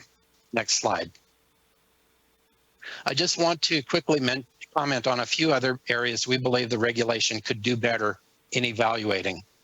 As used in the human right to water, accessible could mean different things, but one aspect that may be overlooked is the barriers small systems experience with the alternative strategies for compliance. Whether they pursue compliance through point of use or point of entry treatment or consolidation, these are both fraught with costs and uncertainty. They require studies. The process can take a long time, although we did see that the state auditor has asked for it to be speeded up. Either approach may require upfront money or some kind of bridge funding for studies and for infrastructure improvements. The state audit also found problems with technical assistance provided by the state, and a recent survey Cal Mutuals has done of its members indicates these problems are not necessarily resolved. These issues can make safe water unaccessible regardless of how much money the state can point to. Next slide. The ISOR does recognize that Chrome 6 is just one of several regulations that will add to the compliance burden water systems of all sizes will have. This screenshot of the resolution the board adopted earlier this year leaves off a couple things on a second page. But it also leaves off rules that are being developed for water efficiency, data reporting on drought or things other than water quality, and so on. It's a lot. We have to wonder what straw will finally break the camel's back. Next slide. I believe you will hear from every water utility and every water association that, one, they are very thankful that the regulation includes a period to come into compliance, but second, 2 to 4 years is not nearly enough time. CWSA would say that 5 years is much more realistic, and for small systems, more time than that may need to be permitted. You will also hear from NGOs, most likely, that the compliance period is too long.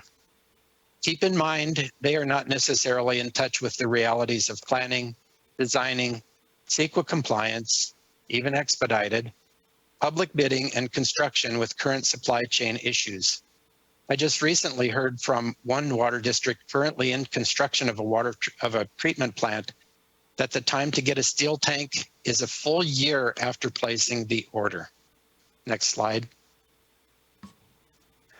We also have questions about the estimation of treatment costs that assumed nearly universal selection of RCF as the treatment method. The ISOR notes that ion exchange has constraints. That's true, but we do wonder if RCF is truly possible for 98% of systems.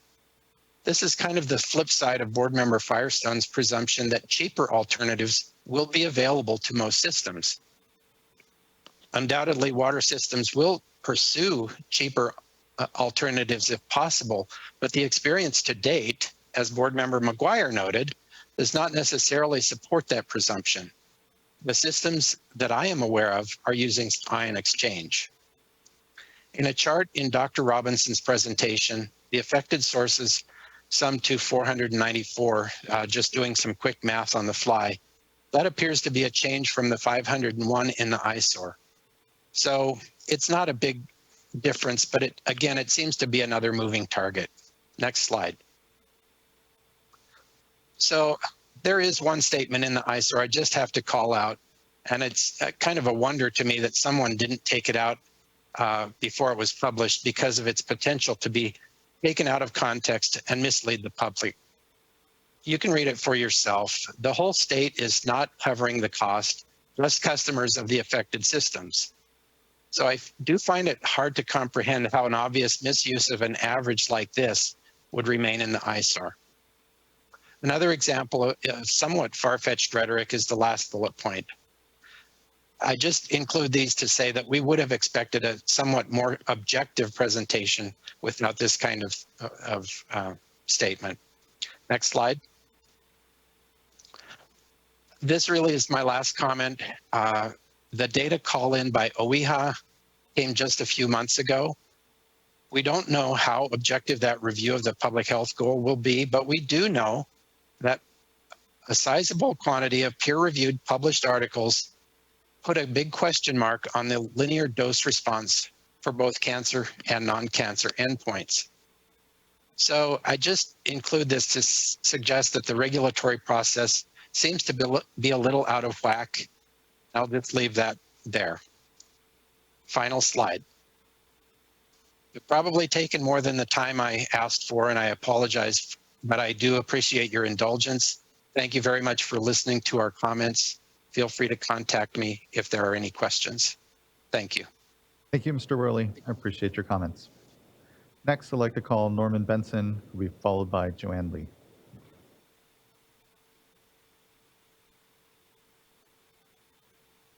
Afternoon. Thank you for taking my comment. I believe regulations must be a last resort and fashioned using facts, not fables. Erin Brockovich is a Hollywood movie, a fable, not a factual documentary. Mazarian Vidito's law clerk, Erin Brockovich, sued the sockets off PG&E via the Texas sharpshooter fallacy. By sheer chance alone, people with specific diseases can be found clustered near one another. Chromium-6 is a natural substance. It can be found in rocks, volcanic dust, and soil. This means it will be found naturally in water and the food we eat. Your white paper asserts that ingesting chromium-6 at your proposed maximum contaminant level of 10 parts per billion is so toxic that at that level, the associated cancer risk is 1 in 2,000. Interestingly enough, chromium-6 is equivalent in reference dose with a natural insecticide, caffeine. I do not mean to say that caffeine or chromium-6 do not have levels at which they are toxic. They do.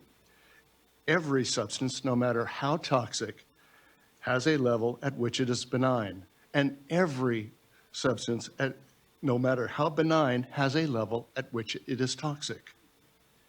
Since caffeine is like chromium-6 in its toxicity, what does the proposed MCL look like if applied to a beverage like Coca-Cola?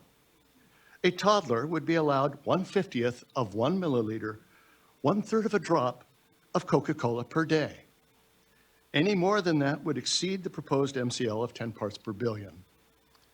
Under the current federal MCL, 100 parts per billion, 1/5 of a milliliter would be allowed.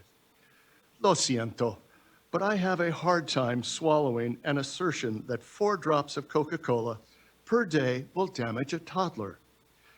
And rather than assert, you should be able to show that your current 50 part per billion MCL has produced benefits above the federal standards, such as fewer deaths, fewer cancers. Last point, mandates are not magic.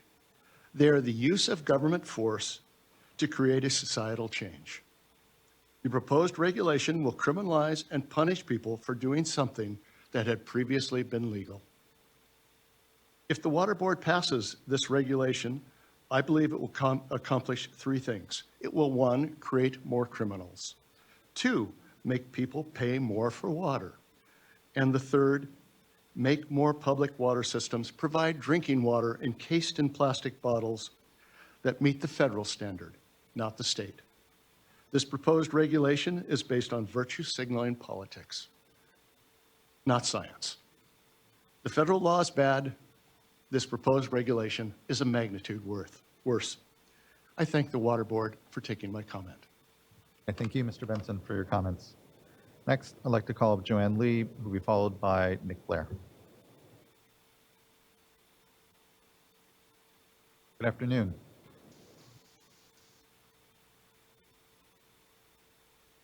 Can you see me or hear me? We can. Good to see you. Okay. Good afternoon, Chairman and the State Water Board members. My name is Joanne Lay, and I'm the Director of Environmental Service for the Coachella Valley Water District. The district is a public agency responsible for providing high quality water supply at reasonable cost to our residents and businesses of approximately 270,000 in population throughout most of the Coachella Valley. And chrome-6 is naturally occurring in the minerals and groundwater found here in our service area and groundwater basin.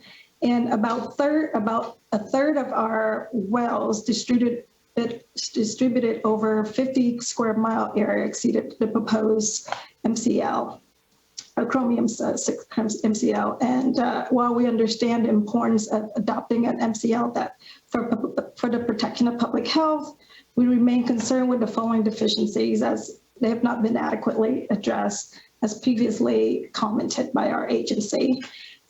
So this, first of all, the State Water Board cost analysis of up to $4.75 per person per year and conclude that this is economically feasible. However, the cost of this MCO will uniquely burden our system that serves disadvantaged communities and that has naturally occurring Chrome-6, as I mentioned earlier. Secondly, the proposed compliance period of 2 years for a large water system such as ours remains a challenge. The Federal Safe Drinking Water Act allows a period of up to 5 years for water systems to install capital facilities needed to comply with new federal drinking water MCLs.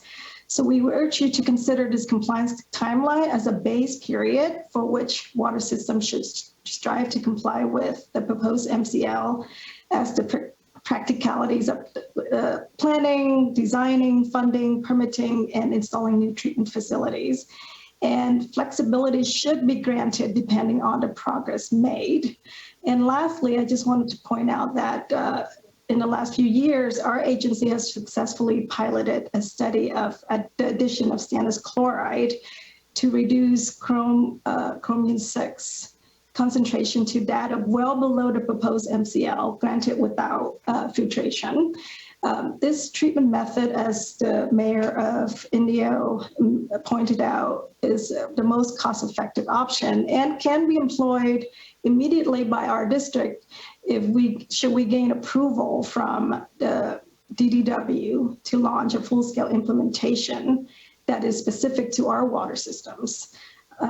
We have submitted this plan to DDW earlier this year in January, and we urge the State Water Board work with staff to fast-track the review and approval of our plan for timely implementation to comply with the MCL should the State Board remains firm on the proposed compliance period of 2 years for large water systems like ours. That is all I have. Thanks so much for your time.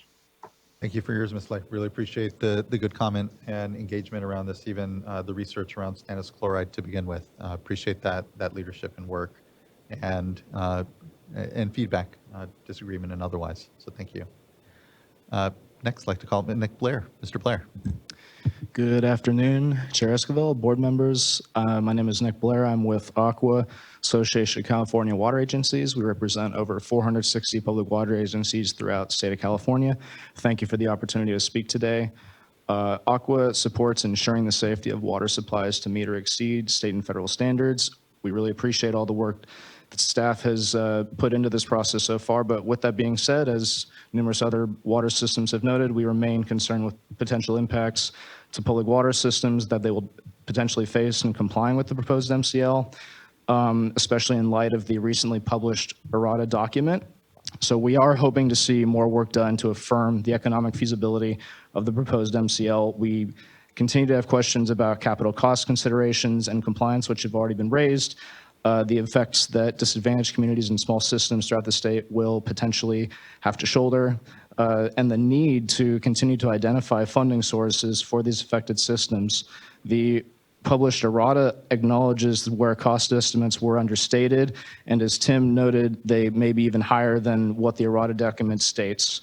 So we also hope to see more analysis on the proposed best available technologies and treatment methods, namely if RCF is cost feasible compared to ion exchange, and also if POE is affordable for small systems, and then also consideration of smaller other alternatives like stannous chloride. We want to express appreciation for the added compliance timelines, as has been noted already, but similar to what others have said, we have concern that some public water systems may be challenged even to meet what has been laid out. So we want to continue to work towards solutions such as what the federal guidelines lay out for water systems that are trying their best to be compliant. So with that being said, appreciate the time today. We support the idea that more time is needed to update analyses and accept comments, potentially another week for the comment period. We will be submitting comments by the deadline along with our coalition partners. Happy to take any questions. Otherwise, thank you. Thank you, Mr. Blair. I appreciate that. And you know what I do want to make sure and note is that as we adopt this MCL, this board, or at least myself, I'll just speak for myself, are very cognizant that it doesn't live in an island, that it impacts affordability, that there are other MCLs. The federal government currently is developing MCLs even on PFAS sooner than we are too. So these discussions are really important, and we are doing our best to be incredibly sensitive. Appreciate the good feedback we've heard, but just didn't want it to kind of go unnoted that the breakdown of how we need to be viewing affordability, the complex ways in which not just meeting this MCL, but having to meet, say, conservation budgets that this board will be adopting later this year, and or other efforts, I think are really, I just want to note that the complexity of the issues that folks are faced are understood by this board, and we always strive to do better and want to understand how we do to get it right here amongst it. So appreciate the comments we've heard so far and look forward to further comment here from everyone. Next, I'd like to call up Maria Gonzalez, be followed by Kelly Hutton, and then Horacio Gonzalez. Okay, not able to hear me. Okay. The next, I believe I have up on my list, Kelly Hutton. Amazon, you should be unmuting here any second now, or at least invited to unmute. Hi, can you hear me? Yes, we can. Good afternoon. Thanks for joining us. Hi. Hi, thank you for having me. My name's Kelly Hutton. My husband and myself bought our first home in Moss Landing, California in August a year ago. We closed escrow on the same day my first child was born, and living in a home with water that's been compromised due to contaminants has been pretty stressful with a newborn and a small child. And I just think that any kind of regulations that can be tightened down for anything that can cause harm to any living human or pet would be greatly appreciated by all members of my community. Living with compromised water is very stressful, and I appreciate that can be done to tighten up the allowable limits of chromium-6 and any other contaminants. Thank you. Thank you, Ms. Sutton. I appreciate your participation in joining us here and your comments on this item. Next, I'd like to call Horacio Gonzalez, who will be followed by Trudy Hughes. Hi, board members. Horacio Gonzalez on behalf of the City of Coachella, a working class community in the Eastern Coachella Valley. We certainly want to thank you for the concerted focus on wanting to make sure that all Californians have access to safe drinking water. It is a goal that the city certainly shares. But without providing communities like Coachella a small disadvantaged water system with a viable, predictable path for financing the costs of complying with this MCL, it unfortunately ends up just setting these communities up for failure. In Coachella, like the other communities in the Coachella Valley, we have naturally occurring chromium-6 that has been in our water since before the modern Coachella Valley with all of its music festivals existed. For the city, based on our analysis of the proposed MCL, it would cost us about $36.2 million to build the treatment infrastructure to meet the standard. Once passed on to our residents, this would result in about 120% increase in average monthly bills. From an affordability perspective, this would actually push our affordability index to 4.4%, almost 3 times higher than the 1.5% MHI that the state uses to gauge affordability. For residents whose average income is about $35,000 a year, such an increase is not only unrealistic, but it places the city in the untenable position of having drinking water that most of its residents can't afford. I'd be remiss if I didn't point out that we are referring to a desert environment that often has, temperatures in excess of 120 degrees. The idea that our residents couldn't afford drinking water really is a matter of life and death. As you finalize this regulation, we certainly wanted to encourage you to continue to look at alternative technologies like stannous chloride, because those technologies would dramatically change the cost picture for the city of Coachella. In addition, we really want to encourage you to really drill down on the costs and providing that viable path for communities like Coachella to be able to meet this standard. Thank you for your time. Appreciate it. Thank you. Mr. Gonzalez, quick question. I did want to just ask, because we have had a little discussion around this. When it comes to that cost estimate, is that for ion exchange or, yeah? Yes, it is ion exchange. Thank you. Next, I'd like to call up Trudy Hughes, who will be followed by Valentin Conejo.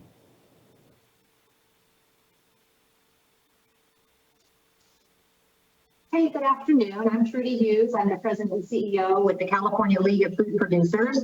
Our organization represents food processing in California. So my members can, dry, and freeze fruits and vegetables. So thank you for the opportunity to comment on the proposed Chrome 6 MCL. As I've testified in the past, my membership is an unlikely regulated entity under the drinking water standards. It offers a unique perspective in this discussion. Many of my members have private wells and are thus considered non-transient, non-community water systems, making them subject to drinking water standards. My members take compliance with these standards very seriously, as their water systems not only serve their employees, but are also used in their plants to wash raw food products, clean and sanitize food contact surfaces, and in and on final products. The FDA requires that food processors meet all drinking water standards. CLP has expressed concerns about this proposed MCL over the last several years on a number of fronts, primarily including the cost of compliance that we've heard a lot about, and also the science used to establish the MCL.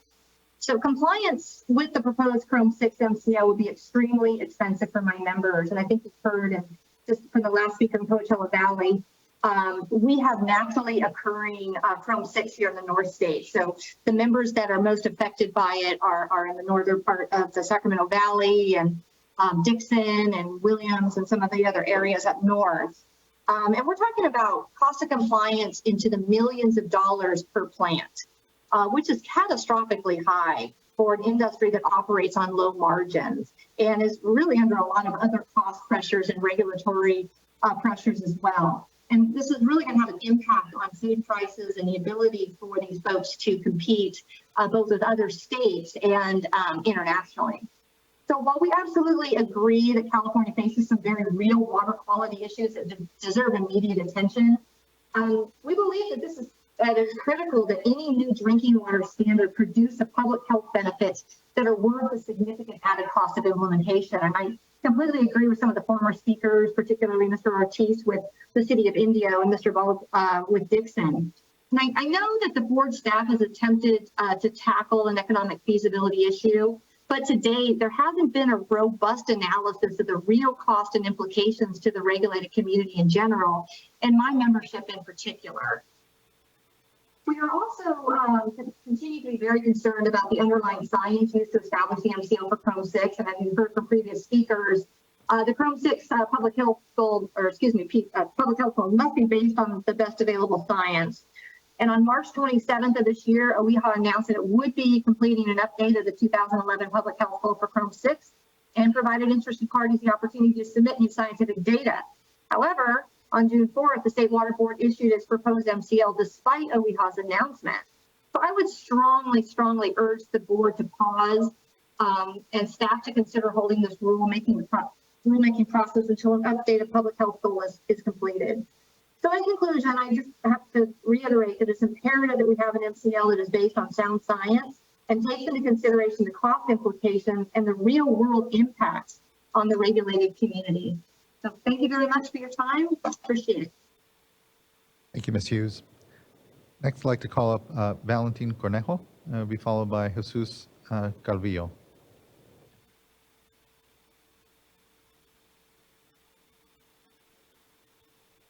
Buenas tardes, mi nombre es Valentín Cornejo, vengo de la comunidad de Royal Oaks, Condado de Monterrey. Gracias por dar la oportunidad a dar el comentario, ya que en la comunidad de que vengo yo,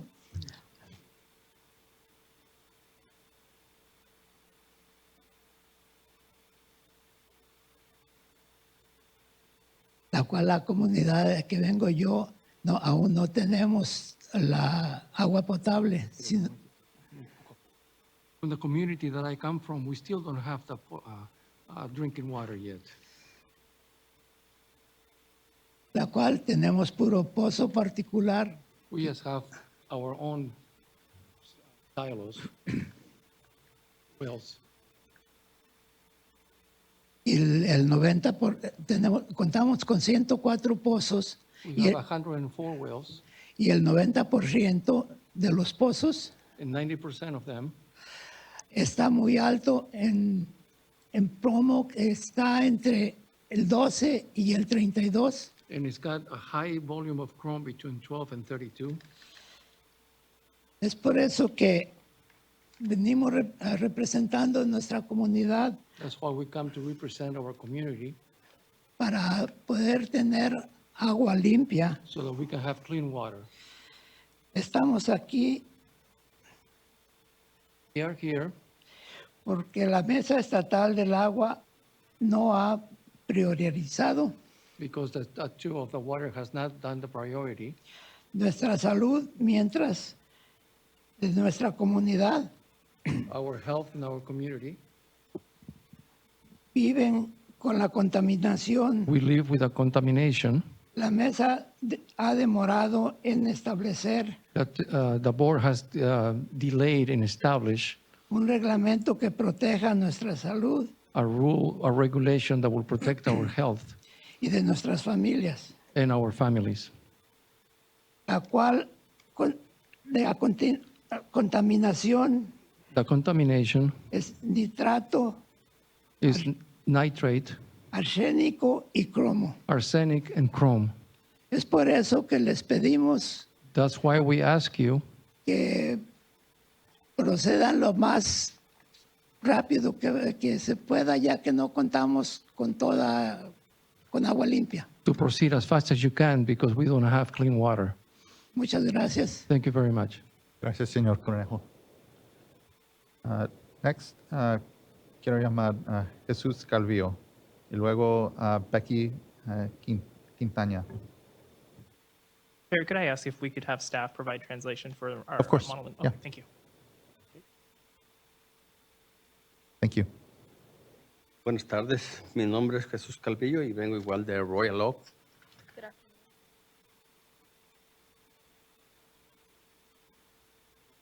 Calvillo.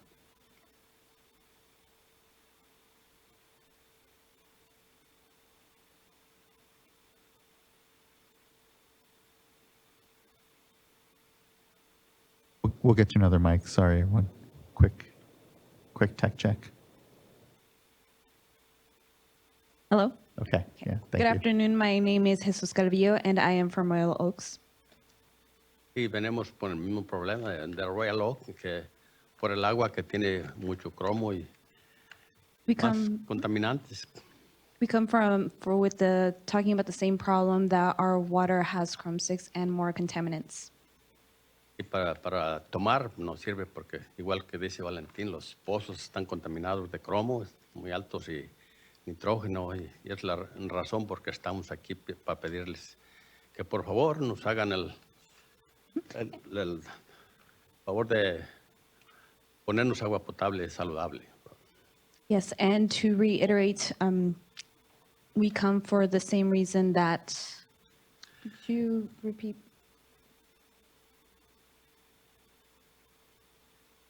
Ok. Sí, para que nos pongan el agua potable para tener para la familia, especialmente para los nietos, hijos y futuras generaciones. We come asking for you to provide safe, clean, accessible drinking water for our families, for our grandchildren. Es la razón por la que estamos nosotros aquí. Muchas gracias. And that is why we're here, and I would like to thank you. And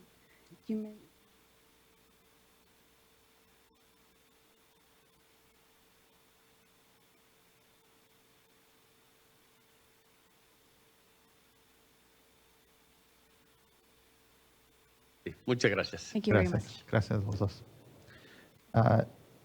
Next, I'd like to call up Becky Quintana.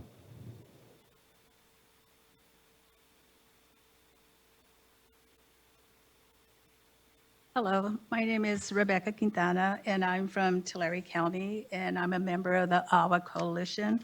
We represent over 30 communities from the Central Valley and the Central Coast, and I'm here on behalf of my community, my family, my children, and my grandchildren, and also for all Californians. My concern is with the level that they're trying to set for the Chrome 6. And that really concerns me because in our community, we've dealt with nitrates and everything in the Central Valley. And it really, I hear you guys and people talking about money, and all the finance. You know, you can't put value on life. I mean, you can't compare money to a life. I lost a daughter to cancer. And money shouldn't really be a big thing. Life is more important than money in my eyes. And I just hope that you guys take into consideration that setting a good MCL level that will protect all human children, parents, grandchildren. And I just hope you guys put it into your heart that you guys will be protecting us Californians and our families. Thank you. Thank you, Ms. Quintana. I appreciate your participation, raising your voice here today. Thank you. Next, I'd like to call up Jesus Tuti Montes, be followed by Naidia Medina.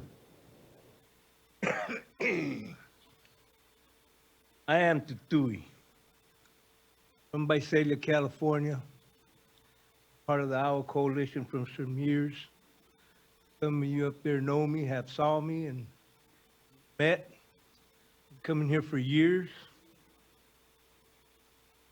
Thank you for the work you do. And I've had to not only suffer,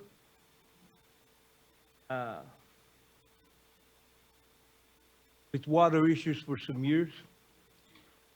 I want to follow something that colleague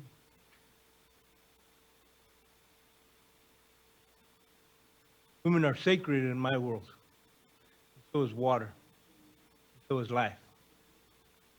I had a statement that I wrote out, I am tutu, you know. But as I heard some of the other people talking, I wrote down a couple of things. Are we saving money or are we saving lives? Power of a woman, that warrior woman, because she gives life, brings that life into this world. A lot of people, oh, the cost is going to go up. I've heard in the past, oh yeah, coffee, you know, how much does Starbucks cost? Some people, you know, they might go eat at not just Burger King, but Red Lobster. Depending on your income. Hear a lot about the money. Human life, put down, should matter.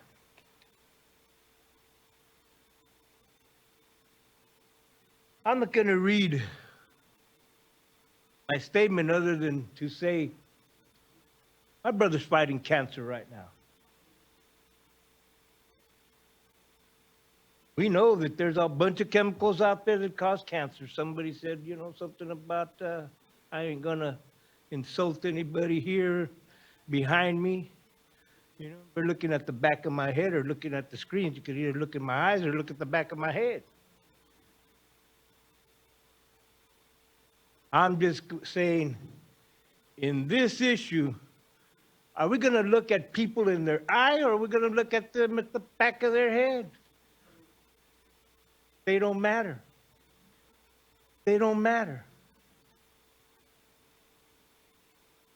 Earlier when I was discussing what I might say up here, you know, thank you. Thank you for the work that some of you have been doing that sit on this board and the years that I've seen you here and the years that you've been here.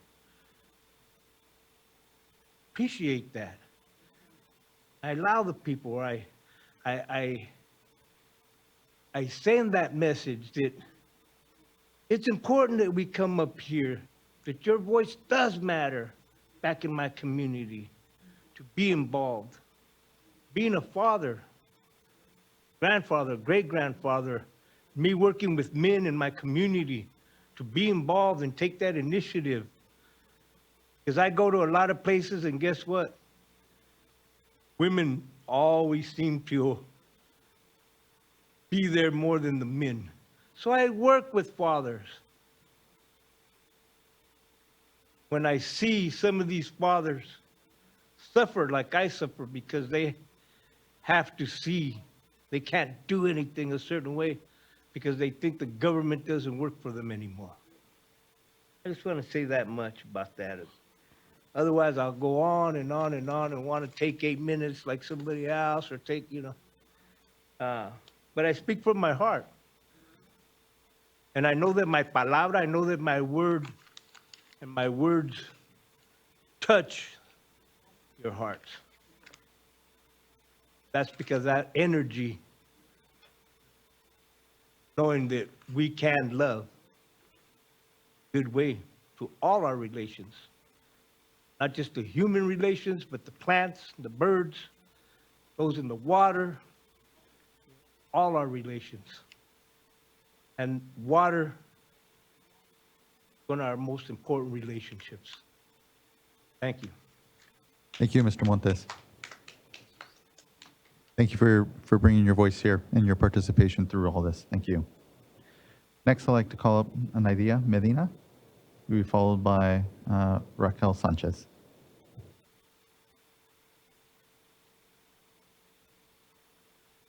Buenas tardes. Mi nombre es Nidia Medina.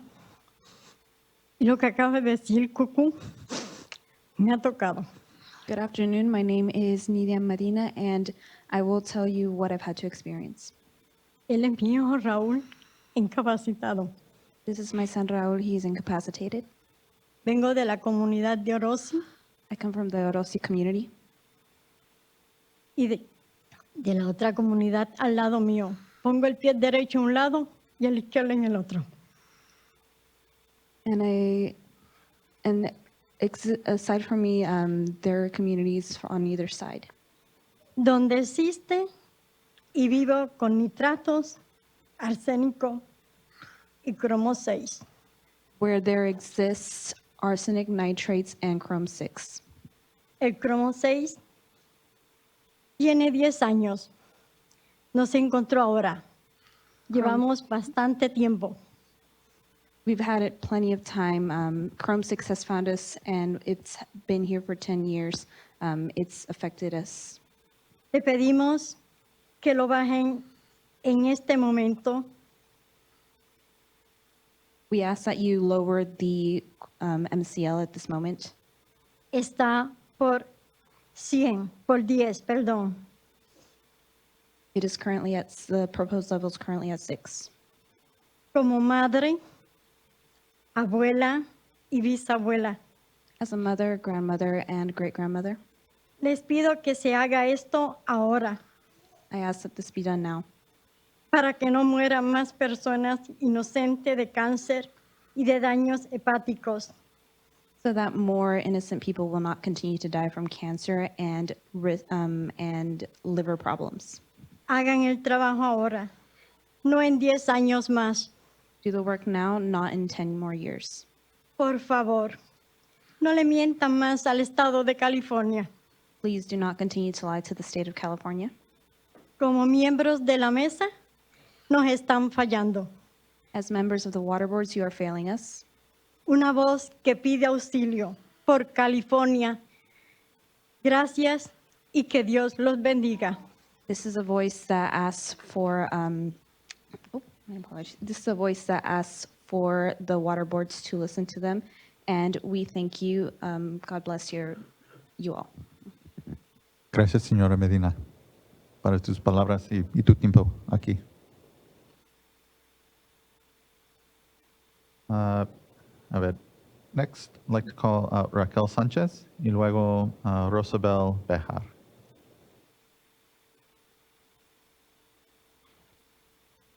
Buenas tardes, miembros de la mesa. Good afternoon, board members. Soy la señora Raquel Sánchez. Good afternoon, board members. My name is Raquel Sanchez. Soy miembro de Agua Coalition I'm a member of the Iowa Coalition, y vivo en el condado de Tulare. and I live in Tulare County. Pertenezco a un sistema de agua pública. I'm served by a public water system. Nuestras comunidades son campesinas y trabajadoras. Our communities are farm-working communities and hard-working communities. Viven con agua contaminada, They live with contaminated water, con nitratos, with nitrates, arsénico, arsenic, cromo 6 and chrome 6, y otros contaminantes as well as other contaminants que causan enfermedades that cause sicknesses, serias serious illnesses. contra este problema que ya tenemos muchos años We've had this problem for many years. y queremos solución y apoyo urgente. We want a solution and urgent support. Por favor, apoyen el cambio del nivel del cromo 6, We ask for your support in changing the level of chromium 6. porque nuestros hijos son el futuro del mañana y ellos estarán contaminados. Because our children are the future of tomorrow, and they'll be the ones that are contaminated. Gracias. Gracias, señora Sanchez. Well, next, we have Rosabel Bejar, and then Yesenia Segovia. Buenas tardes, Good afternoon. mesa del consejo. Good afternoon, board members. Vengo a apoyarlos a que el agua esté limpia y que no esté contaminada. Y el cromo 6, traje a mi hija hoy a que no se enferme para que ella tome agua limpia y para que no se contamine. I urge you to support safe and clean drinking water. I brought my child here and urge you to protect the water so that she doesn't suffer the consequences of contamination.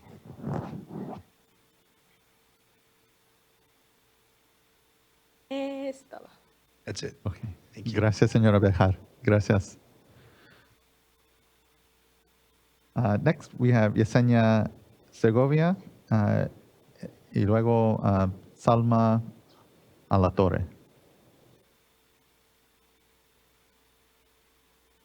Hello, my name is Yesenia, and I will be representing the Central Valley.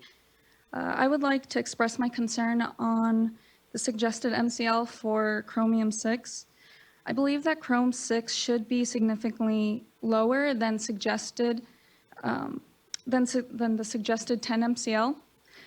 The suggested 10 MCL is not enough to keep us Californians safe from facing major health issues in the future. So I ask if you could please lower the MCL from 10 MCL just to anything lower where we won't be drastically affected. Just like past colleagues that were just here, I feel that we shouldn't be negotiating lives and money. I really think that if you guys could do better. Thank you. Thank you, Ms. Segovia.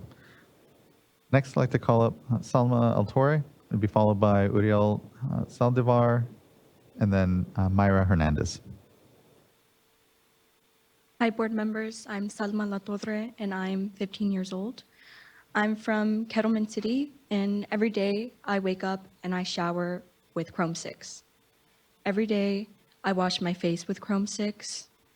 I wake up in the morning before school and I fill up this water bottle with literal water bottles, because Chrome-6 cannot be consumed by humans on a daily basis.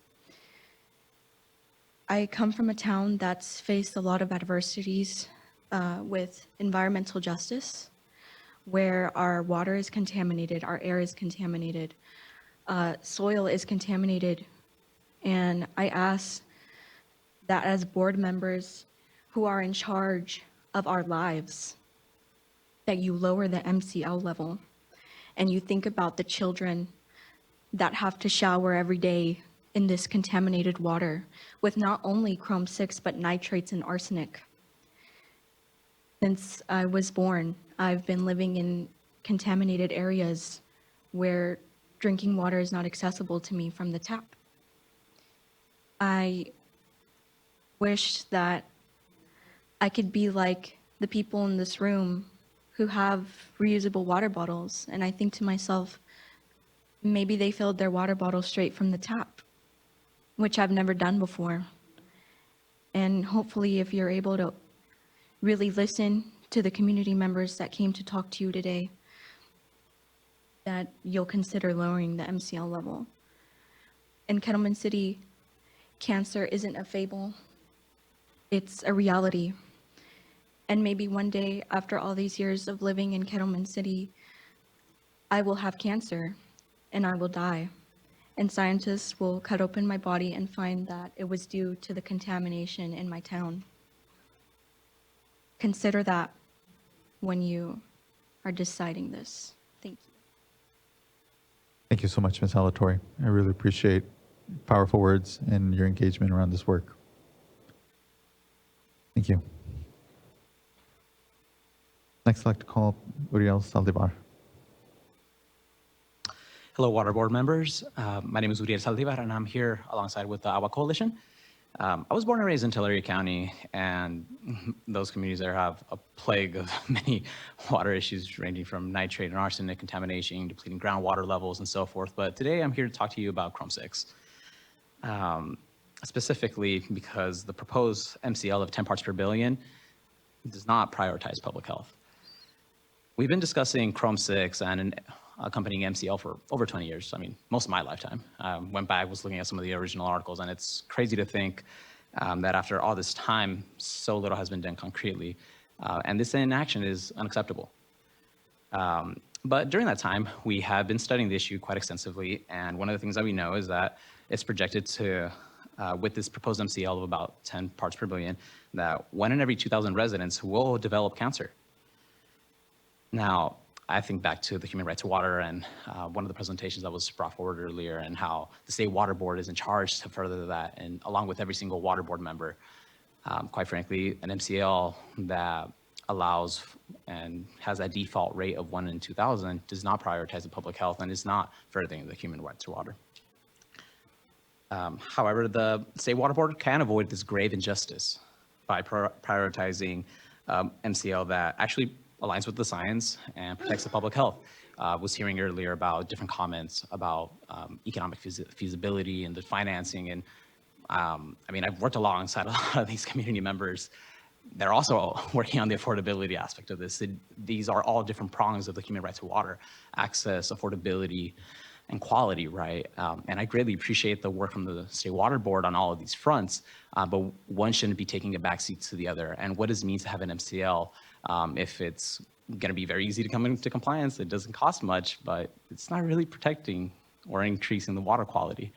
I know that recently the State Water Board, along with many stakeholders on this call today and in this room, were able to push for innovative landmark pieces of programming for affordability, like the water arrears program during the pandemic, or the $1.5 billion in drinking water infrastructure. These alignments can happen. We can be creative, and these conversations do not preclude those types of partnerships. But today, the intentionality, I really urge you to focus on the public health.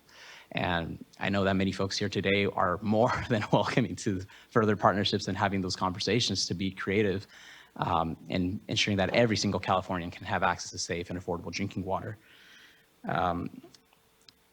With that, just thank you for your time, for being able to comment, and we welcome further conversations because I know that every member of the AWA Coalition and generally speaking from folks that administer these different water systems, they also prioritize those three things, right? But we strongly urge you to not have public health take a step back today. So thank you. Thank you, Mr. Saldivar.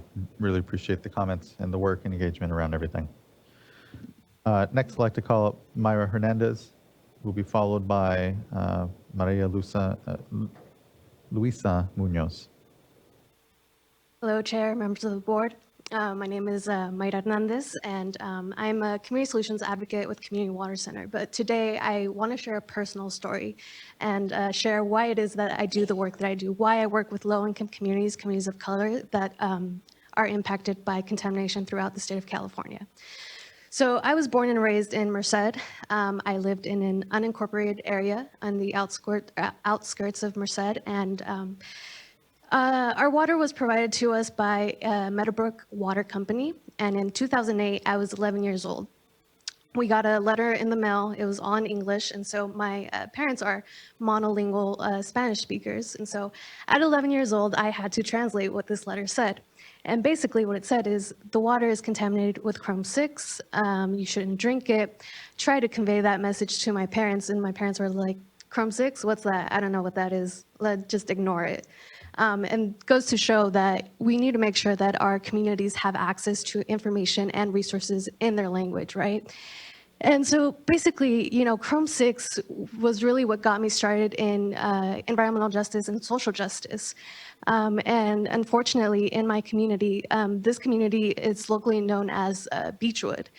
And back in 2008, there was approximately 2,200 people in that community. And basically, we had about 5 or 6 of our neighbors die of cancer. And again, we go back to that one statistic that for every 2,000, one person will get cancer. In my community, 5 to 6 people obtained cancer and actually died. So there is communities, or there are communities where, you know, people are dying from, you know, an array of things. We have air pollution, water pollution, and we need to do the best that we can do to make sure that we limit all of these contaminants and exposure to these contaminants, right? Because, okay, let's say we leave it at 10, but we still have arsenic, we have nitrate, we have, you know, the runoff of pesticides that are still carcinogens. And so basically, and I'm getting a little emotional because it's something that I'm really passionate about, right?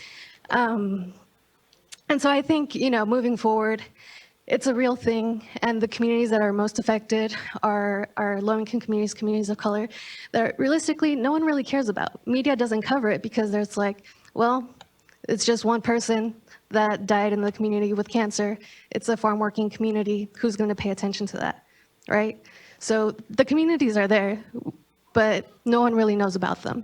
And I do because I go door to door in multiple communities to learn about what people know about their water and work with them to provide more information and resources and help them obtain interim and long-term solutions for those issues. And so I currently work in the Central Coast, and I've talked to many people that have Chrome 6 in their water. They didn't know that they had that before, and so we tested their well, and their mothers and fathers died of cancer. Is it directly related? We can't for sure know, right? But what a coincidence, right? So I think I'm at time, but thank you. Thank you, Ms. Hernandez. Appreciate the work and advocacy and engagement around all this. Thank you. Next, I'd like to call up Maria Luisa Munoz, and who will be followed by Rob Spiegel.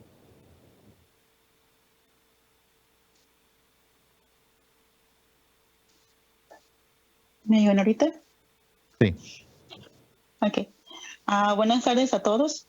Espero estén pasando una tarde muy agradable y oyendo a toda la comunidad como debería de ser constantemente. Si fuese posible que salieran de la comunidad y venir aquí a donde estamos tomando el agua contaminada, si es que ustedes continúan con el mismo nivel de agua alto, ¿qué es lo que va a pasar? ¿Quieren ustedes provocar acaso una epidemia de cáncer?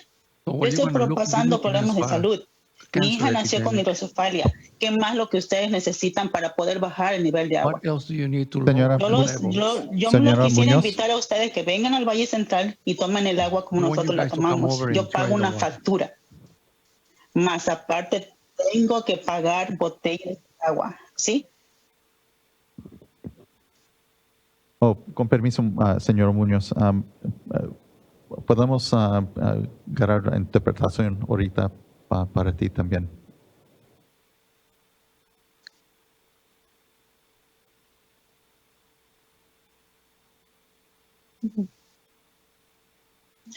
Es lo que no me gusta hacer Señora Muñoz. realmente. Y-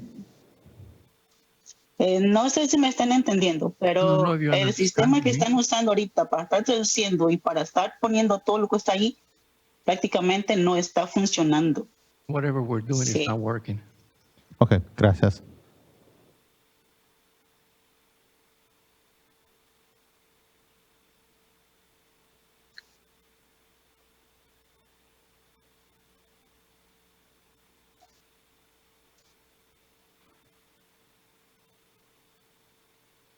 Señor, si quiere, regresa con tu comentario.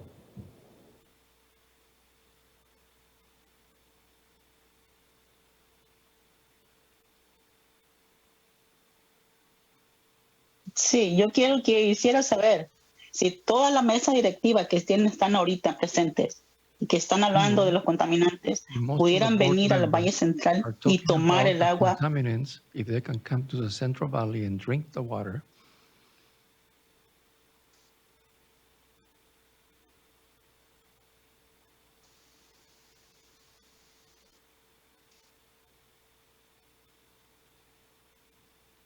Sí, también quisiera saber si la próxima junta tienen personal que traduzca al mismo tiempo que nosotros los líderes de agua del Valle Central And I'd like to estemos know hablando. if in the next meetings you can have people that can interpret at the same time as we are asking for the information as leaders.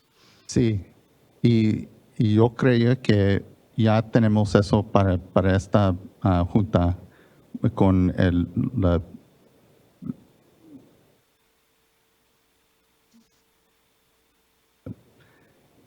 I believe she's asking if we can make sure that we have interpretation that's happening simultaneously for folks, and I thought that's what we were providing, and there may have been an issue with some of the online interpretation or translation, or no? That's what we're supposed to be doing, yes. No, señora, yo estoy hablando y usted está diciendo una frase, una frase, una frase.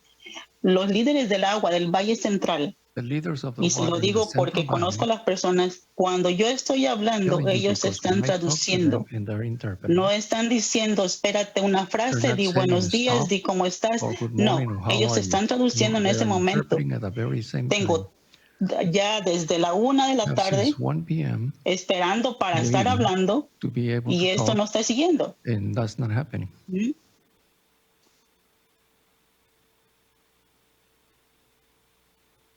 Ok, gracias, señora. Munoz.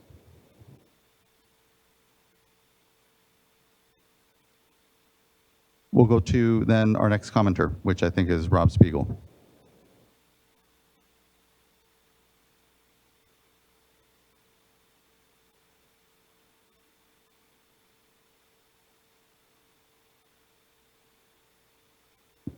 Yeah, if that's helpful. Yeah, thank you. So yes, I just want to quickly for Maria Luisa to provide a summary of what she had spoken on. And she invited the board members to go over to the Central Valley and drink the water that was present there. She also mentioned that she has to pay for bottled water, and she is concerned that because of the MCL that is being proposed, that it's potentially going to start an issue with cancer that will be widespread across their communities.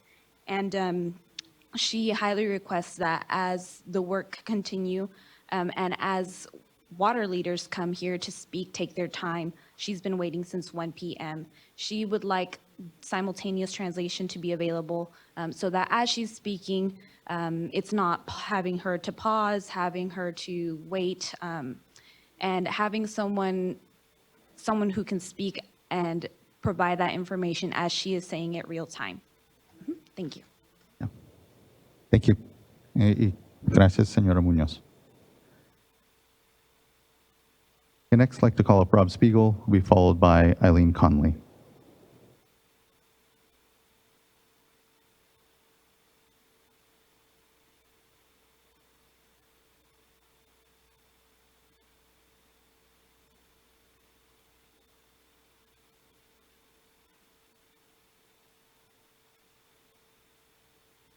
Is Mr. Spiegel on the platform?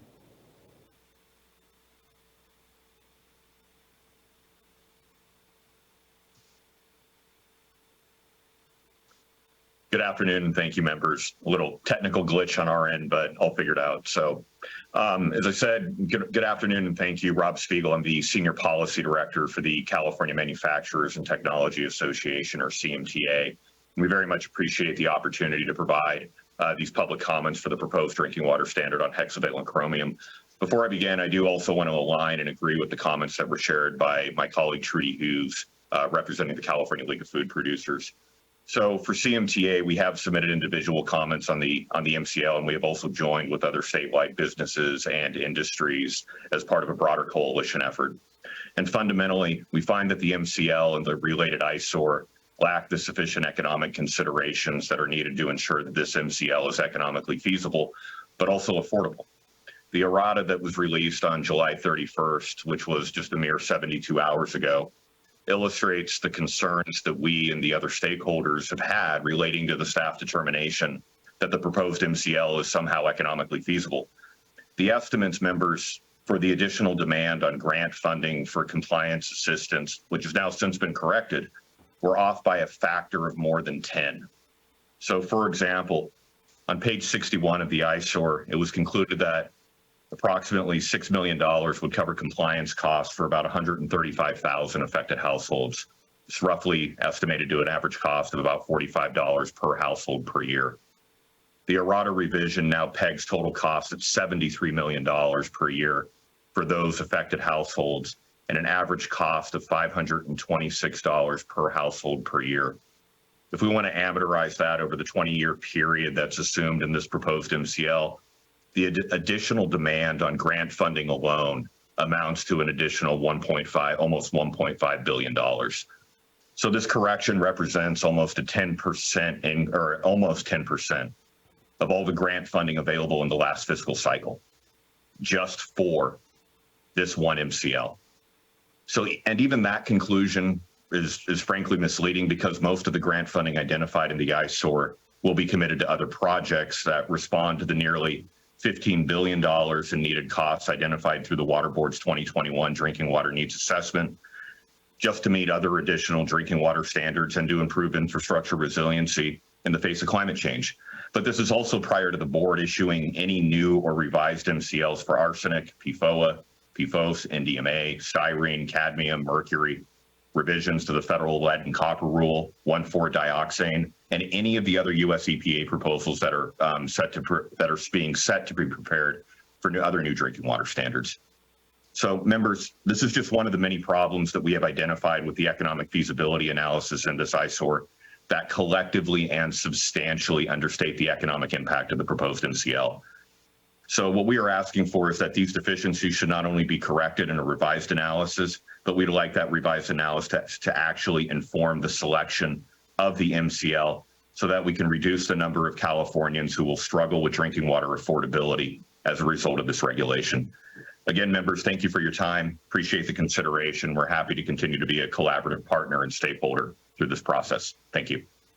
Thank you, Mr. Spiegel. I appreciate the input and contributions and continued discussion around the work. Thank you. Next, I'd like to call up Eileen Connolly, who will be followed by Trudy Hughes. You can hear me now? We can. Thank you. Yeah, great. Thank you. Hi, my name is Eileen Keneally, and I'm here on behalf of the American Chemistry Council. And we appreciate as well the opportunity to comment on this proposed MCL. I just want to note that according to the Water Board's initial statement of reasons, the proposed MCL is based on OEHA's 2011 public health goal for non-cancer and cancer effects, each of which is based on outdated science and methodologies. As the Water Board's aware, OEHA is currently conducting a full review of the public health goal, which could lead to a change in both values. The Water Board's decision to move forward with the proposed MCL while the public health goal review is underway seems to presumptively assume that the more than 40 research studies published since the public health goal was issued in 2011 have no bearing on the current public health goal values or the MCL. We believe such a presumption undermines the objectivity and scientific integrity of the MCL development process. The non-cancer public health goal of 2 micrograms per liter was derived using outdated risk assessment methodologies. Specifically, OEHA based the public health goal values on points of departure for tox endpoints in rodent studies using no observable adverse effect levels and lowest observable adverse effect levels. These are known as NOELs and LOELs. As opposed to the modern and widely accepted and scientifically superior method of benchmark dose modeling. In addition, I just want to note that OEHA should be aware the modeling of the increase in epithelial cells and small intestines in mice that was conducted by US EPA in 2010 is incorrect, and we'll discuss that in our written comments. Finally, I want to note that the physiologically based pharmacokinetic models, also known as PBPK models, for hexavalent chromium have been published since 2011, and they've been used by several regulatory bodies, including US EPA and Health Canada, to derive tox criteria for hexavalent chromium. The full use of these models has resulted in tox values equating to 50 to 100 micrograms per liter, which is similar to the current Californian EPA MCLs for total chrome. Additionally, it's inappropriate to base the proposed MCL on the cancer-based public health goal of 0.02 micrograms per liter. The public health goal was derived prior to the publication of over 40 research studies informing the mode of action for hexavalent chromium-induced oral tumors and PBPK models that support cancer slope factors that begin within the lowest dose regions of response and thereby better account for the low dose kinetics of hexavalent chromium. This approach is necessary to more accurately characterize cancer risk to humans exposed predominantly to low levels of naturally occurring chromium. Based on review of the available literature published after the 2011 public health goal, several regulatory agencies have concluded that the data support a threshold non-mutagenic mode of action for the tumors observed in the two-year cancer bioassay from NTP from 2008, and that would include the Food Safety Commission of Japan, Health Canada, TCEQ, and the WHO.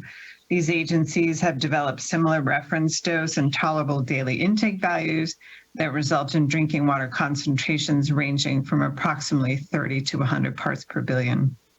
Additionally, several published articles have demonstrated a lack of genotoxic response in target tumor tissues following exposure to high concentrations of hexavalent chromium in drinking water, providing clear support for non-mutagenic mode of action for hexchrome in the small intestine. So in conclusion, based on research studies published after the 2011 public health goal, Several regulatory agencies have proposed safe drinking water levels protective of cancer and non-cancer effects ranging from 30 to 100 parts per billion. These conclusions reached by other agencies in the U.S. and abroad provide clear evidence that the available scientific data on chromium-6 health effects has changed substantially since the 2011 public health goal was published. As such, the Water Board should not propose or adopt a new MCL for hexavalent chromium until we have updates both the cancer and non-cancer values for chromium-6. Thank you so much for your attention. Thank you, Ms. Connolly. Next, I'd like to, Trudy Hughes was on here twice, so Ms. Hughes, I'll continue on. We'll go on to Karina Cervantes, who'll be followed by Robert Solano, and then Bonnie Pond. Good afternoon, Chair Esquivel and members of the board. My name is Karina Cervantes with the California Association of Mutual Water Companies.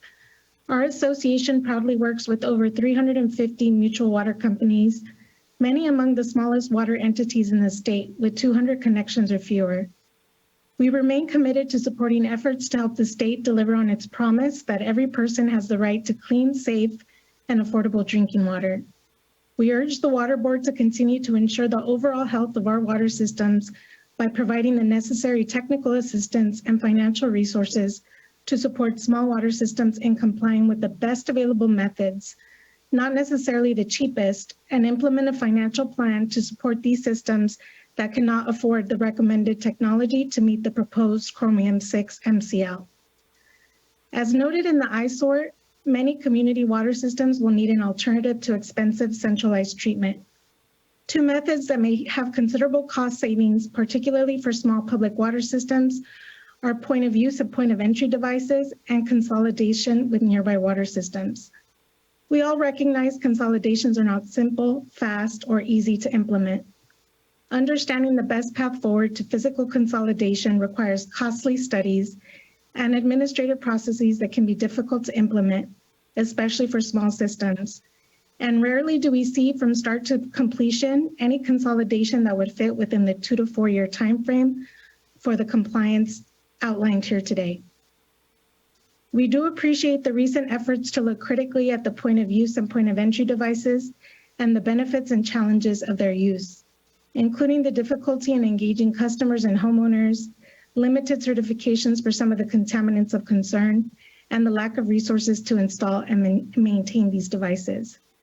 Small systems wishing to pursue this option still have outstanding questions regarding their long-term use, gaining household access, and liability concerns. We respectfully ask for a reconsideration of the given timeframe of 2 to 4 years to achieve compliance, taking into account the potential administrative, financial, and operational challenges that consolidation and point of use and point of entry may introduce for smaller systems. And with the recent updates on the estimated household costs, we join others in requesting that the State Water Board extend the comment period on the proposed MCL by an additional 30 days. This will allow impacted systems the opportunity to reevaluate the economic feasibility of compliance. Again, we thank you so much for the opportunity to comment today. Thank you, Ms. Cervantes. I don't believe Robert Solano or Bonnie Pond, and I have Evangeline. Okay. Okay, I will then, we'll go to Robert Solano.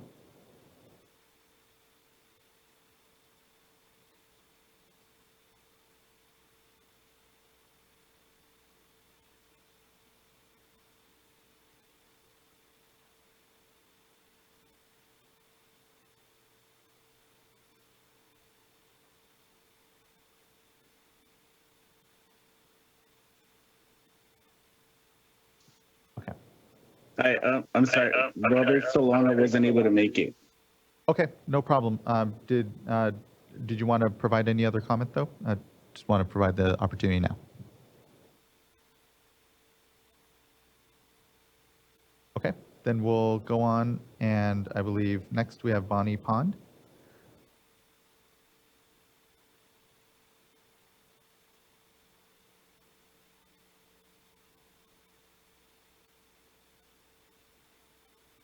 Sorry again, she wasn't able to make it. Okay. And then we have then listed Evangelina Marujo.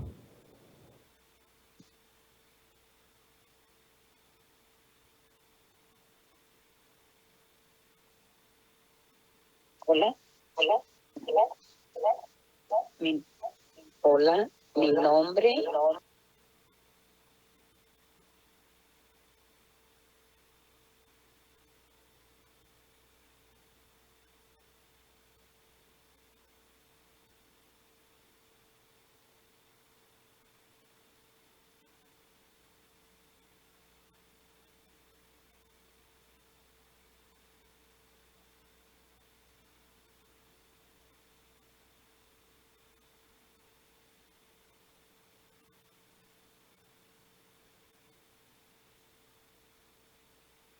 I think we're trying to unmute them again at this point. So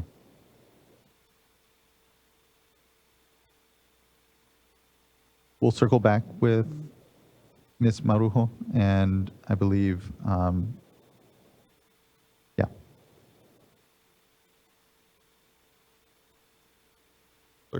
Okay.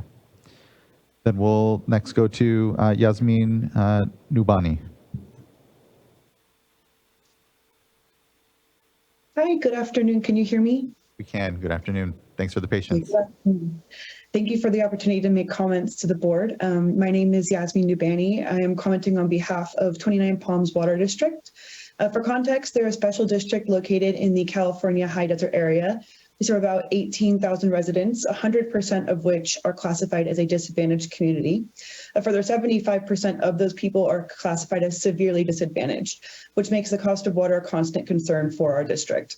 We have only one source of water, which is groundwater from a basin, groundwater basin, and we currently treat naturally occurring arsenic and fluoride from our wells. We have gained national recognition for our treatment plant that utilizes regenerable materials to keep the cost of treatment low for our customers. However, our paramount concern lies with the affordability and economic feasibility of treating hexavalent chromium. We have the one well that would be out of compliance with the proposed MCL. It is currently testing at about 16 parts per billion, and that well serves a portion of our service area that does not have an easily available alternative supply of water, and it's too far away from our existing treatment plant to be able to stack treatment. Additionally, that well has had a $1 million investment in the past 3 years to re-drill and reinforce the well's reliability already. So the cost of treating this well, or in the alternate case, shutting down the well and securing a new water source, may well exceed the prior investment and feasibility of the district to do so, which will result in high stranded cost for our district. Additionally, we are concerned about the environmental impacts of residual disposal and the subsequent greenhouse gases that will be released from having to conduct treatment and haul those residuals away to another state. We live in a desert community that not only champions water conservation, but cares really deeply for our surrounding environment, particularly being very close proximity to Joshua Tree National Park. We understand and appreciate the efforts of the Division of Drinking Water has put into attempting to quantify the complexities of the proposed MCL affordability. However, in light of the recent errors in calculating the average cost of treatment per household, we do ask that DDW further extend the comment period to an additional 30 days, as many of our colleagues have done before myself, on the proposed MCL, and to also take another look at evaluating the cost impacts that will follow after adoption of the MCL. We do feel that the current calculations may not accurately reflect the burdens that will be placed on our community, and are really concerned that there might not be enough support provided to address them. We believe it's crucial to strike a balance between ensuring water quality and the affordability of water for small and economically vulnerable communities like ours. Thank you very much for your time and consideration in my comments. Thank you, Ms. Nubani. I appreciate your patience here. I know we've had some technical challenges and we've gone a bit long here, but I really appreciate the input and the engagement around the discussion. Thank you. Next, I believe we'll go to folks here in the room, although do know Mr. Prado and others, I see you on the list here, so we'll be going back to our virtual commenters here as well. But here in the room, let's go to Kyle Jones, who will be followed by Edmund Fitzgerald, and then Andrea Abergel. Good afternoon, Chair and board members. Kyle Jones, I'm the Policy and Legal Director with Community Water Center and also representing the Agua Coalition today. And so just as way of background, we are an NGO that is also serve as a TA provider, providing technical assistance for consolidations and supporting drinking water solutions in the Central Coast and the Central Valley. And I personally am a SEPA attorney. And so I understand, along with our members, our staff, and the members of the Agua Coalition, just how long and hard it takes to get drinking water solutions going. But we also recognize it's critically important that we do the best we can to make sure that we're providing safe water that is drinkable for all. And unfortunately, with an MCL at 10, we think we're aiming too high and that we're just going to leave too many communities out, or too many communities we're having to treat to levels that are not really safe, and we're going to be telling people their water is safe. We reject the idea that we have to choose between safe or affordable drinking water. In a state as resourced as California, we can do both.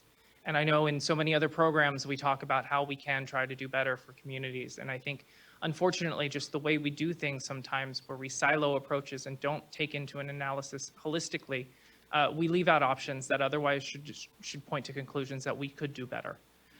I think in this case, I want to remind the board about the MCL statute and what it says and how it's been interpreted, and that the board has to set the MCL as close as economically and technologically feasible to the public health goal. And that has been interpreted by the courts as meaning as capable as being done. And so if there is a lower MCL that is capable, the board has no discretion to set an MCL higher.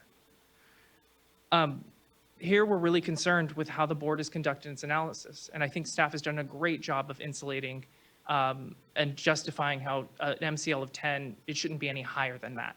And they've definitely done a lot of work showing that 10 is defensible. But we don't think there's been enough work to show that something other than 10, a lower MCL, is also capable of being done. When I looked at the SRIA, we note that what the board did was just look at costs for avoided cancer and note that it got higher with lower levels, including up to $40 million per avoided cancer. I just think that that's a hard thing to tell people, that people who have loved ones who have family members impacted, that $40 million is just too high for their life. I would also just note that, as we've noted today, the economic analysis is just absolutely conservative. It's necessarily untrue in the sense that it is going to be way higher than what's going to be happening in reality. We know that for most systems, centralized treatment is not going to be the way to go. It's going to be consolidation. It's going to be finding a new source, drilling a new well, getting an intertie, and purchasing water. And instead, we just assume the highest cost possible and then say, oh, it's too expensive to go any lower and to protect more people. We know there's other things that could have been factored in. What systems are within 3 miles of somebody with safe water? Where are places near other sources? And we feel like in the past 6 years, we could have done some of the work to come up with more assumptions that would support a lower MCL. We also think there's a lot of benefits that are not being calculated. The SRIA notes that some folks are spending $50 to $100 a month on bottled water, which is far more than the cost per household in some of this MCL. But we're not factoring in any of those savings. We know that we have resources out here that there's financial assistance could be provided to pay for centralized treatment. We know that although it's only proposed to be 30 systems now, that operations and maintenance costs for some of these really expensive systems are proposed to be funded. So we urge the board to look back and look at this MCL, listen to the residents out there who are concerned about their water being unsafe, and redo the analysis to take all these things into consideration, as is required by the human right to water, and come up with a better result for all Californians. Thank you. Thank you, Mr. Jones. Appreciate the comments. Next, I'd like to call up Edmund Fitzgerald, who will be followed by Andrea Abergel, and then Andrea Ventura. Yes. I think we're looking at this in the wrong way. This should not be an emotional decision. It needs to be very logical. I really appreciate the comments from Eileen Connealy, who talked about the science. I don't think that we've adequately looked at the science. I have a document here, press release from the American Chemistry Council, that says there were 30 studies, peer-reviewed studies, that show no basis for these reductions in chromium levels.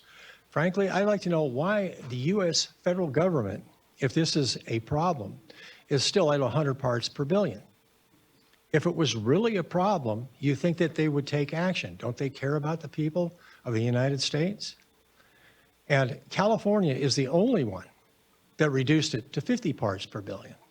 There has been no substantiation at any of these levels. I have not seen a study yet that shows what the results were at 1 part or all the way up to 45 that your staff supposedly reviewed. That's problematic. The other thing that I have is that the paper on the economic feasibility, I didn't even see it to begin with. I was going to ask where it was. I also have here Superior Court decision. And in it, contrary to what your staff is saying, it says that, if I can get to the right page, there we go. The costs are the bills are estimated to go up by $5,630 per year or $469.17 per month. This is what the judge is saying. And he says, no, this number is the department's own estimate. So how the hell can you tell me it's only going to go up $4 when your own department has these much higher figures? The feasibility, just based on that alone, brings into question any decision made without actually having scientific evidence that we're going to see any benefit at all for reducing this down to 10 parts per billion. I would tell you the easiest, quickest way to solve all this, if you really want to do it, drop it to 30 parts per billion and be done with it. Your litigation goes away, all this goes away. You bring it back in at 10 parts per billion, you haven't changed a damn thing, and you haven't justified anything. And it's going back into litigation. And here we go again. It's going to be another 2 or 3 years down the road. The other thing I found while I was researching chromium-6, or chromium in itself, is that it's a trace element needed by the human body for insulin uptake. So are we going to ban vitamins now? Because chromium can be changed to trivalent chromium or chromium-6. And I'd like to know why we're basing any of this on a historical thing of dumping waste done by PG&E years ago, which is the Aaron Brockovich scenario. Yeah, there was a problem there, but that was industrial waste, a concentrated waste. This is highly dispersed, and this is total chromium we're looking at. I want to see exactly what the causes are running a little bit over, for just the chromium-6. And I think I've already given you my conclusions. Oh, and as far as the costs go, in the city of Dixon, we're setting aside $18 million to treat 5 wells. So don't tell me it's only going to cost a certain amount. And the other estimates there, engineering department, about $130,000. Our engineer is a lot more expensive than that. And the study is going to be a lot more than what you're estimating. All of these costs are highly, not conservative, but highly liberalized to get past the indoctrination point that we really need to do this. I don't see that. Thank you. Thank you, Mr. Fitzgerald. Next, I'd like to call Andrea Abergel, and then Andrea Ventura.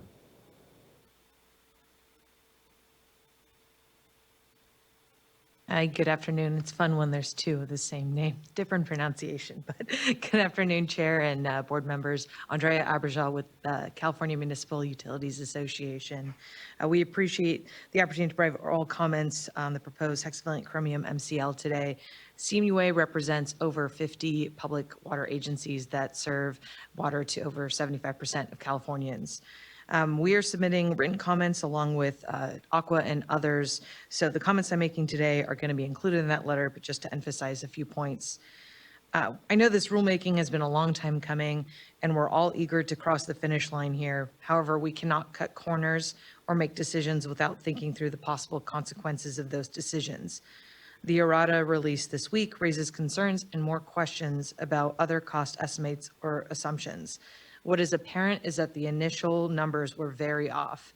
These changes necessitate more time to review. We acknowledge that the written comment deadline has been pushed back a week to August 11th, but we request that staff extend that comment period by at least an additional week or longer. We support the fellow associations and other water industry representatives' requests for additional time to review. Our public water system members are primarily concerned about the proposed compliance timeline. The proposed 2 to 4 year compliance period presents challenges for public water systems to seeking to install best available technologies or to pursue alternatives. The realities of planning, designing, funding, installing, and permitting new capital facilities needs to be considered, and the flexibility to do so needs to be provided. The Federal Safe Drinking Water Act allows a period of up to 5 years for public water systems to install capital facilities to comply with the federal MCLs. So we urge the State Water Board to extend the compliance period to mirror the federal compliance allowance. Along with additional time to comply, additional funding directed to all public water systems is necessary. I know other commenters have highlighted the estimated costs and importance of funding, so I'm just going to ditto those and move on. But beyond the compliance timeline and funding, our members would like further clarification of the treatment methods that will be accepted to reach compliance. We encourage the Water Board to embed flexible methods for public water systems to choose which technologies or combination of treatment work best for their agencies, both financially and physically. Lastly, we've made prior comments throughout the public process over the past couple of years regarding the economic feasibility assessment that have not been addressed. We're concerned that the ISOR doesn't fully capture the cost of compliance, especially the capital costs and the household cost increases for households that are served by small public water systems. We request that staff add the estimated capital cost to figures or clearly identify where those capital costs were already considered. Additionally, we believe that the ISOR should more clearly depict the reality of cost increases for affected households. The errata changed the estimated monthly cost for households from tens of dollars to hundreds of dollars and up to over $1,000 for small systems. The reality of compliance costs really needs to be considered here.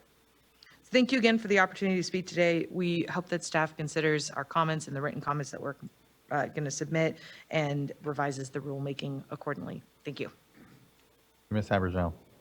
Can I ask a question of Yes, staff? please. Just Board Member following up Firestone. on that. Just can staff comment? My understanding is that I think we're all really frustrated, including I know staff that worked really hard on this, that we had the problems that required us to issue the erratum and changes. And so understand everyone I think involved is frustrated by that.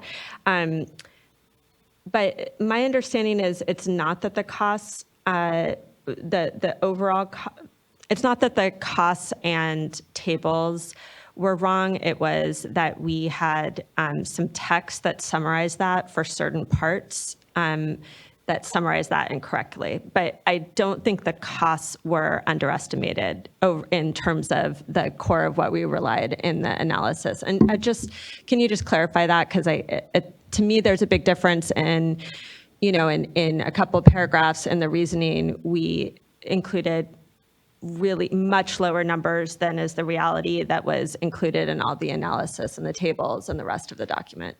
Yeah, you're exactly right. So the costs that are in the cost tables did not change, but when we summarize one of those costs, we had a calculation error that was propagated through the text. And just to clarify, it was that we put, the text said annual, but we had put the monthly. Right. And so, but the numbers were essentially the same. We didn't have an error that. Right. Yeah, that's what I understood. I just wanted to clarify that. Okay, thanks. Yeah, I appreciate that, Board Member. It isn't, the changes here aren't, ones that would take a month to really absorb and understand. And so I appreciate that. Next, I'd like to call up Andrea Ventura. Thank you.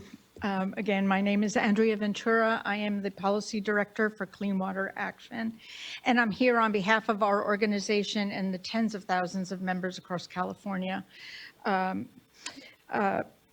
this is going to be difficult for me. because I have been working on this MCL on behalf of Clean Water Action and our members longer than this young woman has been alive, at least 15 years.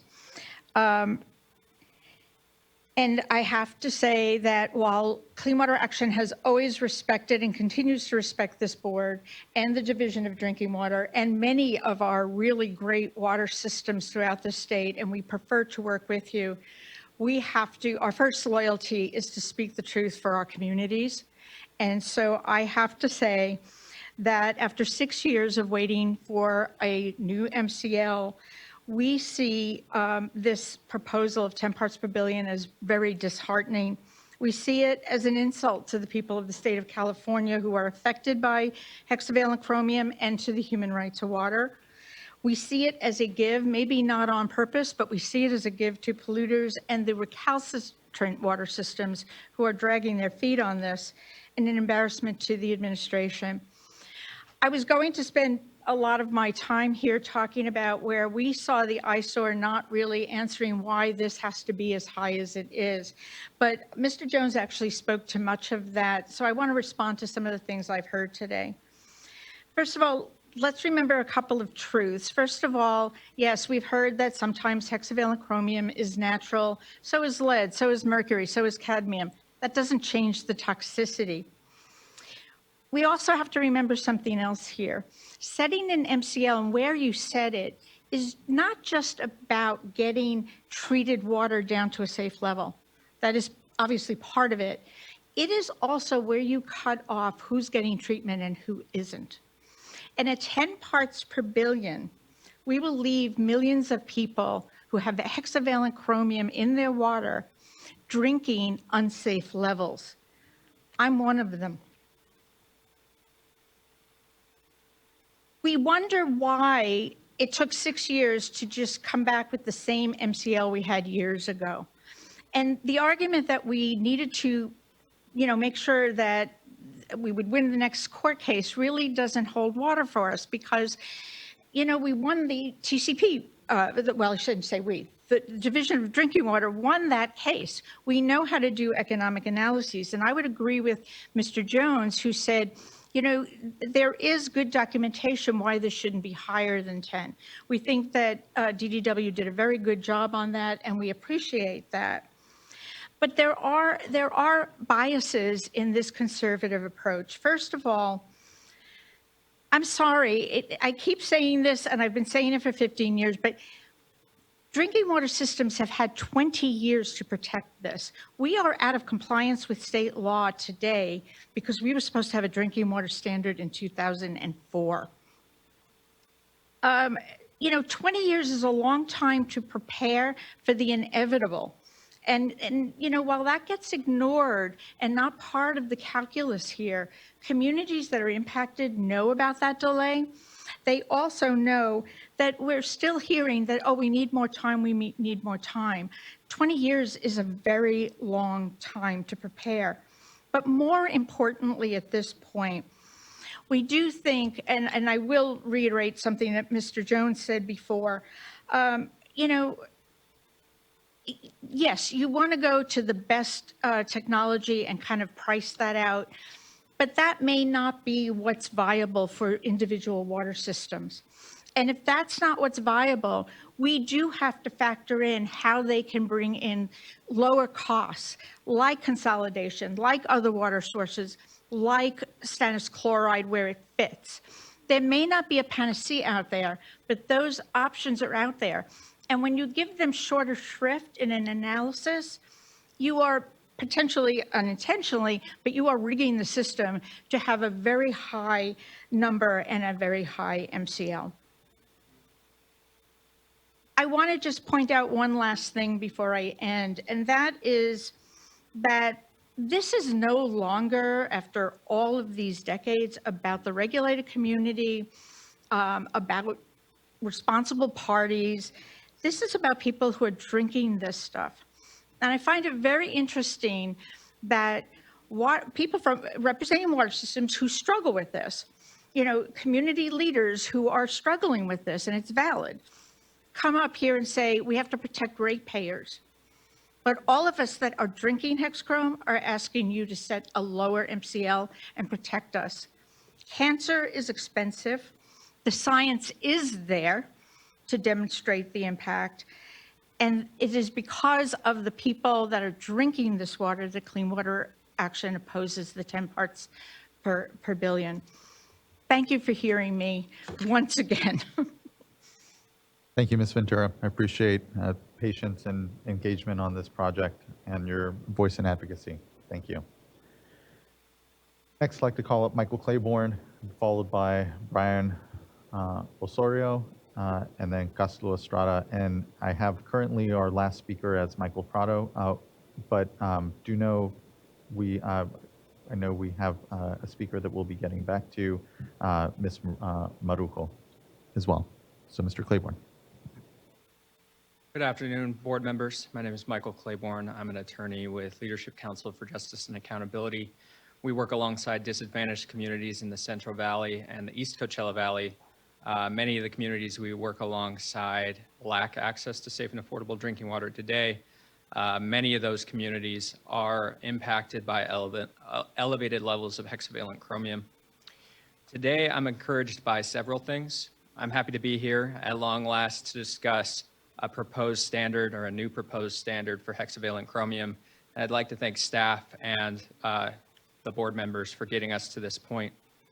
I'm also proud to live in a state with an agency like OEHA that has wrestled with the science, developed and established a strong public health goal in response to that science. And I'd urge the board members to reread OEHA's technical analysis if you haven't done so recently, and especially its response to comments in 2011. Just really impressive stuff. I redid that today and I was impressed once again. I'm also thrilled that this board has demonstrated that with prior MCLs, that it can establish drinking water standards through a legally defensible administrative process that withstands challenges to economic feasibility analysis, which I expect you'll see again. That said, I align my comments with Community Water Center, Clean Water Action, and most importantly with residents from the Central Valley and the Central Coast who spoke in favor of the prompt adoption of a strengthened and more health protective standard for hexavalent chromium. I think we can do better than 10 milligrams per liter and quickly adopt a standard that's closer to OEHA's public health goal that better protects all Californians from exposure to this carcinogen. I also want to speak a little bit more to the compliance time schedules and affordability. Regarding the compliance states listed in table 64432-B, before I get into concerns, I do want to say that one really good aspect of the time schedules is the inclusion of a requirement to submit a compliance plan within 90 days of an exceedance. I think that makes a lot of sense and should help to ensure that water systems are doing the things they need to ensure that they meet the compliance state. I think that was a really good inclusion. I do have 3 concerns though. The first is that the compliance time schedules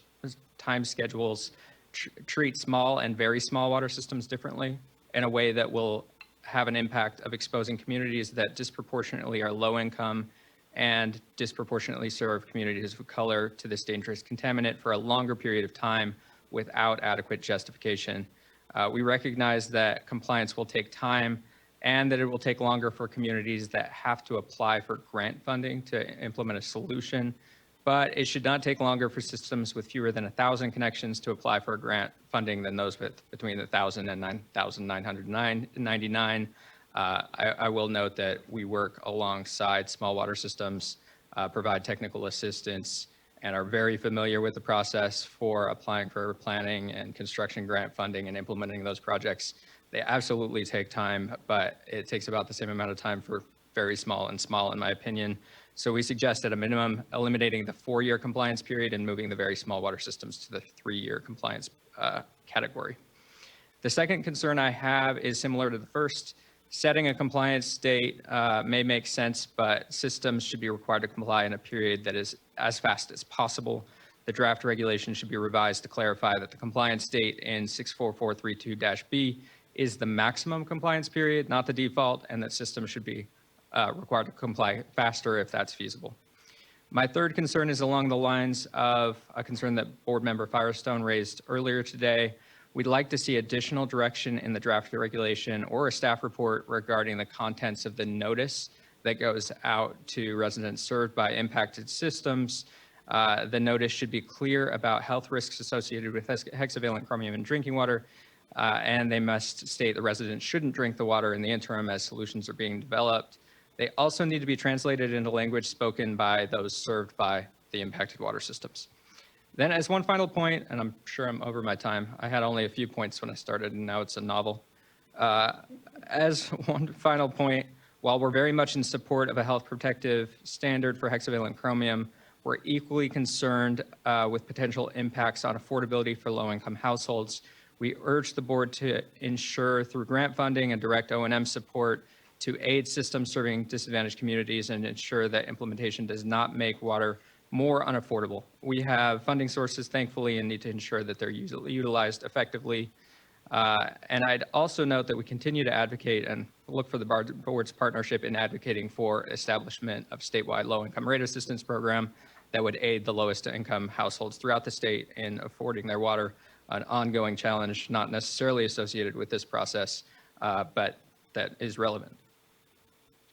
And then we appreciate the board's recognition that treatment isn't always or even usually the best response for small water systems serving disadvantaged communities. Often the solution for small systems like Tullyville, which has Chrome 6 above the proposed standard and the old standard, for many communities like Tullyville, the answer is not treatment, it's consolidation. We're implementing a consolidation project in Tullyville. Tullyville's in support, has been for 20 years, and they're not going to install treatment. And then to quote a prior commenter, es todos. Thank you. Thank you, Mr. Claiborne. Really appreciate the comments. Next, I'd like to call up Brian Osorio, and then we'll go to Evangelina Marujo. Good to see you. Good to see you too. Good afternoon, Chair and Board. My name is Brian Osorio, and I speak to you as a resident of the city of Delano. It is the most northern city in Kern County, and it's one of the handful of cities in Kern County that's surrounded by areas contaminated with chromium 6. I have family members like my father-in-law, mother-in-law, and friends who live in these contaminated areas. And since they aren't part of a public water system, they have domestic wells, they are even more vulnerable to receiving unsafe drinking water. I speculate that this MCL level will impact them in the way that resources are available to them, interim resources are available to them, because it will impact their eligibility. Consolidation is unlikely, and as we have heard today, there are going to be limited resources to bring systems to compliance. I ask that you protect all Californians with an MCL that protects public health and also partner to help make those infrastructure and treatment upgrades to all impacted systems and domestic wells. To finish here, from today's discussion so far, I'm taken aback that those opposed to a reduced Chrome 6 MCL are arguing that it's not that dangerous or that the people I know will be impacted will be just fine, to simply justify more cost-effective alternatives. As Tutui expressed it beautifully, are we saving money or are we saving lives? And it's not to oversimplify the fact that there are going to be significant financial costs, but to ground us in the fact that inaction has already cost people their lives. Safe drinking water should not be contingent on your zip code. Thank you. Thank you, Mr. Osorio. Really appreciate those words and the engagement around this, truly. I know, appreciate today's discussion. I know there's been a lot of back and forth. Next, I'd like to call up Evangelina Marujo, who will be followed by Caslu Estrada, and then our last speaker will be Michael Prado, Sr. I have Evangelina on the phone. Is that okay? Yes, please. Okay, and then I'll translate for her. Okay, ya está. ¿Ya listo? Listo. Hola, mi nombre es Evangelina Marrujo Hello, my name is Evangelina Marrujo, y vivo en la comunidad de Royal Oaks. and I live in the community of Royal Oaks. Hace en el condado de Monterrey. She lives in Royal Oaks in Monterey County. Yo analicé el agua de mi pozo y tiene 11.7 parte por billones. So I analyzed my private well, and it has 11.6 or 7. Did you say 6 or 7? 7 parts per billion of chrome, 6. De cromo 6, sí. De cromo 6. Me preocupa por la salud de los niños I'm concerned for the health of the children y de mi familia y comunidad. and my family and my community. Hasta las plantas se secan cuando les echo agua en las hojas. Even the plants dry up when I water them, the leaves are dry. Tengo cuidado, les echo agua nada más en el tronco a las plantas para que no se me sequen. I am cautious. I only water the roots so that the leaves won't get dry. Yo sé que cuesta poquito más para tener agua sana en California. I know that it costs a little bit more to have safe drinking water in California. Pero prefiero que se pague con dinero y no con dinero. But I prefer for it to be paid with money. Y no con la salud de nuestros hijos, familia y comunidad. And not with the health of our children, our family, and our community. Me gustaría que la mesa estatal considere el derecho humano al agua al adoptar un MCL. I would like for the State Water Board to consider the human right to water when adopting the MCL.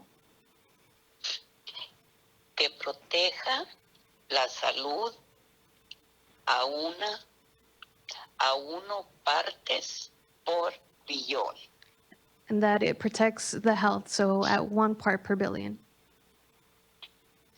Y ya es todo. And that is all. Gracias, señora Marujo. Muchas gracias para tu tiempo. Gracias. Thank you And for thank you, your Ms. Hernandez. Thanks. Gracias. Next, I'd like to go to our last 2 commenters, as I understand, although actually there's actually might be a couple more. But I'll go to Caslo Estrada and then Michael Prado Sr.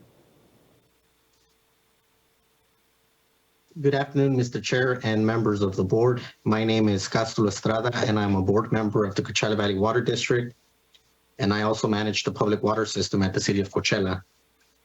I'd like to primarily echo the comments made by Mr. Tim Worley with CWSA, the comments made by CBWD, and the comments made by Horacio Gonzalez, who spoke on behalf of the city of Coachella. I think what we want to emphasize is perhaps 2-3 things. One is we'd like you to consider the compliance period. I think Mr. Worley correctly pointed out the complexity that we have to go through when we implement these types of projects, the planning, the environmental clearance, the issues with construction, and sometimes securing material. Those are real issues. And to the comments that were made by Mr. Horacio Gonzalez as it relates to the affordability of the ion exchange systems that we've already kind of explored. We did that back maybe 7 years ago. And we here at the city of Coachella probably spend about $800,000 trying to pursue that technology, trying to come up with the with the design to implement those systems. I know CBWD spent about $10 million for the design. Back then, CBWD calculated the capital cost for those systems. At the city of Coachella, we have 6 wells. It's a small system. All of the 6 wells are over the 10 parts per billion. CBWD has about 100 wells, and about 33 wells at CBWD are over the proposed MCO. And so for us, it was, as Horacio mentioned, about $36 million for capital cost. For CBWD, it was above $200 million. Because those types of costs would require a tremendous amount of rate increases for our customers, we took a close look at other treatment alternatives, in particular stannous chloride.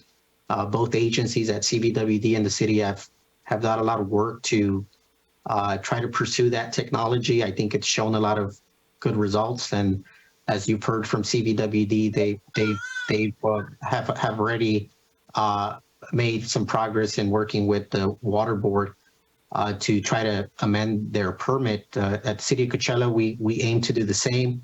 I imagine that even folks at India Water Authority are probably going to try to do the same.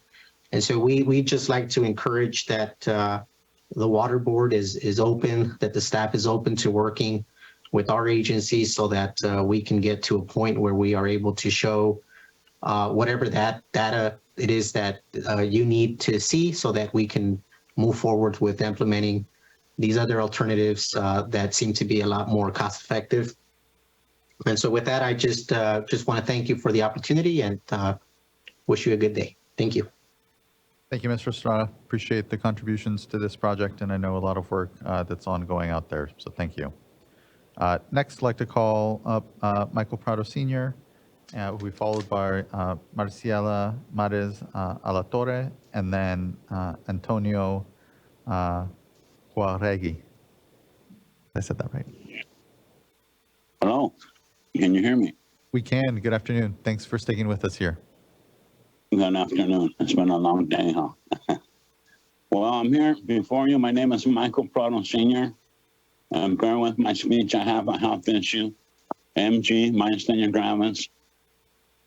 But I'm here today to speak from behalf of AWA in the Central San Joaquin Valley, a member since it was organized, and also a board member and president, speaking, of the Sultana Community Services District.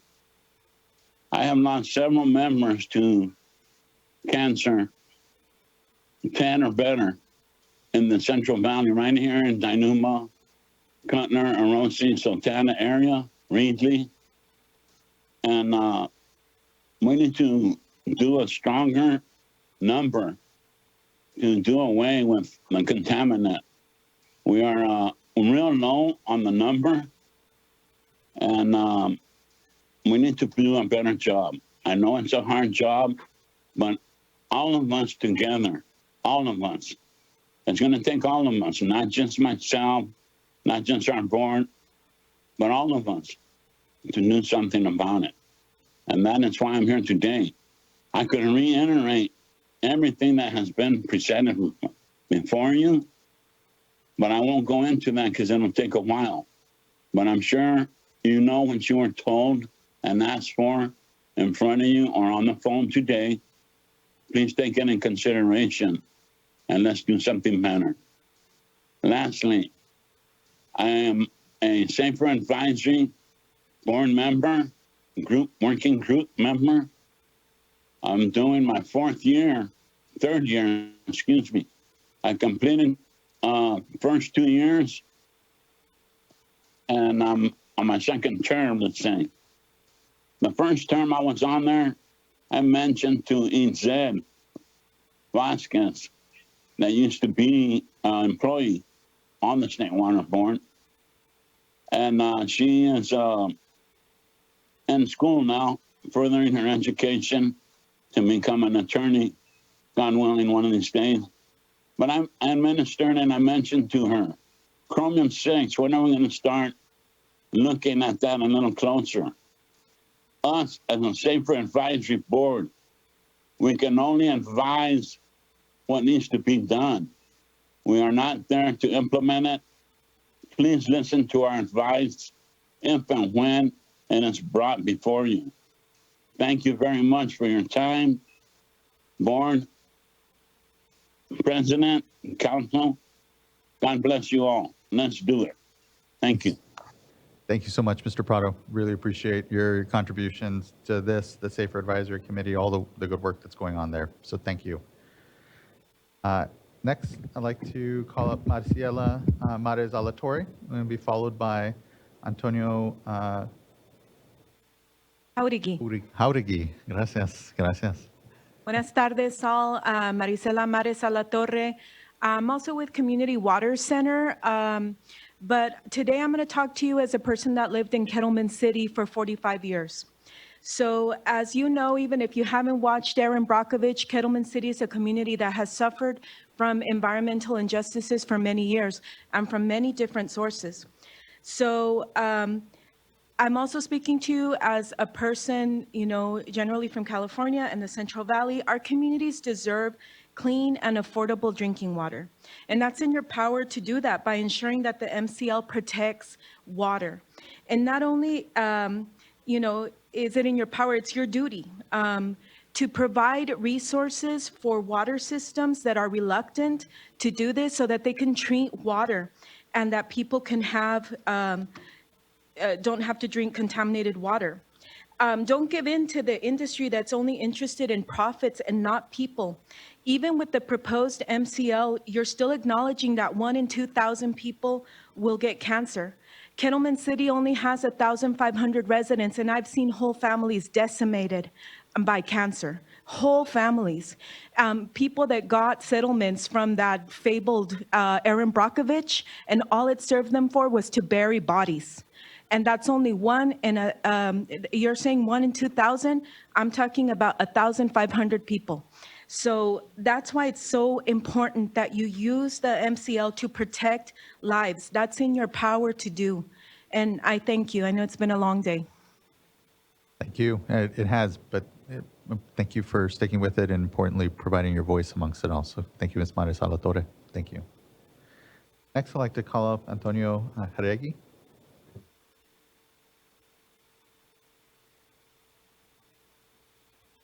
Good afternoon.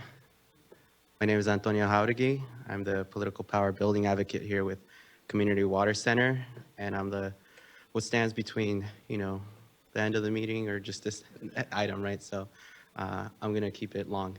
So, you know, one of the things that stood out to me as well is when we're discussing the MCLs and the Chrome 6, is just how, you know, it happens naturally. It's in the environment. It is what it is. But that response of just, hey, don't panic. It's organic and it's killing people. It just doesn't fly anymore. And it's not going to bring the solutions that the community has been asking of this board, asking of the leadership, asking to take action. And so, board, today you heard many powerful testimonies from folks who traveled all over the state to just give you a small glimpse into the everyday issues and challenges that they face in their life, right? To tell you what happens in their community, what happens in their home, and most importantly, what happens in their tap water and how that affects their bodies and their children and their grandchildren. And so this is an opportunity to take the things and the stories that the community members have brought on and mentioned and use that as a way to change the course of their communities and to really invest in them because they're asking for that investment. They've seen the damages that neglect and that lack of action has caused. And so look into the future, listen to what the community is asking, and take those bold decisions for the solutions that we need so that we can all be healthy and live a more dignified life. Thank you. Thank you, Mr. Jauregui.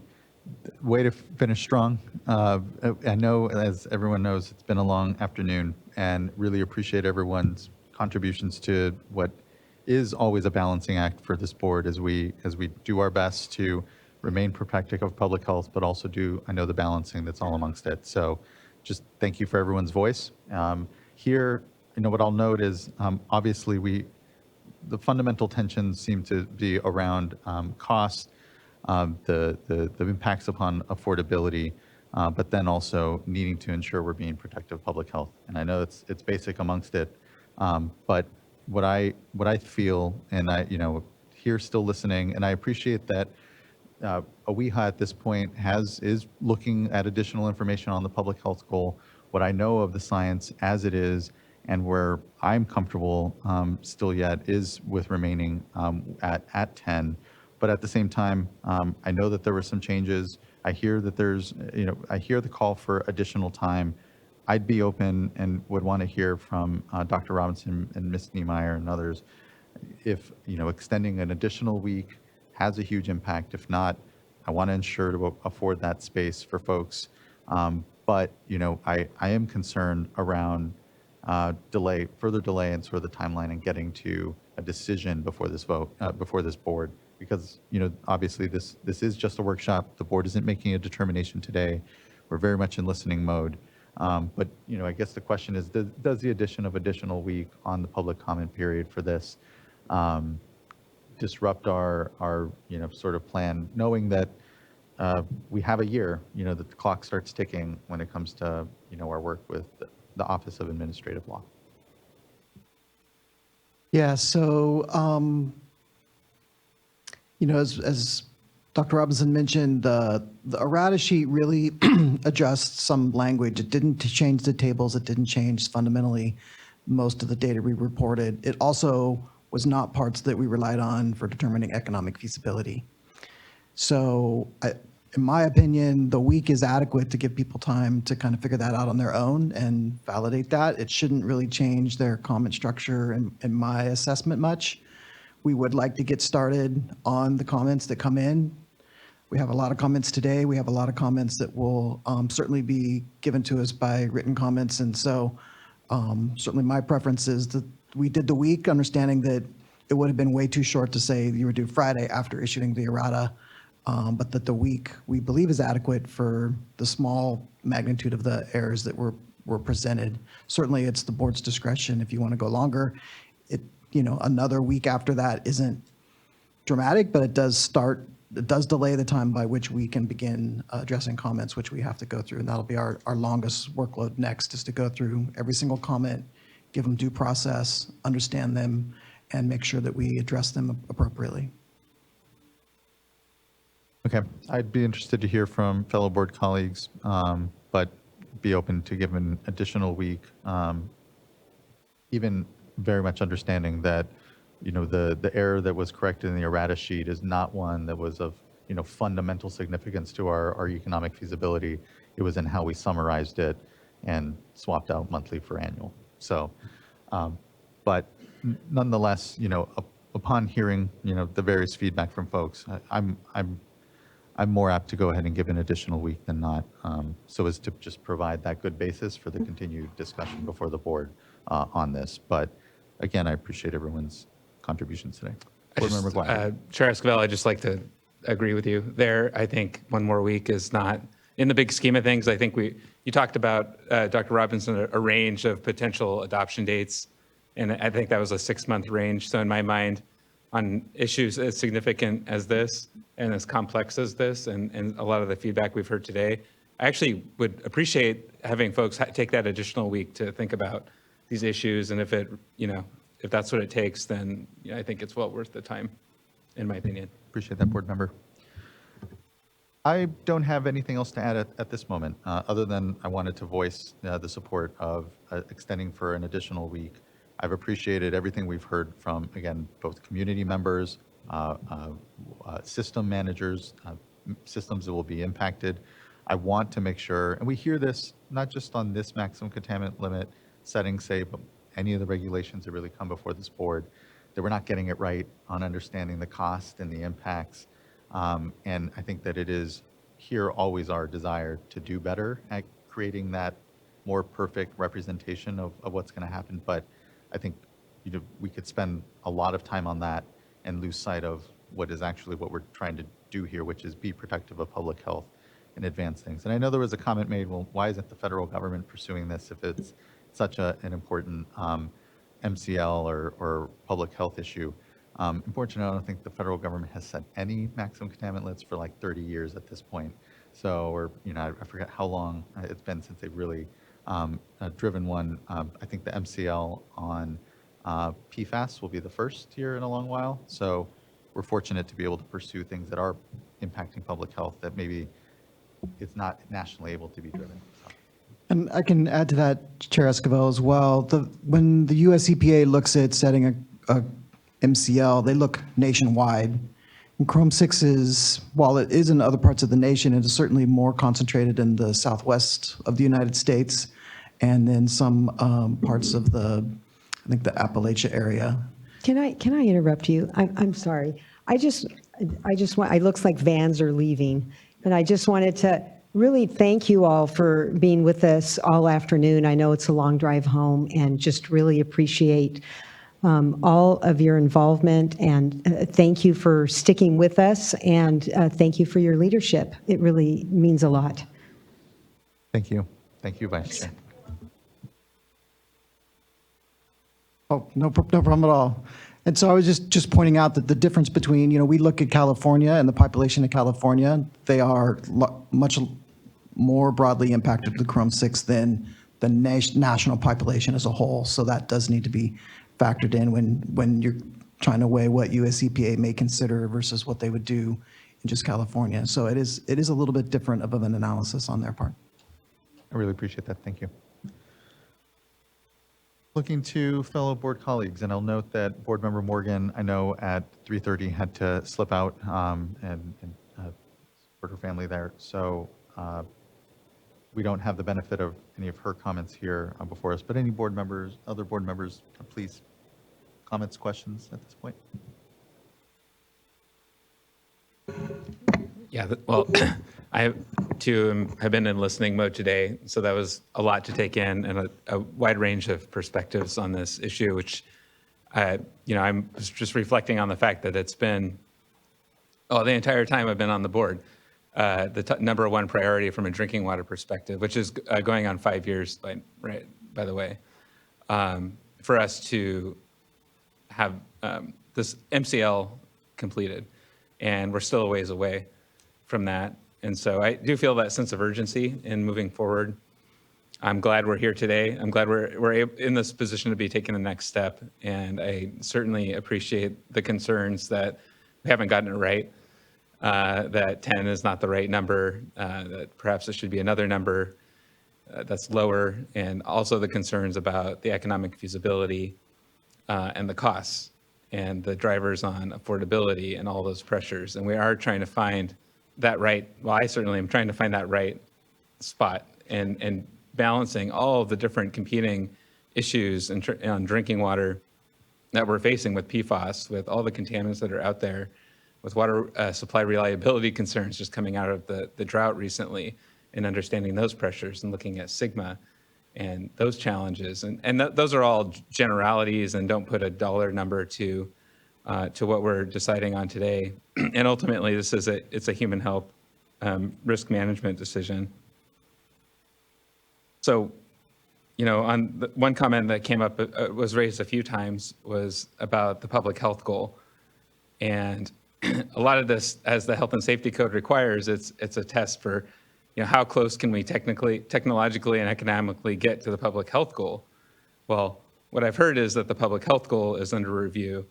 So I do want to say that for me personally, it's going to be important to have some clarity on an answer to that question.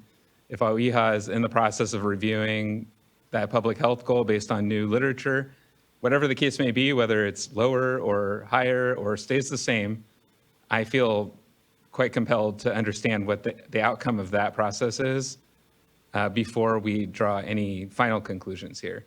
So I'm hopeful. I don't know what OEHA's timeline is on the public health goal review, but it would be nice if we could find out from them in the near future, or if Mr. Balhimas, if you happen to know, but if we don't, if we could find out generally what their timeline is so we can see how that lines up with the rulemaking process here, I think it would be helpful, at least speaking on my own, from one board member's perspective, to just understand where we're at on that, because it drives so much of what we're talking about here in terms of human health protection.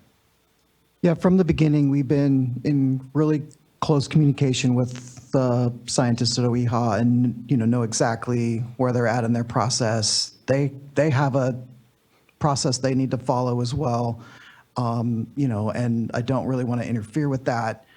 But we will know information soon from them before we adopt our MCL. We've been working in parallel. We did not want to wait on our process to start it and then extend this even longer. As many commenters said, this has been a long time in coming. So we're trying to be really efficient and overlap with them, but we will, I believe, have information from them soon. They have shifted a lot of their priorities just as we shifted ours to make Chrome 6 happen for us. They are doing the same in-house to deliver us some answers. They've been, and it's not just a fresh start, right? They've been following it since 2011. A lot of people think that their data call in, they've been monitoring the public research data all along in my conversations with them. And so they're doing their normal process to make sure they do it by the rules they have to follow to make sure everything's done. But I'm confident that we'll be able to have some information from them before we proceed to bring you something to adopt. That'll be very helpful. Thank you. Just a couple other comments, if I could. So I'm a civil engineer, and a lot of my experience was actually working in the consulting side with water systems. And in particular, it was right around the time of the adoption of the arsenic rule. So I worked with a number of water systems in looking at alternatives, right? Because of course, just like the conversation we're having today, every single one of those systems did not want to install treatment if they could possibly avoid it. So they looked at every other option, and blending was almost always the go-to. And a lot of the agencies I was working with were a bit larger, so consolidation wasn't really one of the leading alternatives, frankly. But these, groundwater dependent systems just don't have a whole lot of other places to turn. Tried looking at drilling new wells or screening off sections, wedging off sections of existing wells, and all these different things. And sometimes it panned out, and sometimes it didn't. But invariably, there's going to be many systems that we'll have to treat here.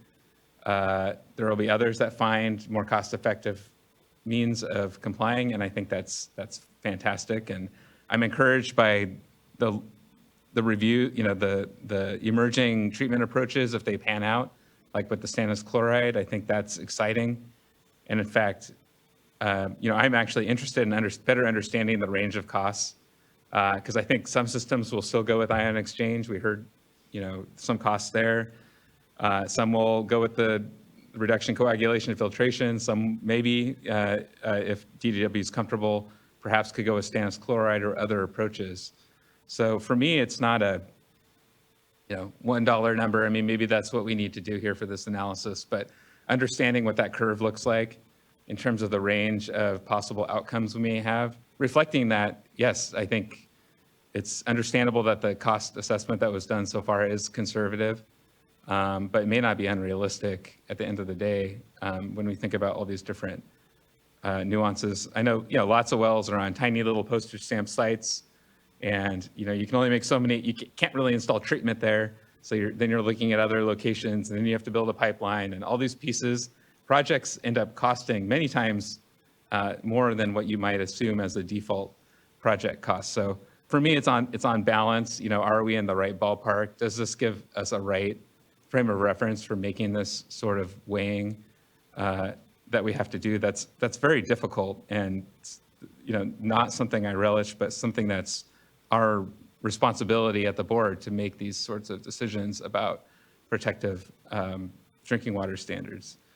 So I just want to share that, as we go forward here, I'm looking forward to the comments and the input that we get from water systems, from the non-governmental organizations about their experiences, technical assistance providers, what are you seeing, boots on the ground, are our costs in line with what you've been experiencing, and your help with water systems addressing a whole range of contaminants. And just knowing that a lot of the systems that we're talking about here today are dealing with not just hexavalent chromium, but other, nitrate, 1,2,3-TCP, arsenic, a lot of these constituents are co-occurring. And so the reality is we may be talking about treatment for one constituent today, but next year it may be another one or 3 or 4 others. And they may already be behind the curve on catching up with many that are already on the table. So in my mind, the cumulative cost, all of these things have a bottom line impact on water affordability. And we speak to that. We try to, again, address that from the perspective of hexavalent chromium, but it's a tough question to answer. I'd like to think that we have an abundance of dollars available for grants to help every community that will need it. But I think there's no assurance of that where we sit here today. And even in the analysis, it opined about $700 or $800 million being available. I think, and someone else had commented that much of that funding is committed. And I would say it's probably committed several times over already, not considering hexavalent chromium. So I think we have a lot of questions to answer about where that assistance, where those dollars will come from. Not to say that we shouldn't take a step forward here, but they're questions that we really need to wrestle with and understand a little bit better as we work through the rulemaking here over the next year. I think I'll leave my comments at that. Thank you. Thank you, board member. Sure. Well, just in the interest of time, I'll say that I concur with Board Member McGuire,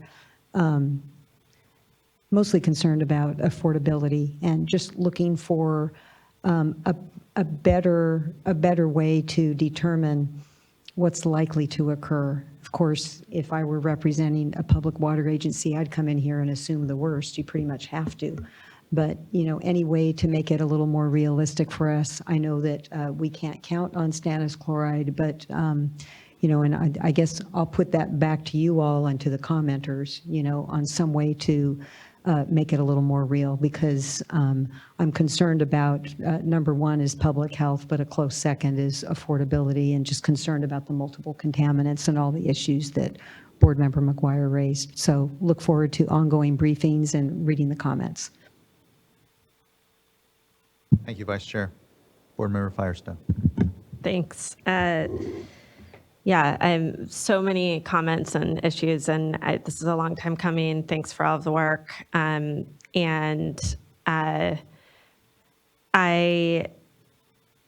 agree that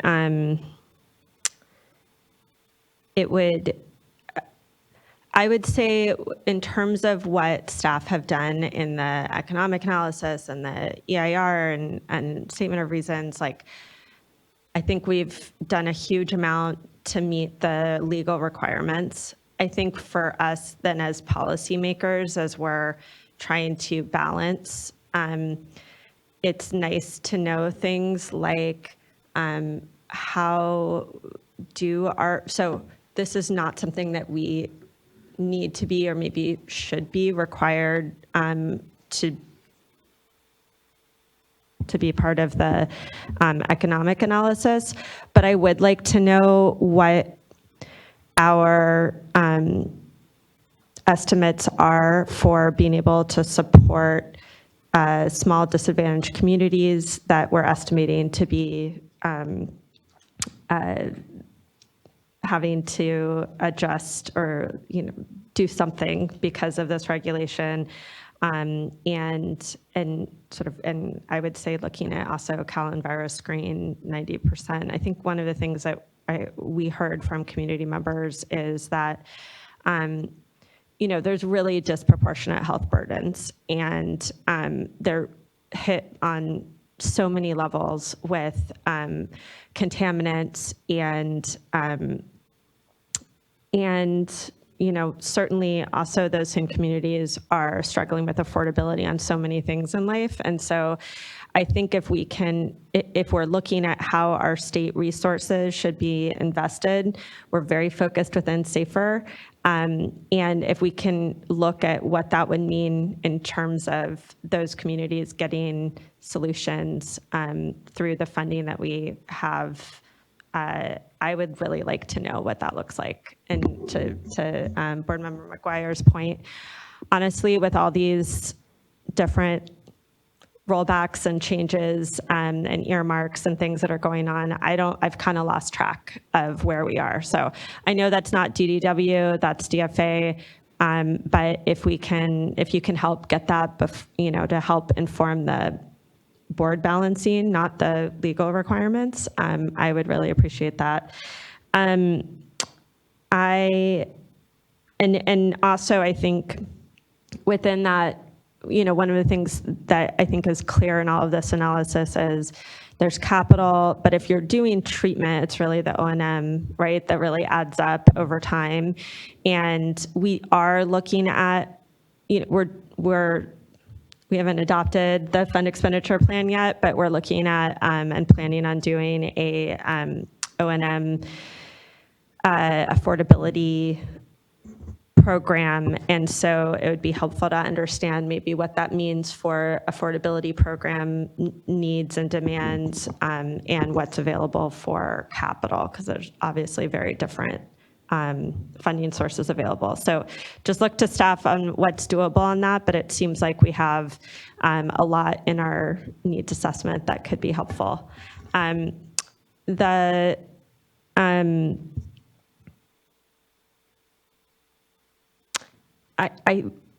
We already do this, I think, but if we don't, I would just also want to make sure that as we're talking about a compliance period, if there's systems that are not, that are below the MCL, but it's maybe the first year or second year, and so they're still in their compliance period, that they'd still be just as prioritized for funding as somebody that doesn't have a compliance period. I think that is something we would do anyway, but I just wanted to make that clear on the record. I am concerned about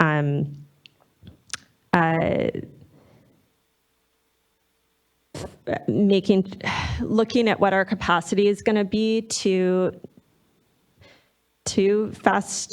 very quickly approve and process pilots and plans, because I think what we're wanting to do is get people to, and I think we should be more explicit, this was brought up by Michael Claiborne, about trying to make sure that compliance, or that, they're not called compliance plans, I forget what they're called, but the plans for how they're going to come into compliance are going to be the earliest feasible. So not just saying the default is you have 4 years, but that it's the earliest feasible. There may be some very small systems that can do that in 1 year. We don't know. Everything is site specific.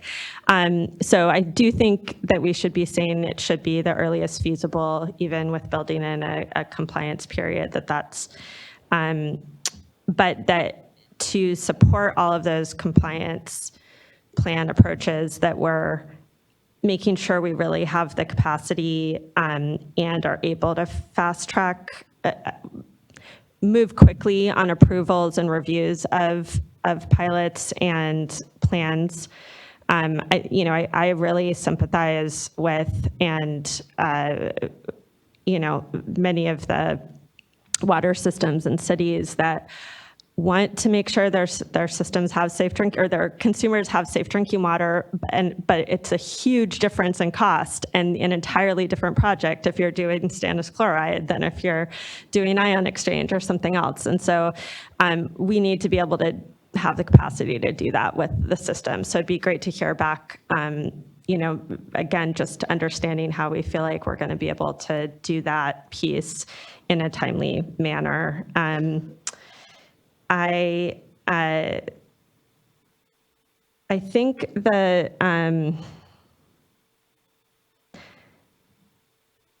one of just sort of bigger picture here, one of the real balancing or perspectives, I think for me, is that there's a lot of unknowns on cost. We're making these general estimates. There's a real question on whether you can do, whether blending's an option, whether, there's these lower cost treatments, whether it's going to be way more than what we're estimating. But so there's not clarity on that. Everything's going to be site specific. But what we are setting here is how many people are going to be exposed to Chrome 6 at a high level, and or at different levels. And that's really what is clear. I think we're identifying, or by setting this, we're dictating who's continues to be exposed and who's not, and at how much. And I actually, Andrea, I know, just had to leave, but I think her point on any MCL we set, there's going to be people that are going to be exposed over the public health goal, and that's true with a handful of other MCLs like arsenic, and there's a couple other ones that are similar in scale. So if we can, but the level that we set it at means that there's treatment in some communities and not others. So if we're setting it at 10 and a system has it at 9, the people who's in 9 continue to be exposed to Chrome 6, whereas the people that have it at 10 are going to be much lower, have much lower exposure. So I do think the exposure, how many people are exposed, is one of the more the things that we have more certainty around in terms of as compared to the cost. And so I guess I just wanted to say I'd really like to hear from folks on that, understand the difference and order of magnitude there on exposure. And I know that's in one of these two acronym documents. I think as I'm trying to weigh this affordability and assistance piece, I think I'm trying to weigh the level of exposure and the number of people that we're protecting from exposure. I think those were the main, I think those were my main comments. There's so much that folks brought up, and I'm really looking forward to hearing comments, and I really appreciate the questions and the participation. And it's been a long day. I know my head's a little fuzzy too. So some of the tables have that information, like I was looking at the number of sources affected, so you can see at the different numbers. And I think we also have it, table 24 has like the total population, so some of those numbers, that'll kind of help you to see what the different effects are. No, I understand that. I think I was saying that, I was recognizing that is in the table, and just trying to recognize that for me, as I'm processing all the information that is, kind of overwhelming, that it's not just, the costs I find hard to wrap my head around because there's so many uncertainties and site specific. And I feel like the exposure is a little more clear and straightforward. And so I think it was more of a policy balancing point than a question. Thanks. Thank you, board member. Again, just incredible thanks to everyone. It has been a long afternoon, but a really good discussion, a good back and forth, and here a lot further to unpack a bit. Just reaffirm, be good to go ahead and just give folks another week amongst it. This is an important MCL and would be supported. So Okay, we will notice here in the next day or two that it's extended to the 18th, August 18th, Okay. Friday, noon. Thank you. It is much appreciated on that front. And just to Um, clarify, that'll be on everything. So that's on the environmental document and the regulation document. That's helpful. Thank you all. That concludes this hearing then, and item number 5. And again, really appreciate everyone's good contributions and discussion. Looking forward to further moving this along the process. So that now brings us then to nearly the end of this board meeting. We just have a couple of quick informational items. We have items number 6 and 7, board member reports, and item number 7, executive director's report. I'll do my part to get us out here quick and just say my report just includes on the 19th, I spoke at the Pure Water Southern California project. I was presenting our $80 million check that we were passed through the legislature to the project. It was good to be able to gather with folks. It is actually the first and hopefully the last novelty check I actually ever present, because it is just a very strange, large novelty check. I wanted to do Publishers Clearinghouse style and just show up and surprise them in their driveway and just call it a day. And then we wouldn't have to have, but it was nice to gather and have a celebration of that small milestone amongst what are going to be many milestones in that project as we actually get it. And amongst them, direct potable reuse regulations. So it was nice to be able to connect amongst all that. The only other thing I was going to flag was something I'm sure the Vice Chair will bring up as well, but our recent trip last week, the Vice Chair and I on Thursday and Friday were touring around in Siskiyou County, touring around the Scott and the Shasta. Really appreciated just the hospitality and the many discussions we were able to have in touching base with both tribes and growers. So I just wanted to acknowledge that and thank the Vice Chair for a good trip out there, and I know a lot of good discussion that we'll continue to have amongst the issues, but it was good to be out. That's my reports. Yeah, so I'll just say it's a long way to go, but once you get there, it's great. The people are great, the food's great, and it's just beautiful. And we also spent time with the county. And this is not the first time I've been there. And the thing that I've noticed is, generally speaking, all the way around, more openness. And I think it's a good thing as we go forward and prepare for our August hearing. The only other thing I'd add, and I know you were there as well, you just forgot to mention it, but SWRCB. We spent a day at SWRCB talking about, I kind of focused on the water supply strategy, and then the chair and I just had lunch with the group and kind of left it open for discussion. And I think you focused more, well, I'll let you say, but I think it was more permitting on yours. Yeah, we talked about the water supply strategy, the nexus with water quality, which was coming, and it was the day after, actually, I was in Los Angeles for the Pure Water project. So connecting water quality and the water supply strategy and where water recycling fits in was a great opportunity. So it was good. Others with reports.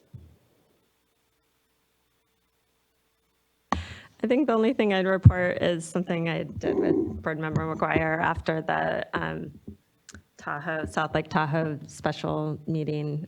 We went and stopped by is it Lucan's water system with Joe from DFA, and got a great tour of a treatment plant that we had funded through water board funds, and is pumping and treating a PCE contamination plume that affects that whole region. And it was really, really interesting to learn about this small system that was, basically treating pump and treat, treating more of that contamination plume than even the responsible parties. And also really nice to see things built with our money that are helping people get safe drinking water. So, and they had backup generators. It was interesting to hear how they survived and prepared and the sort of issues with fires and the snow. One thing that I think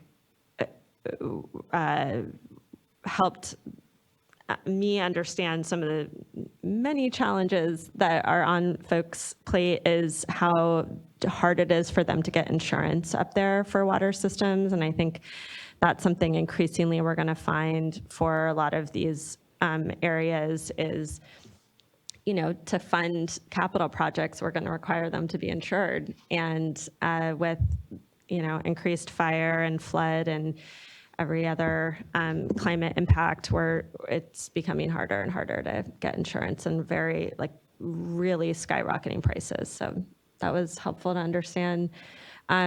They're looking at consolidation and it was just interesting, complex challenges around.